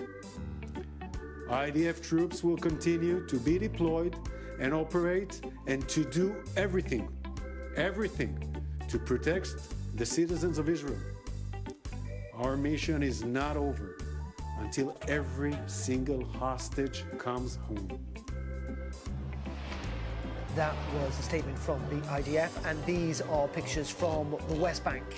Jubilant scenes for the hundreds, thousands of Palestinians who have turned out. There's some on the roof of that facility to welcome back the dozens of Palestinian prisoners who've been released back into the West Bank today as part of that deal, part of the 200 Palestinian prisoners who've been released from Israeli prisons. Some of them have been reported, I think 70, to Israel. But unlike last week's release, which mainly involved people who'd been released or been in prison for relatively minor sentences, lots of the prisoners being released today have been serving life sentences, including those convicted of multiple murder, including the killing of Israeli civilians. A wide range of ages. The youngest Palestinian prisoner expected to be released today is just 16 years old, the oldest 69. One prisoner had spent 39 years in an Israeli jail, having first been arrested back in 1986. Those that have the most serious offences, those convicted of the gravest crimes, they have been deported, mainly to Egypt, but also to Qatar and Turkey. But this is the scene in Ramallah, in the West Bank. The cheers, the jubilation, the crowd that has gathered there, the gunfire, as people have gathered, some on the roof of that facility, to welcome back those Palestinian prisoners. Clearly there is delight in the West Bank. Many in Israel will not be happy at these scenes of jubilation. Many in Israel don't agree with this deal, but it is a deal that has seen 200 Palestinian prisoners released today from Israeli jails, but also the release of 4 female Israeli soldiers who are now getting medical treatment in Tel Aviv. You're watching Sky News. We'll have continuing coverage from the Middle East after this commercial break.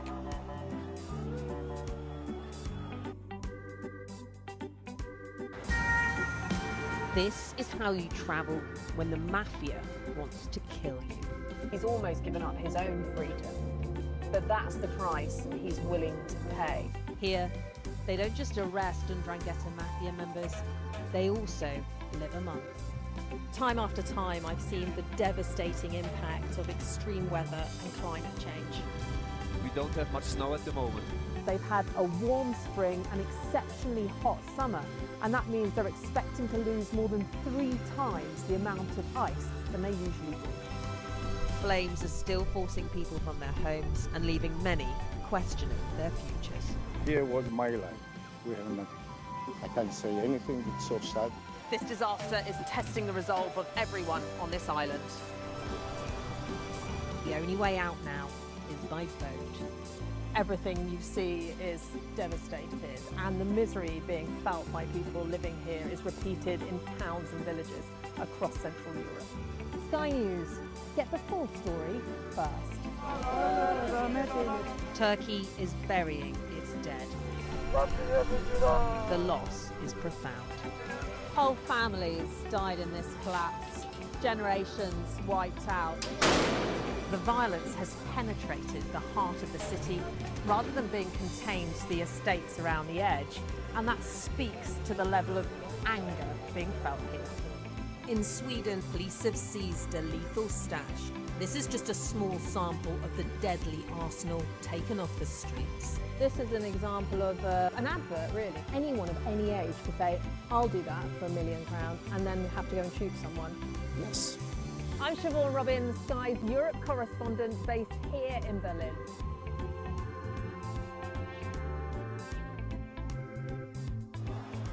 Very welcome back to Sky News. We are keeping across this developing story this afternoon, and that is the continuation, week number 2, if you like, of the deal that we've seen between Israel and Hamas, with other actors like Qatar, Egypt, and of course the United States, and that is the release of 4 Israeli hostages who are now in Tel Aviv seeking medical treatment. That picture on your left-hand side is from Hostage Square, where people have gathered to watch the proceedings, to watch with jubilation the release of those 4 hostages.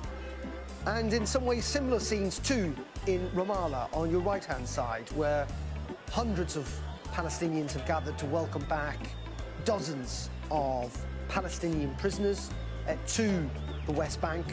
They had been held in Israeli jails, some of them for decades. Some have been deported, of that 200 number, to Egypt, to Qatar and Turkey, but some have been allowed to return back to the West Bank, and we've seen jubilant crowds, people firing guns, people cheering, people holding those prisoners aloft, people on the roof of that building as they've arrived back into Ramallah. Well, let's bring in the co-director of the Palestinian Policy Network, that's Dr. Yara Hawari, who is in Qatar for us this afternoon.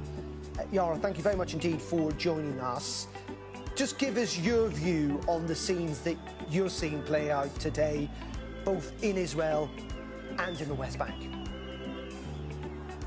Comparing scenes of relief and joy for the families of the Palestinian prisoners that were released today as part of the ceasefire deal between Israel and Hamas. We know, as you mentioned, a significant amount of them will be deported to other countries.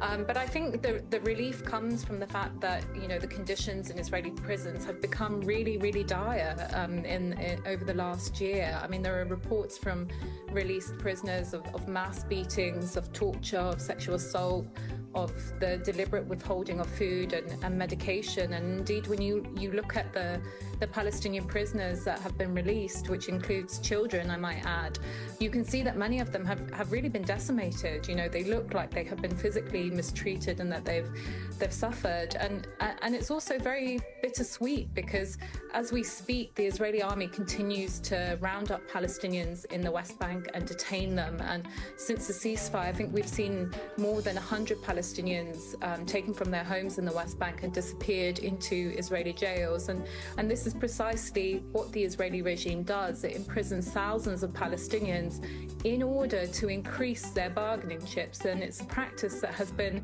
well documented for decades, and a practice that is illegal under international law and condemned far and wide by human rights groups. So there really is a mix of feelings amongst Palestinians today.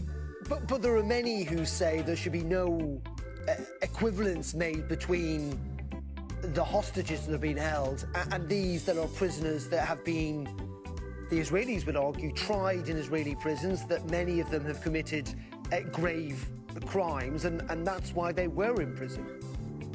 Actually, the practice of Israeli incarceration is widely understood to be an illegal one under international law.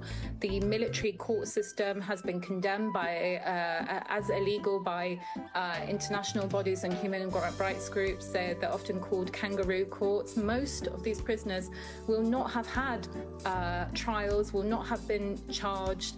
They're held indefinitely. So that practice is widely accepted. Indeed, but we're told that some of the people released today have committed murder, that they have killed innocent Israeli civilians. Well, you're right in saying that there can be no comparison. We're talking about an occupied people and an occupier that's internationally recognized as an occupying regime. Indeed, the release of the 4 female Israeli soldiers by Hamas today were precisely that. They were soldiers, and this is not being reported by Israeli media. So it is very difficult to make comparisons between an occupying regime and an occupied people, and that, I think, we'll agree. Okay, let's talk about where you are, because you're in Qatar, and they've clearly been quite instrumental, haven't they, in making this deal possible. A deal, it must be said, that we're physically seeing play out, that is working to a large degree. Are you hopeful that this deal will now hold in the weeks to come, and that the second phase may well come about? Well, I'm hopeful because I have to be. You know, the ceasefire has offered some really much-needed relief for Palestinians in Gaza. They're no longer being carpet-bombed. But I think it's important to note that Palestinians in Gaza are still being shot and killed. We've seen more than 100 Palestinians that have been killed by Israeli forces since the ceasefire agreement.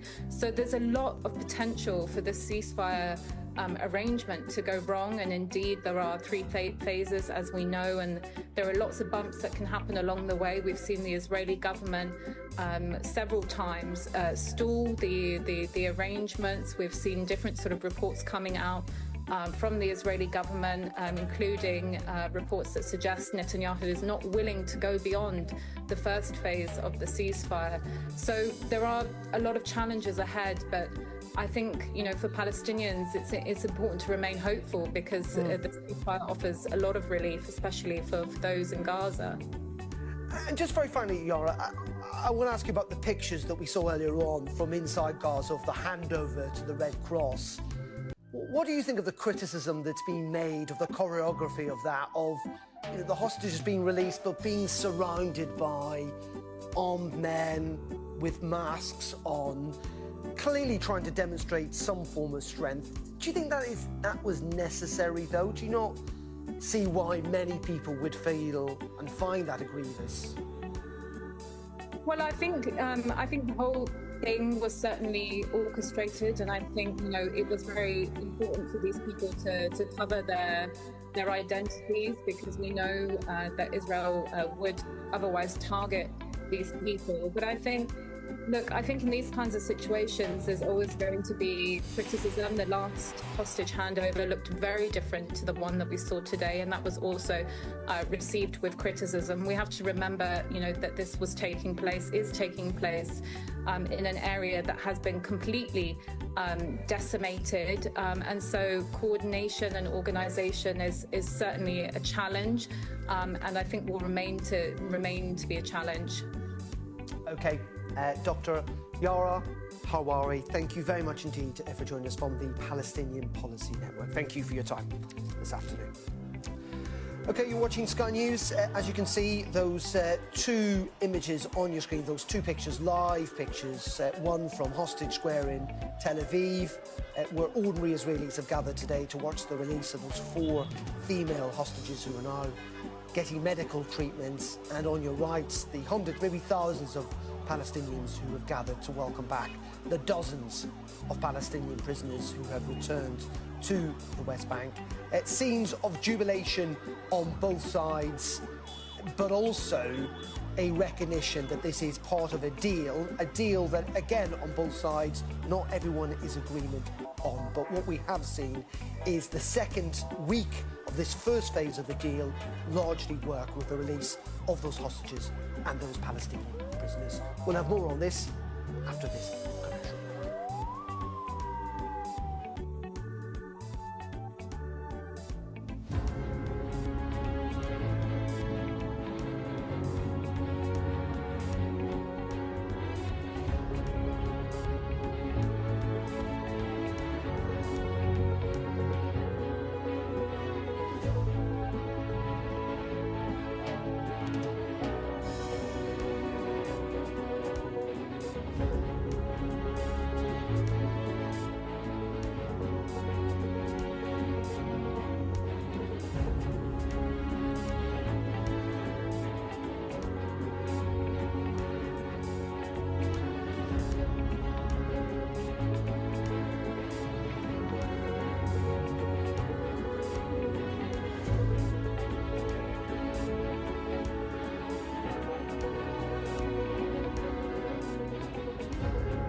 Very welcome back. Well, let's take you to Tel Aviv now, to the Beilinson Hospital, where we believe there is a press conference taking place where the staff members are giving us an update on how the 4 released Israeli hostages are doing. Let's have a listen. About an hour ago, the 4 captives arrived at the Rabin Medical Center. All of us awaited their arrival and are excited and grateful for the privilege to witness their return home. The preparation for receiving them, as well as all those returning, including establishing a broad professional and a sensitive medical and mental health framework.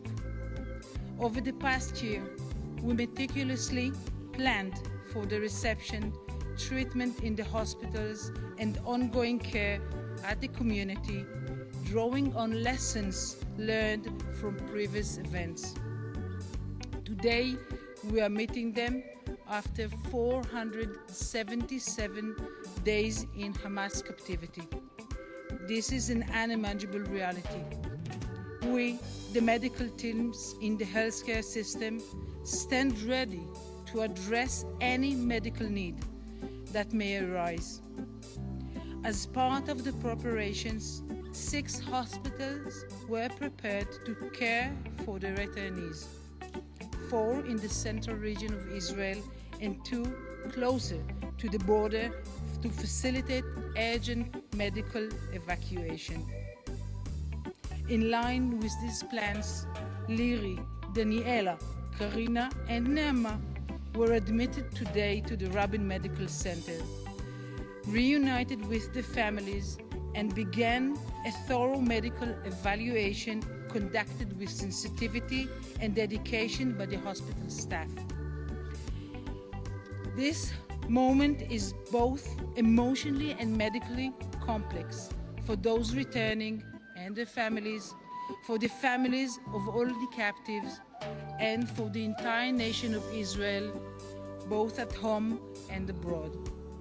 Considering the excitement and this sense that these returnees are now inseparable part of all families in Israel, we respectfully request that everyone uphold their privacy. The people of Israel, the Ministry of Health and the healthcare personnel are excited about the return home and are doing everything possible to provide them with comprehensive and precise and sensitive support framework. From the depth of our hearts, we hope for the return of all the captives. Thank you very much. There you go, that's the latest from the hospital where those 4 Israeli hostages are being treated this afternoon, and they are and have been released, part of this developing story that we're covering here on Sky News. As I say, those 4 female Israeli soldiers, and now confirmed that 200 Palestinian prisoners will be released as part of that deal on the Gaza ceasefire. Surrounded by armed Hamas fighters inside Gaza, this was the moment the world caught a glimpse of the 4 Israelis as they were guided to Red Cross vehicles waiting to take them to the border to be handed over to the Israeli military. Well, shortly after the IDF released these pictures of Karina Arif, Daniela Kilbawa, Naama Levy and Liri Albag, they can be seen hugging and putting their thumbs up, waving in utter relief at having been released. Well, the hostages have been transported from the military base in Israel to Tel Aviv for medical checks. We just heard there from the hospital. They were scenes of jubilation as the 4 freed IDF soldiers arrived at that hospital. Crowds cheered, gathered there to watch the moment that helicopter landed, and those female hostages then were taken, it must be said, with privacy into the hospital to seek medical treatment, to have any physical wounds they may have treated, but also the psychological trauma they would have been through.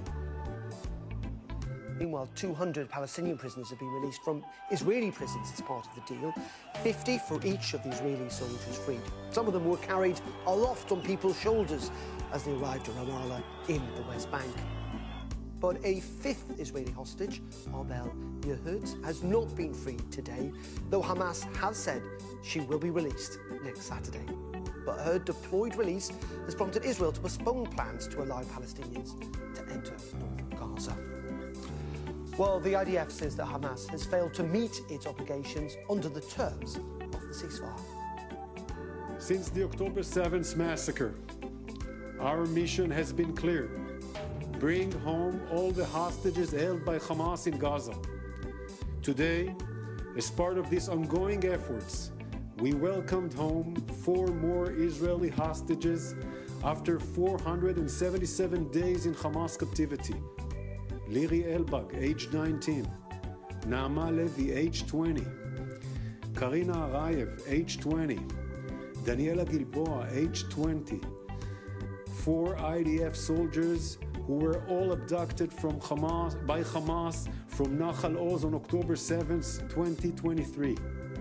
Today, we salute and embrace them and their families as they reunite just now after so long.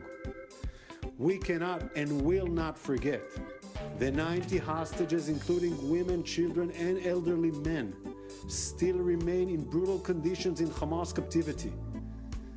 Hamas failed to meet its obligations to first release Israeli female civilian hostages as part of the agreement.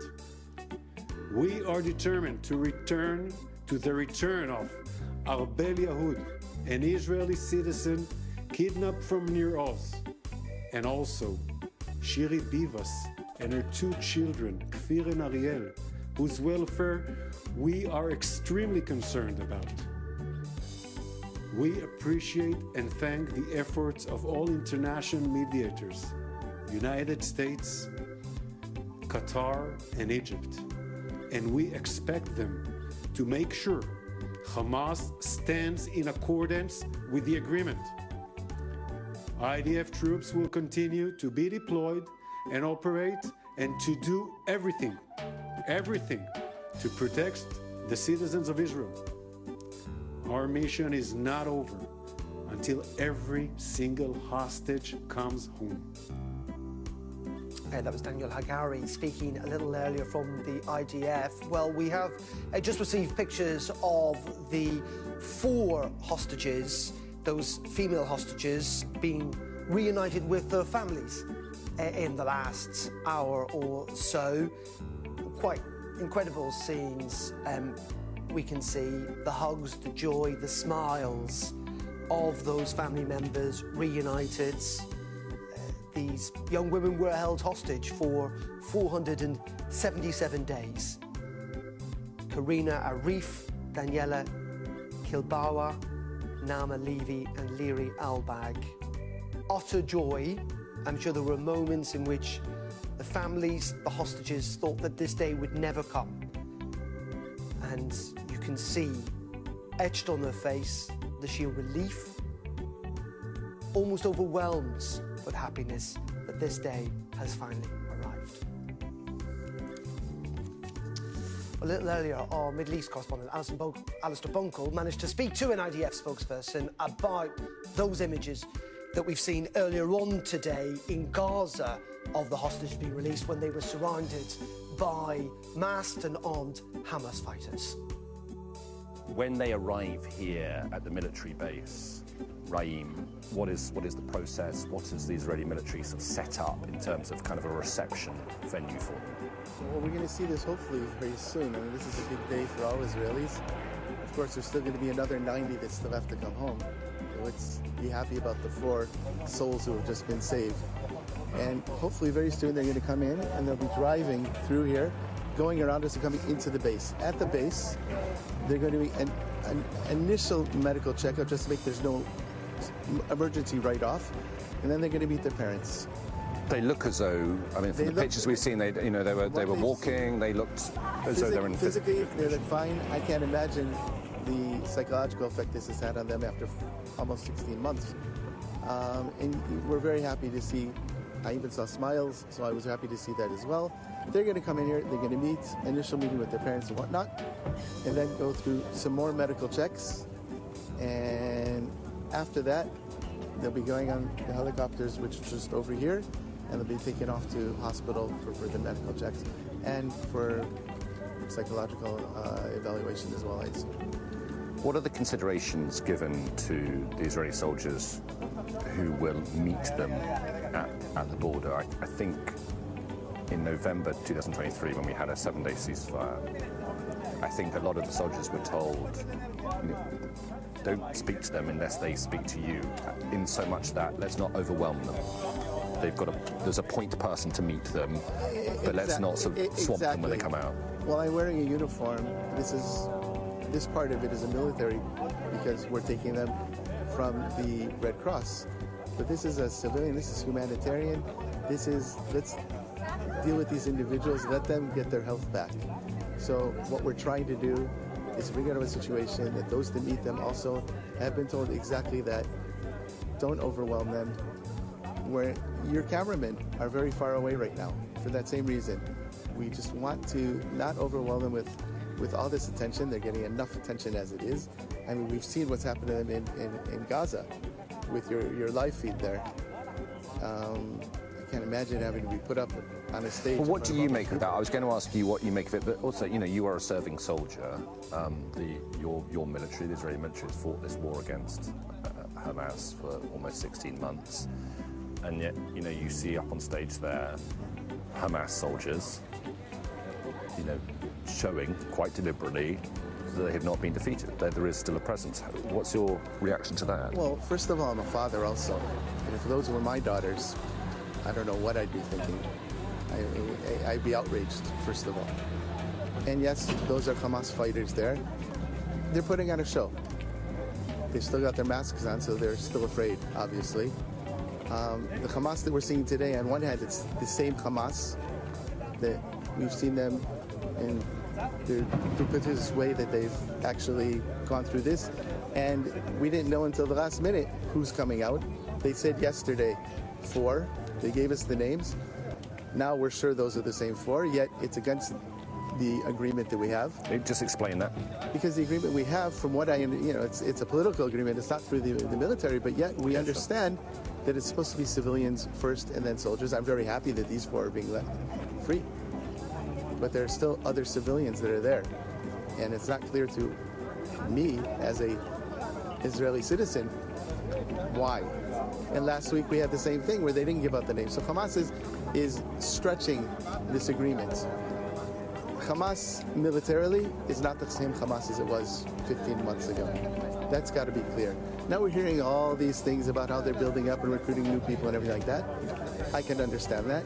Yet militarily, we've totally disabled their ability to seriously fight us. That was Alistair's phone call speaking to an IDF spokesperson a little earlier, and these are the live scenes in Tel Aviv, Hostage Square on your left, and in Ramallah in the West Bank on your right. 4 hostages being freed by Hamas under that ceasefire deal. 200 Palestinian prisoners in return have been released by Israel, though Israel has blocked Palestinians from returning to northern Gaza.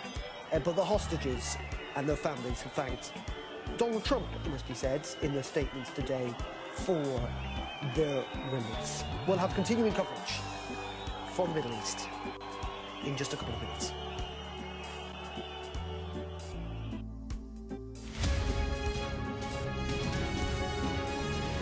Our app gives you the very best of Sky News wherever you are. Breaking news, videos and analysis. Evidence of the crisis. Podcasts, watching us live. I'm live in Jerusalem. Wherever you get your podcast. All in one place and all at just the touch of a screen. The Sky News app. Get the full story first.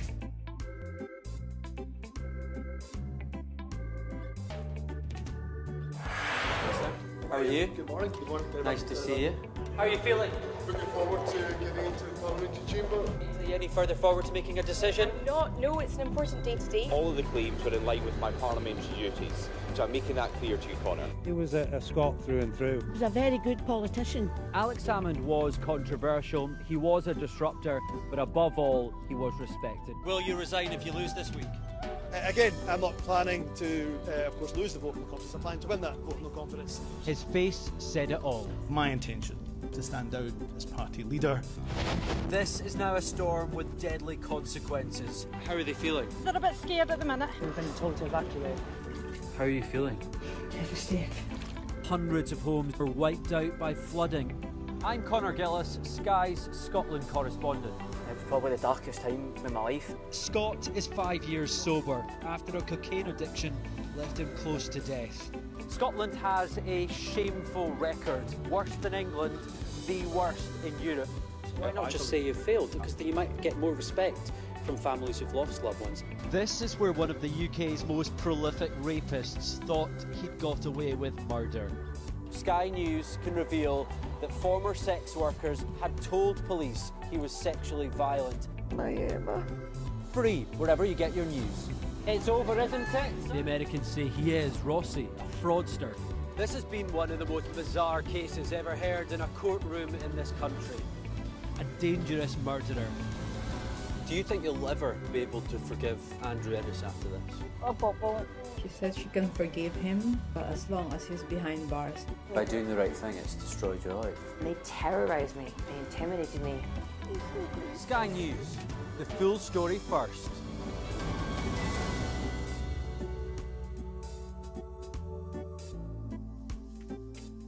Very welcome back. Our top story this afternoon, and that is that 4 female Israeli soldiers and 200 Palestinian prisoners have been released as part of that Gaza ceasefire deal. The 4 Israelis were handed over by Hamas to the Red Cross in Gaza before being repatriated by the Israeli military. Well, we've just received these images of the hostages being reunited with their family as they undergo those medical checks in hospital. Their names: Karina Arif, Daniela Kilbawa, Nama Levy and Liri Albag.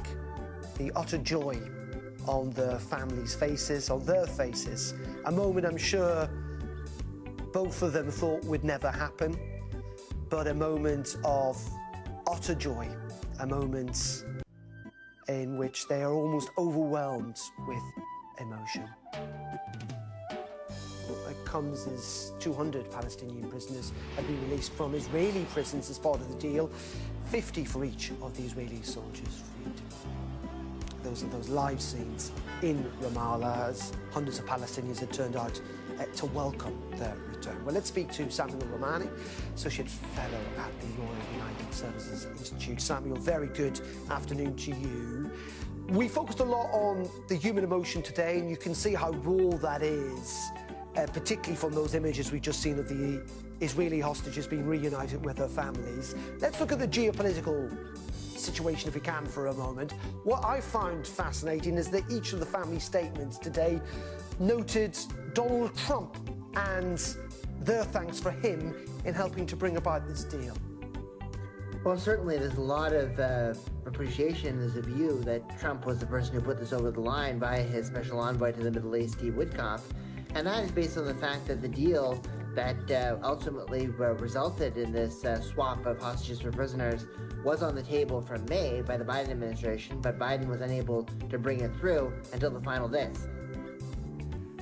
But we do now have a deal, and it does seem to be largely working, Samuel. You know, this is the second swap, if you like, and there's been some hiccups today, but it has largely gone to plan. Exactly. I mean, there are also some hiccups when you look back at the November 2023 deal when more than 100 hostages were released, and there were periods where it looked like they were being delayed and maybe it was going to break. That lasted only about 8 or 9 days.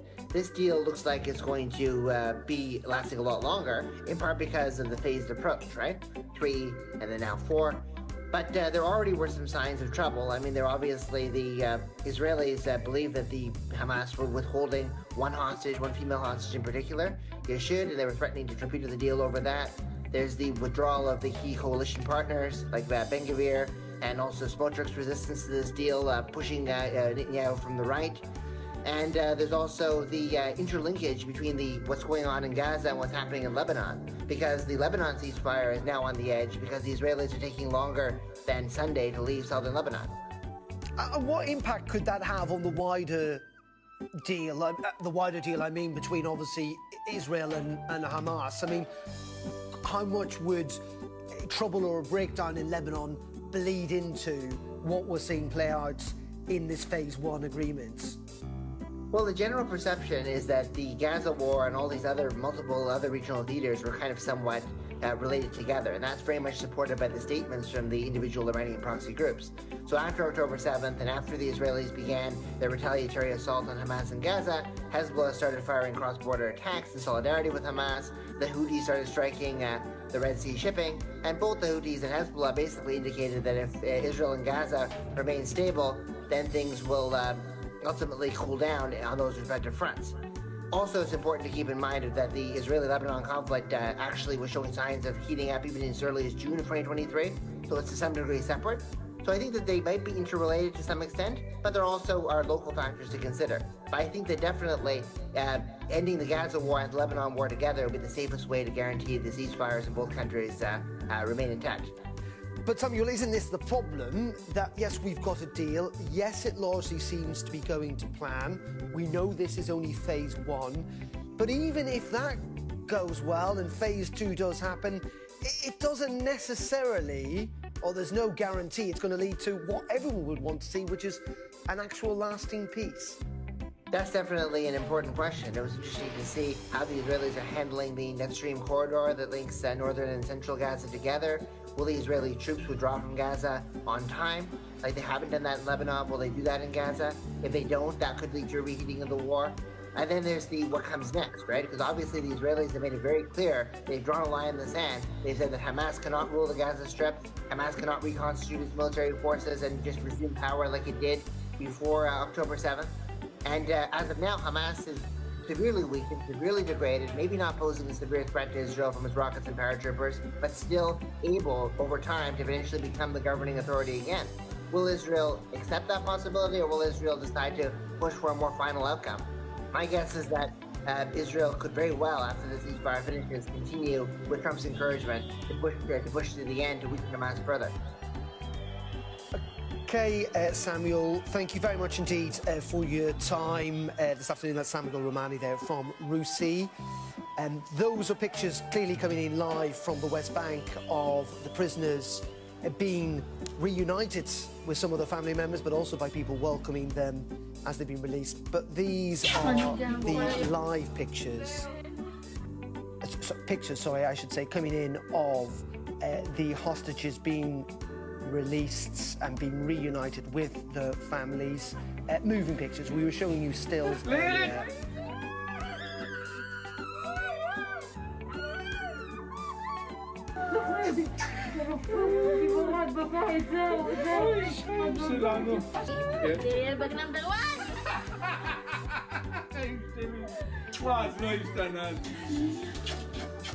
Just utter joy on the families' faces, relief, clearly an incredibly emotional moment.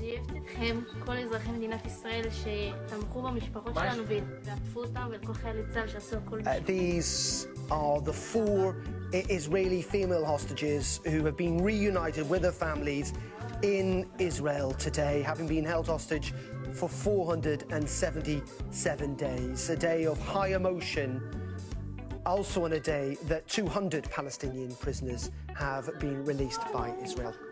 You're watching Sky News. We'll have continuing coverage from the Middle East at the top of the hour. Do stay tuned.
Good afternoon. It's coming up to 2 o'clock. You're watching Sky News with me, Simon Mawson. On your screen right now, pictures coming into us live from Tel Aviv and Ramallah as those 4 Israeli hostages have been released by Hamas and 200 Palestinian prisoners released as well.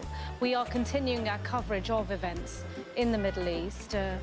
4 female Israeli soldiers, 200 Palestinian prisoners, all released as part of the Gaza ceasefire deal.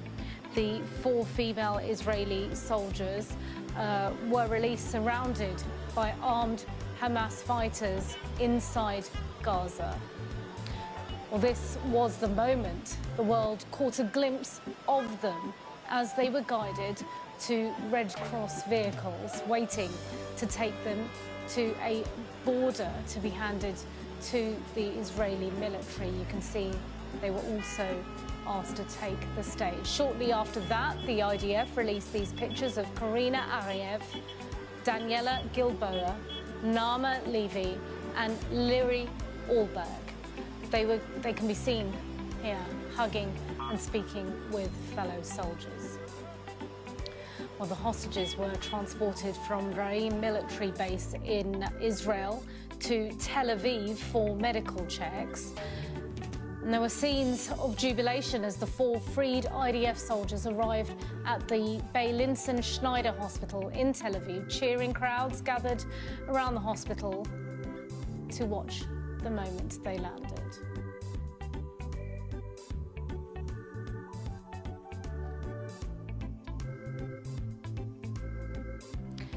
And the families of the released hostages watched them touch down in the chopper at the hospital in Tel Aviv.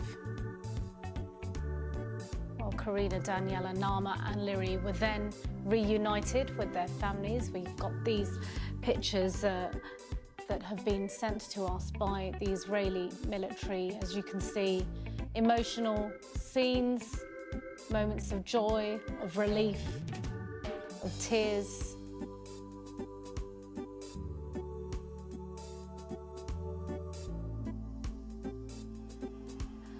Meanwhile, 200 Palestinian prisoners have also been released from Israeli prisons as part of this deal. 50 for each of the Israeli soldiers freed. Some of them carried on people's shoulders as they arrived in Ramallah, in the West Bank.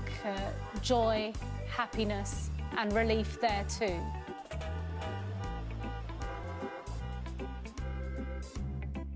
Well, also today, a 5th Israeli hostage, a civilian, Arbel Yehud, has not been freed, although reportedly Hamas has now responded saying she will be freed next Saturday. Well, her delayed release has prompted Israel to postpone plans to allow Palestinians to enter northern Gaza. Well, I'm joined now by the IDF spokesperson, Lieutenant Colonel Peter Lerner. Good afternoon to you. First of all, I'm sure huge relief and joy as you have had those 4 Israeli hostages returned to you. Absolutely. It's been a very, very emotional day today with tears all around, with people sitting on the edges of their seats, watching television, family members, friends surrounding the various locations, whether it's in the south or at the hospital, Beilinson Hospital, as you rightly saw today. I think that the images that are coming out from the joining their family members are very, very powerful, and it goes to show how the whole country has been holding its breath today. And yes, we are very happy, we are relieved, and I think we're also looking forward to seeing the continued release of the other hostages. There are still 90 other hostages that Hamas are holding. Indeed, and I want to ask you about what happened this morning or overnight in relation to one of the civilian hostages, Arbel Yehud. We understand she was due to be released and then wasn't. Do we know why and what happened in relation to Arbel? So Arbel Yehud was a civilian. She's 29 years old. She was abducted from her safe house a safe room in Kibbutz Nir Oz on the 7th of October. And according to the agreement, civilians should have been released first. And that's why Israel, a few days ago, already demanded and sent a very clear message to Hamas that we expect to see Arbel today.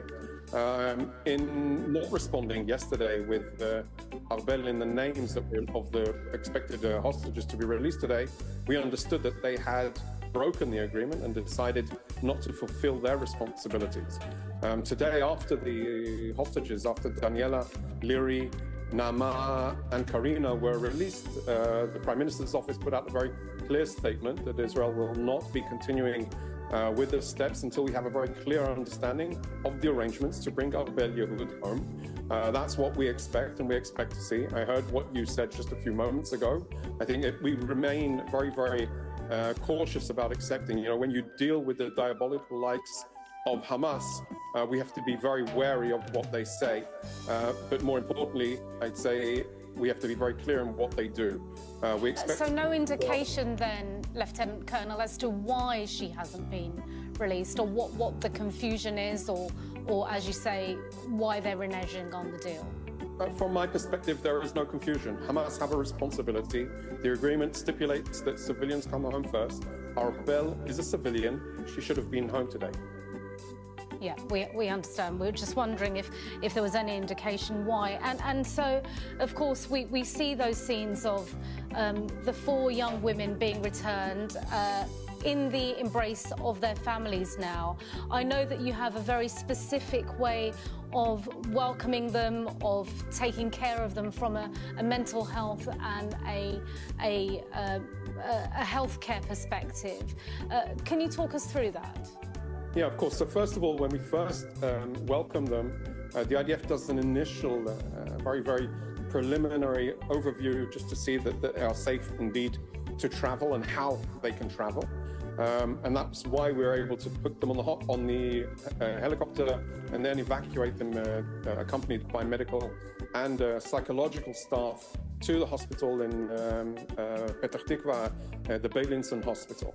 Then they'll transfer to the medical services, the Israel Ministry of Health, and they will undergo, accompanied by the medical and health professionals, to see what individual cases, you know, each and every one of them has endured in different things throughout the course of the last 15 months. So I'd say, yes, they are surrounded by a support staff, emotional and physical, and the idea is that they will be released home as soon as it's possible, taking into consideration, first of all, their personal safety and well-being.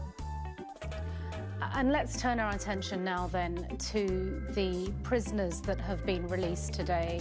Of course, hundreds released last week, and Palestinian detainees. This week it is a different group, 200 Palestinian prisoners released. There is a mixed reaction to the release of those prisoners inside Israel. Tell us about those sentiments about the release of those prisoners. Well, it's very clear. First of all, the prisoners are convicted people that have conducted horrific attacks against Israelis. Many of them killed or plan to kill Israelis in acts of terrorism, and that is why Israelis are concerned. Who are these people that are being let go back into society? Are they going to be up to no good once more?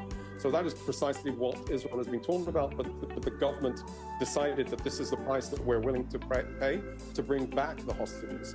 And this is the understanding. And so, of course, there are mixed feelings, because when you are letting a terrorist back into society, who's going to promise and make sure that they don't get back to their old ways? And you know, that is a responsibility that the IDF now has to ensure, and together with the other security services, be on top of things so that if they do decide to get back involved into terrorism, we will have the ability to mobilize and act against them.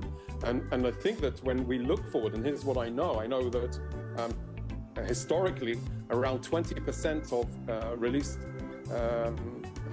terrorists from different terrorist organizations have gone back into terrorist action. So the concerns are real, but the price from Israel's perspective to bring back our hostages is worth it, because we are celebrating the lives of those that are living, the lives and also those that have been killed in the course of this war. So we want the hostages back, remaining 90, and the government has determined the criteria for the different...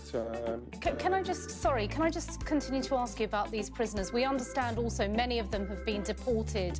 They've been requested to live in exile so as to avoid the situation you're talking about. They've been sent to Turkey, Qatar and Egypt. Can you confirm that? No, I can't comment on that at this time. Also, that doesn't really fall under the umbrella of the IDF. The IDF is responding if they go back into terrorist activities. And my comment was a general comment about the fact that these types of people, these terrorists, have been released. So we can't really create the moral equivalence between 4 hostages to 200 terrorists. And there's a concern there. Of course, the stipulations and the conditions of the release of the different types of terrorists, where they're going, if they were going, how that was going, I would refer you to the prison services to deal with that. And can you tell us anything about the arrests that have been made in the West Bank since the release of the Palestinian detainees, the women and young children, many of them held without charge last week? There have been concern about arrests across the West Bank too. The IDF is conducting currently operations in the area of Jenin, and of course we know that there are extensive attempts to reorganize and conduct more terrorist activities, and so there is ongoing military operations. I don't know specifics about women and children that you asked, but I do know that there is a very severe concern that the West Bank and cities and camps like Jenin will be used as staging grounds to launch attacks. Last week Tel Aviv saw 2 terrorist attacks inside in Tel Aviv, and indeed there is a concern that there will be an uptick in terrorism originating from the West Bank cities. Sorry to clarify, I was referring to the women and children who were Palestinian detainees released last week and separate arrests made since then. I want to pick up on what you're saying about the fear of recurrence of attacks. Now, it's being reported today that US intelligence believes that Hamas may well have recruited 15,000 more fighters, at least, in support of their cause. Presumably as a result of the devastation that has been witnessed and the more than almost 50,000 deaths in Gaza, it speaks to the fact that then this has not been a success, has it? In fact, all the IDF has done is helped Hamas recruit more people. Absolutely not. I don't agree with that at all, and our figures definitely don't suggest that that is accurate. We understand that if a war that Hamas and the Islamic Jihad, something like 35,000 fighters that existed, and then the IDF has confirmed approximately 20,000 kills of terrorists in the course of this war. Of course, they are going to continue to try and rally and reorganize, and that is the understanding. This is what the brutal terrorist organization Hamas is trying to do constantly. If you look around and if you see the leadership of Hamas, it is basically being decapitated. If you've seen their manufacturing capabilities, they're almost non-existent. Of course, if we judge by seeing 10 new Toyotas being driven into Palestine Square today, which is part of their propaganda effort to evoke maximum emotional response, I would say it is all part of that propaganda plan. It's just. So are you saying that US intelligence have got it wrong, that they're not right? I'm saying that our intelligence suggests that the numbers are much lower, that the reality on the ground is much more complex, and we need to be Understood. And do you not feel that potentially all of this destruction, we've had the drone footage of Gaza since the ceasefire deal, when many more people have been allowed to return to the rubble of their homes. Is that not a concern, that is also driving Hamas's recruitment drive? So you would suggest that on the 7th of October we just raise a white flag and hope they don't do it again? This is a war that was a result of Hamas's intentions, diabolical intentions, to attack, murder, abduct, rape Israelis. Some of those have been released today. The reality is that they launched a war, an invasion into Israel, and these are the images of warfare. We are fighting against... They are the images of warfare, sir, and I appreciate that. I've covered many. I just wanted to say what we're talking about is, what we're speaking to is the extensive nature of the destruction, the disproportionate number of civilian casualties, the majority being women and children, reported by the UN and multiple human rights organisations around the world.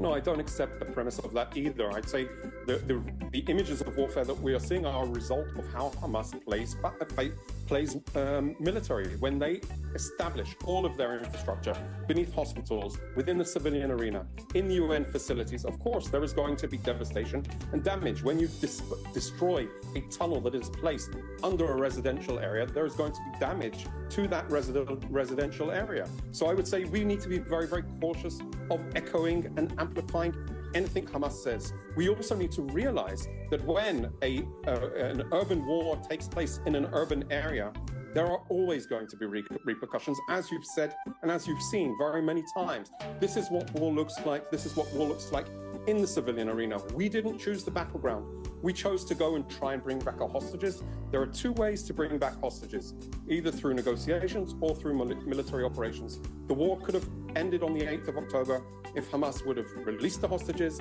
and surrendered and laid down their weapons. They just chose not to. And this is where we are 15 months on.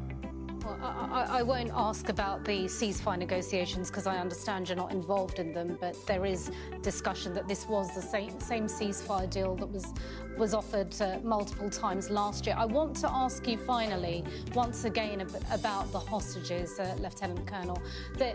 They are now home. They have been able to speak to their families, their fellow as well, when they hugged and were met by the Israeli military as well. Can you share anything of what they might have said or what they are saying? Presumably very happy they're home. I think the messages that we're getting over the last couple of hours now is messages of thank you for the support, thank you for the support of society. Obviously, they felt very much embraced coming out, not necessarily knowing what happened over the last 15 months. So I think that it will take a few days before we have some clarity. Currently, emotions are very, very high and everything is very, very powerful coming out individually. I'm sure that they will have individual stories and experiences to tell, and we need to be patient and respect their process that they need to go through. Lieutenant Colonel Peter Lerner, spokesman for the Israeli military, thanks very much indeed for speaking to Sky News today. Thank you.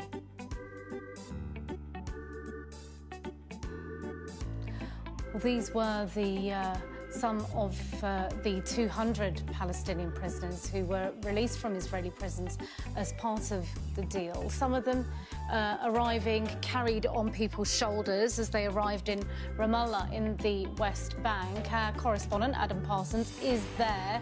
Adam, you watched as those coaches finally moved away from Ofer prison. Describe the atmosphere there and what you've been witnessing.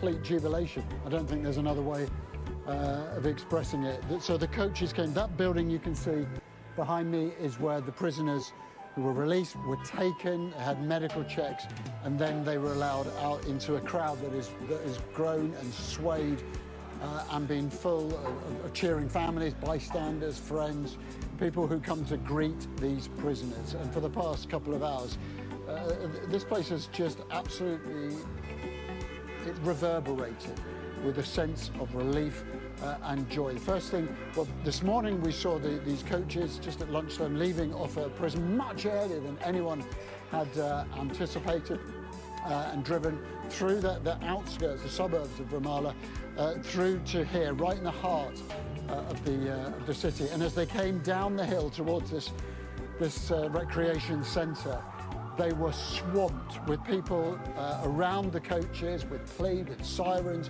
It was a chaotic, noisy scene. And then as the prisoners came out, they were hoisted onto shoulders and carried down the road. We saw reconciliations between mothers and fathers and their children. In some cases, they hadn't seen them hadn't been released for a decade, maybe 20 years in prison. Now, we've spoken to some of these prisoners.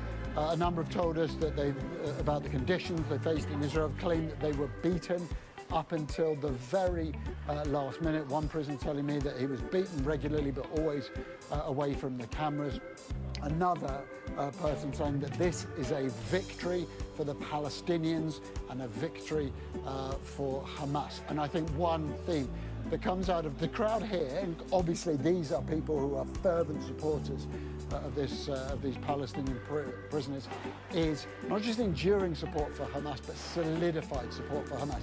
As these prisoners were brought down here, there were regular chants pro-Hamas that rang out in the air. We spoke to a man called Mohammed there, who said that this is the moment of victory. He said that this is what freedom smells like and tastes like. Now, this, of course, is part of this ceasefire process. Worth saying, there are other prisoners who've been released into Jerusalem. Israeli police, they're trying to keep a lid on any celebrations. I understand will drive them straight to the house, effectively take them out of the car, put them in that building. The majority of prisoners released today will not come either to the West Bank or Jerusalem. They're going down to the south of Israel, and they're going to be sent. About 70 of them have already been handed over to Egyptian authorities. The other 50 are going to go into Gaza. Those 70 are being deported. The ones sent down there to Gaza and to Egypt are the ones who have committed, in Israel's eyes and in the court's findings, the most heinous crimes, almost all in relation to terrorism and to killings. These ones, they're released here, also have been found guilty of very serious crimes. And there are plenty in Israel who really bemoan this, who think that serious criminals are being released. And Adam, it's hard to get the stories of many of these prisoners, but as we've been reporting, you know, it's a mixture of prisoners who have been convicted, some of them, as one of our guests earlier said, in military courts, and it's unknown what really happened behind closed doors. Others have been detained without charge, some of them for months, some of them for years, and there are young children amongst them too. It's often quite hard, though, to hear their stories. What have you gleaned from the people you've met today about the people that have been kept in these prisons? The release today is not of some of these very sort of children. These are people generally who've been convicted of serious crimes. Now, you can raise questions about these convictions. There is one man who's been released today who has just coming up to serving 40 years in prison. He was in prison in 1985 because of his affiliation with Fatah and other crimes. There are those who absolutely maintain they've done nothing wrong other than their political affiliation. I mean, plenty of these people and plenty of their supporters consider these to be political prisoners. And yes, some have been detained for a very long time without trial. The average sentence served by the 120 people released today is calculated to be just over 14 years in prison. But according to those calculations, the total that they were due to be sentenced to is something like 12,000 years. It's extraordinary statistics, like almost 100 years on average per person because of these multiple life sentences. These 120 who have been effectively deported from Israel, almost all were serving life sentences, if not all of them. As for many of these people are now getting medical treatment. To be blunt, many of them look very sickly. People who clearly had significant injuries. A man came out and had a bullet wound through his face. Another man we spoke to rolled up his trousers and showed at the bottom of his legs where he said he had been regularly beaten. But that sense of jubilation that came from them, make no mistake, these people who are being released here and those huge crowds who come to greet them regard this as a sign of victory against Israel. This Palestinian crowd here, I heard it again and again, that this is long live Palestine, this is a victory for the Palestinians, and this, in their minds, is a defeat against Israel. Not just because these people have been released, but the blunt truth is that many of those who are gathered up here support Hamas and think that what happened on October the 7th was justified, and that what it has done is to push Israel into making a concession, such as releasing all of these prisoners. Adam Parsons live from Ramallah in the West Bank. For now, thanks very much indeed. Let's bring you these pictures coming to us from Gaza now, where some of those prisoners we've just been discussing have been returned to. As we know, Israel said because of the nature of their convictions in Israeli courts, that many of them are not allowed to remain on Israeli soil. These are pictures of those men, those prisoners who have been released and sent to Gaza. You can see they're being received warmly and photographs taken. We're going to take a break now. More to come after this.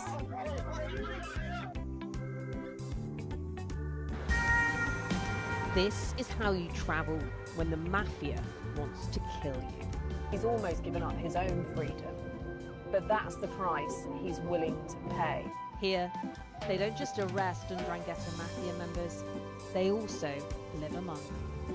Time after time, I've seen the devastating impact of extreme weather and climate change. We don't have much snow at the moment. They've had a warm spring and exceptionally hot summer, and that means they're expecting to lose more than 3 times the amount of ice than they usually do. Flames are still forcing people from their homes and leaving many questioning their futures. Here was my life. We have nothing. I can't say anything, it's so sad. This disaster is testing the resolve of everyone on this island. The only way out now is by boat.